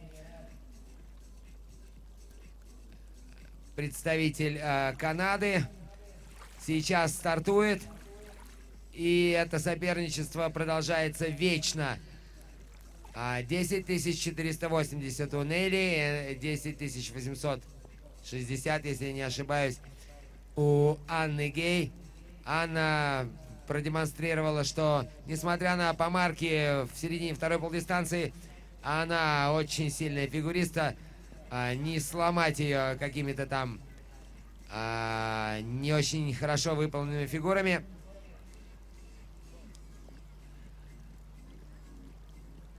И вот сейчас настанет момент истины. Одна из двух претенденток на золотую медаль на дистанции. Нелли Росс, Канада.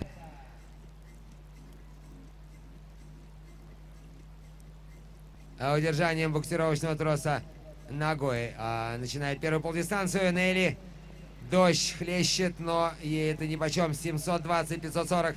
Два бэка с волны. Два бэка таких в кильваторе. 540 накрут. Раскрут, накрут. Раскрут с волны. Степ-ЦП, лицо-лицо. Чисто.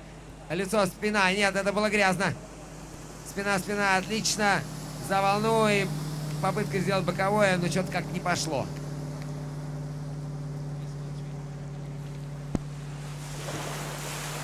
That's just, that's beautiful, I'd say, is the word I'd use for that. You know, Anna, a little bit stronger than Neely. She tends to muscle her way through her tricks a little more, but Neely, very graceful out there. Actually looked to be the exact same toe run as we just saw from Anna, so dead level as far as the first pass goes. Seeing to see if she can just be a little quicker and smoother on hands than perhaps Anna was, and maybe squeeze an extra trick in time.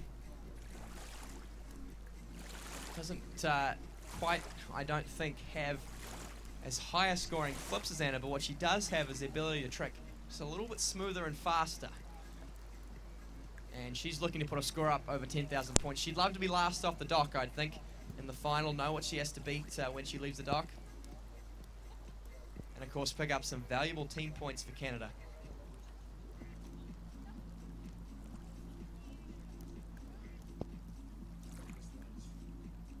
Did ya? Yeah. That's no good, mate. What's that? I keep accidentally buying sparkling water because I don't seem to rush it or read it. Every time I go to buy water, I accidentally buy sparkling water. I don't want sparkling water. Still? Yeah. Still know what I mean?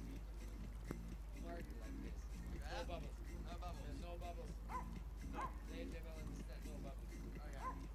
I just need to work out what the how to read still. Even the gas is the same. Gas? No gas. No gas. No gas. I'm just getting some lessons on how to speak the local tongue around here. I keep accidentally buying stuff I don't want to, like sparkling water and all sorts, so brushing up on some local lingo. As we're about to have Neely Ross back in for her hand pass. Can she match the stand-up performance we saw from Anna Gay just moments ago? Итак, Нелли Росс, вторая полдистанция. Посмотрим, как она справится. Мы видели, Анна Гей, ну так, не без труда проехала вторую полдистанцию, хотя, в общем-то, в запас относительно всех остальных фигуристок огромный. Итак, Нелли Росс на дистанции. Неплохо начинает. Достаточно экономно. Ох, переднее сальто такое же. Та же самая программа, посмотрите. Очень похоже по композиции, что и у Анны Гей. Просто кто чище выполнит, тот и победит.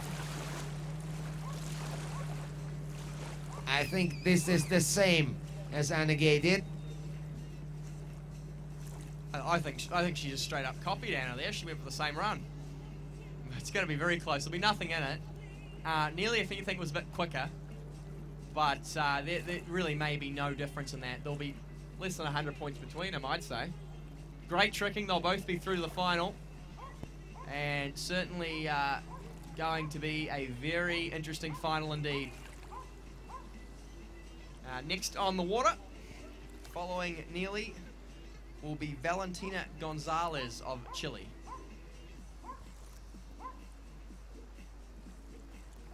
Valentina, another outside chance, and overall, you have to say, very, very strong across all three events.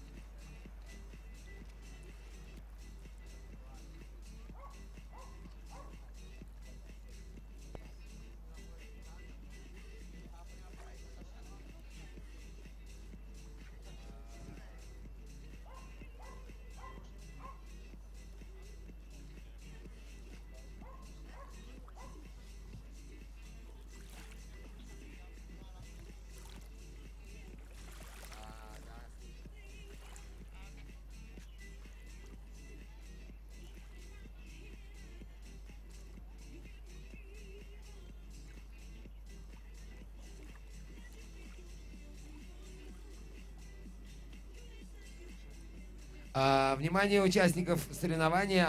Все мужчины сразу после окончания женских заездов могут подойти на старт и проверить свои записки, судейские записки по фигурному катанию.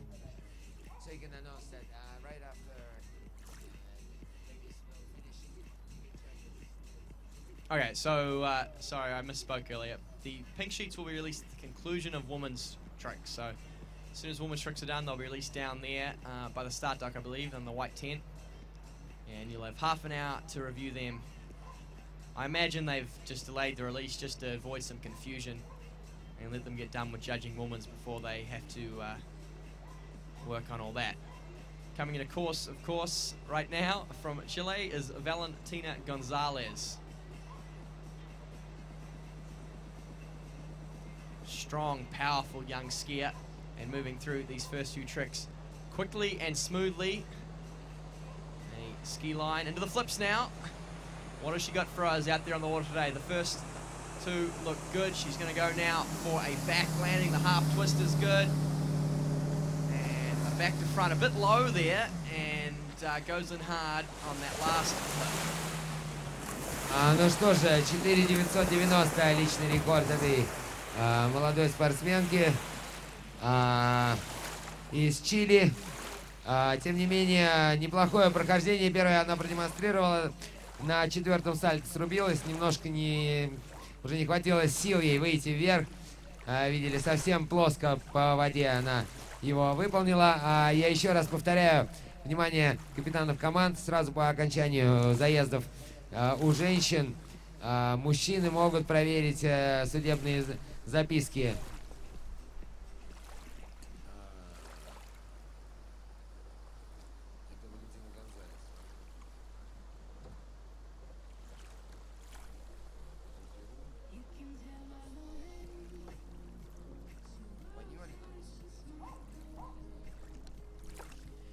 So team captains, right after women prelims, you can check men's trick sheet on the starting area. So be ready for that. And you will have like half an hour for that. And right after that, we will have an opening ceremony not so far from here. The bus will take out from starting place from Sentosa Cable Park at quarter past 6. Sorry for that. And 6:30, the opening ceremony will begin. And it won't take long, like, what, an hour?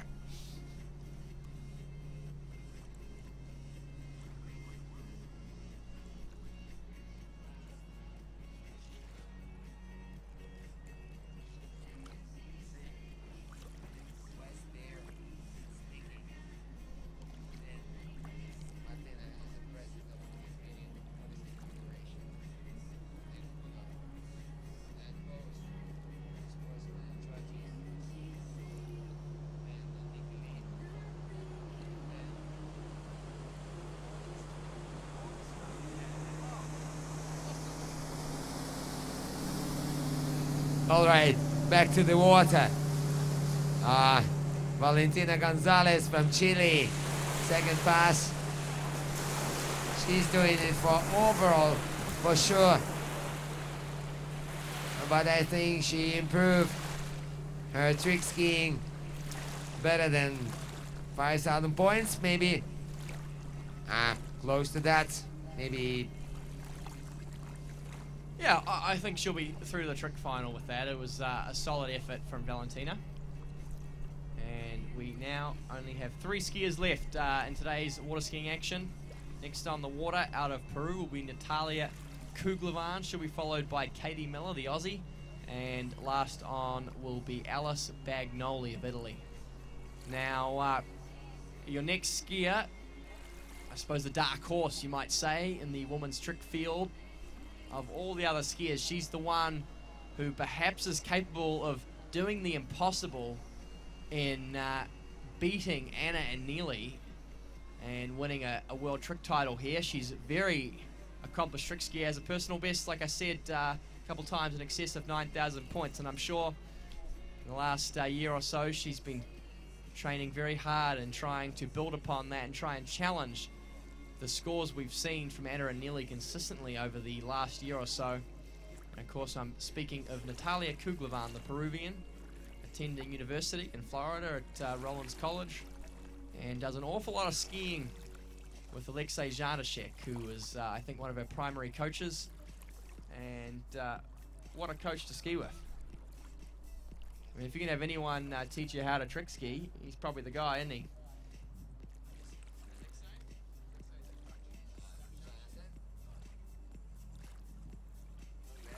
And I'd say he'll be there in the towboat pinning for her.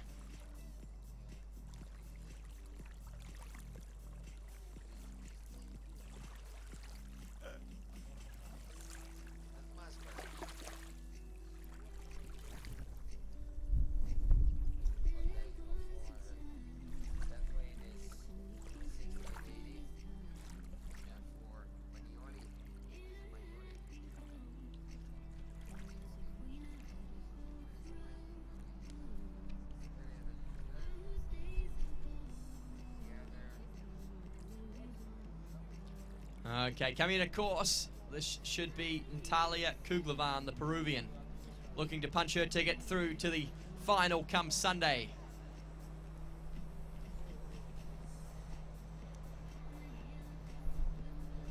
She'll be opening up with the hand pass. Straight into the high-scoring ski line tricks. Lots of points on those first three. Into the flips now. Getting lots of pop off that wake. Very fast and clean flips so far into the high-scoring mode now. Bit of a bobble there on landing. She recovers, though, and lands the reverse. And that is a tidy opening pass there for Natalia.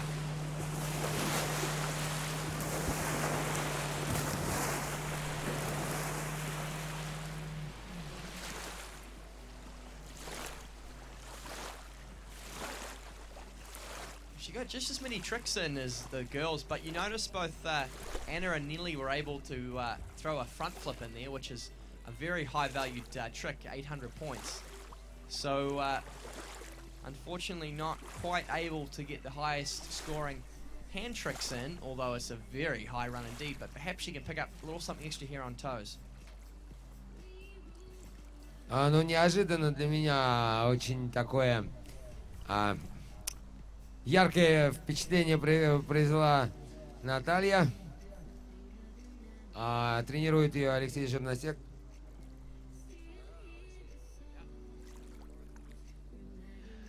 Ну, не надо представлять Алексея, это действующий чемпион и рекордсмен мира. Опять-таки, это воднолыжная школа Геновых. Основной конкурент, я думаю, на мировой арене, готовящий очень сильных фигуристов. Соответственно, Алексей, конечно, передает опыт Наталье, и она очень быстро прогрессирует. Видели первое прохождение, такое агрессивное сальто. Делает сейчас, готовится ко второму прохождению, и у нас останутся только две участницы. Одна из Австралии, Кэтлин Мила, и итальянка Элис Баньоли. Элис Баньоли раньше каталась достаточно неплохо, 7,480, у нее был личный рекорд, но в этом году 6,790 только. И вот у Кэтлин Мила где-то такой же личный рекорд, 6,800. Так что эти спортсменки тоже претендуют на попадание в финальную часть. А мы, конечно, все держим кулаки за двух украинских спортсменок, Софью Максименкову и Станиславу Просветову, которые сделали все, что могли. Полностью закончили оба прохождения, достаточно чисто все выполнили. Значит, результат должен быть за 6000 очков, но это все зависит от судей, которые были не сильно милостливы к Даниле Фильченко, срезав целую 1000 с его результата, и таким образом он пока второй. Но украинская команда решила в полуфинале не подавать таких протестов. посмотреть просто записки. Уже борьба будет вся в финале. А на дистанции перуанская спортсменка Наталья Гулливан.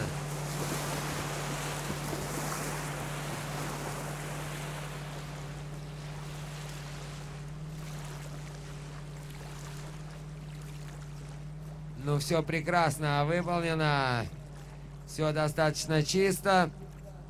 All clear. Not bad at all. For Natalia Kuglivan from Peru. She's coached by Alexei Chernasek, world current record holder and world champion. He's sitting in the boat. And we go to Australia. Kathleen Miller is ready to start.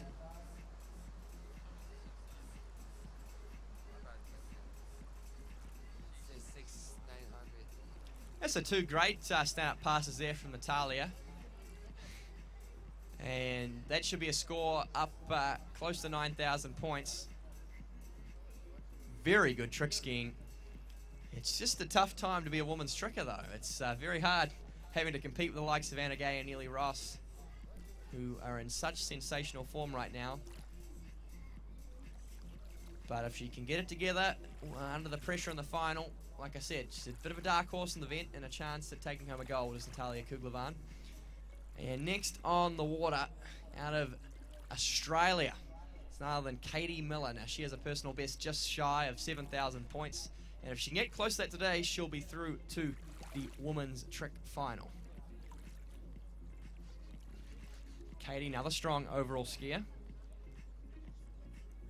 She'd have to be an outside chance, I would think, of picking up a medal in the overall if she can really ski well across all three events. Never easy to do.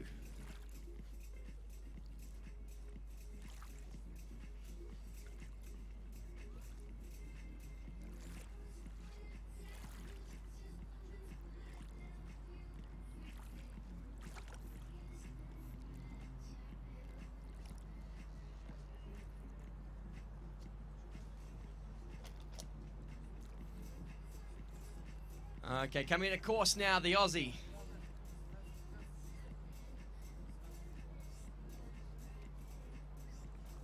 Looking to pick up as many points as you can here in this elimination round. Coming in, rope on toe, Katie Miller.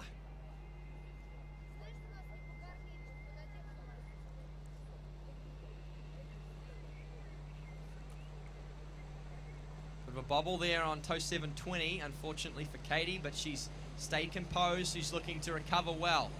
Moving now through the rest of her toe tricks.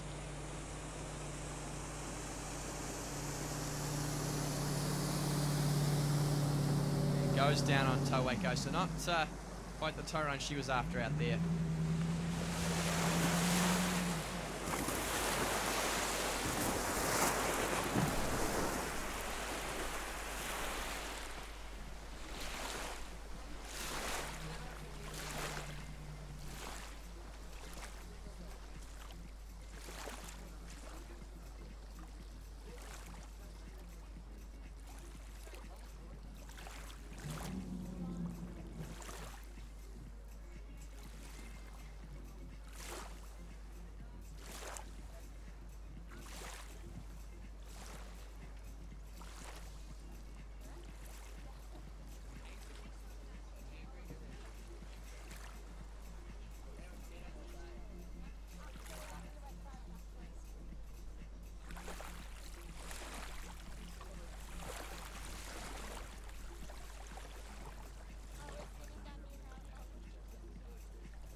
So that's a pressure.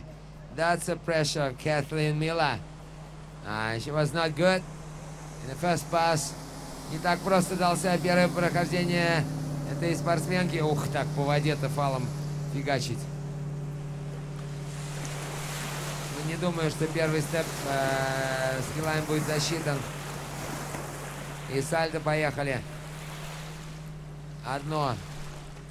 Второе. И спины в лицо. Бац. It'll come right down to the wire for Katie Miller. I think with those two passes, she may struggle just a tad to make her way through that final. We will see. It was all very clean, I think, to her credit, up until that point, so that's always a good sign.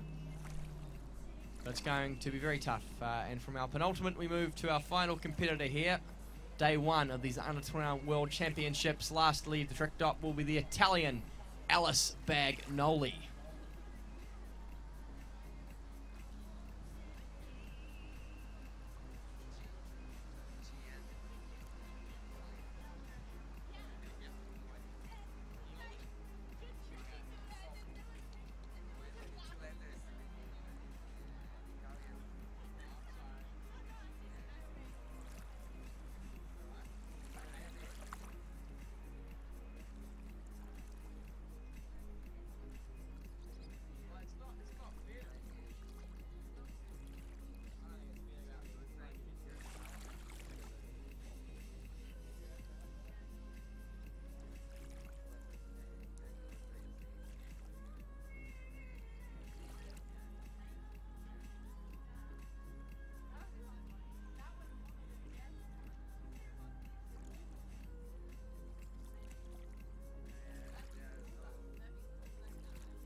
Alice Bagnoli coming in, your final competitor today, looking to get through the trick final as well. I'm picking right now the cut, somewhere around 5,000 points. Very quick through those surface rotations, Alice Bagnoli, into some of the higher scoring ones now. The wake 540 to 540 back into the flips now, very low, popping off that wake. And looking to pick up a couple more here. She got one more to finish. She does, and that's a good stand-up hand pass from Alice. And that's the sort of thing she needed to make her way through the trick final.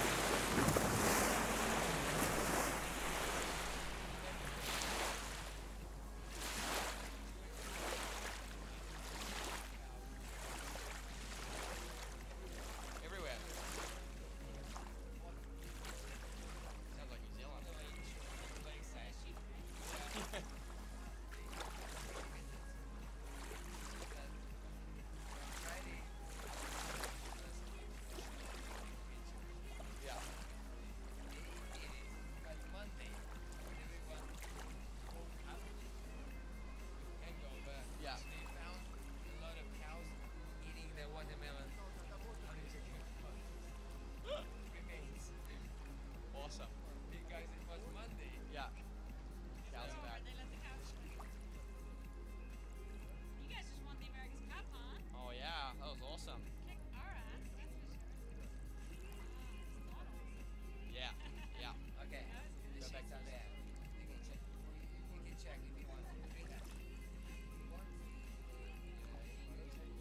Sounds like trick sheets have been released down at the towards the starting dock. So if you want to look at your trick sheet, if you're like me, perhaps you don't really want to look at your trick sheet.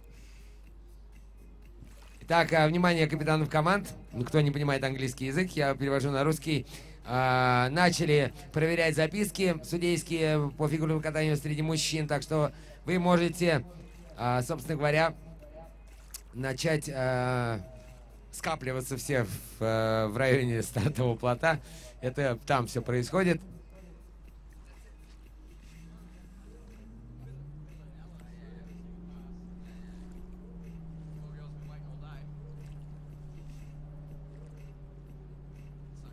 Завершающее прохождение на сегодня. Напряженный был день очень у нас. Алиса Баньоли, итальянская фигуристка. В своем активе имела она когда-то результат 7200 с чем-то очков. Сейчас не скажу сколько, но такой был высокий достаточно результат. Но в этом сезоне 6800 где-то удавалось ей накрутить. Ну, близко к лучшему, но очевидно, может быть, сейчас выйдет она на пик формы. Давайте посмотрим второе прохождение с удержанием буксировочного троса ногой. Анна Баньоли, Италия, 720, 540. Бэк с волны, бэк с волны. Бэк-бэк, бэк-бэк. 540. 360. Накрут. Сейчас раскрут с волны и будут степ-цп, очевидно. Под себя лицо, спина, разворот. Два боковых. Все она сделала. It's all done. And we have done. Congratulations to the first day of the World Under-21 Championship in Dnipro is going to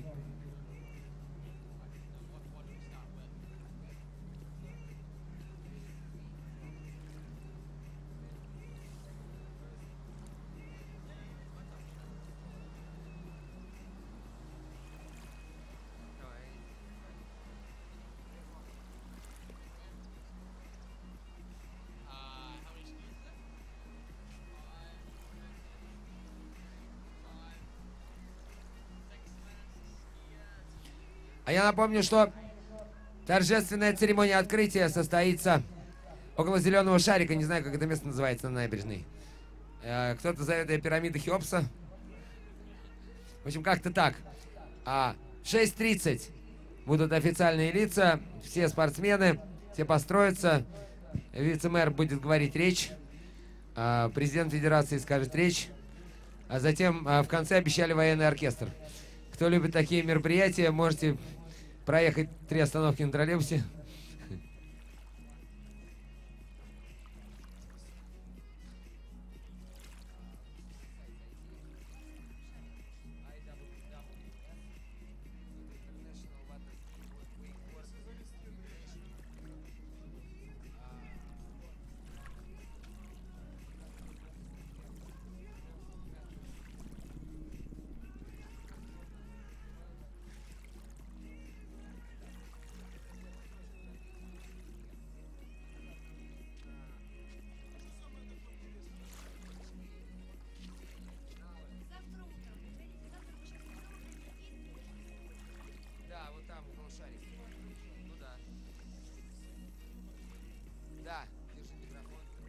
Завтра до 8. Да, я пошел.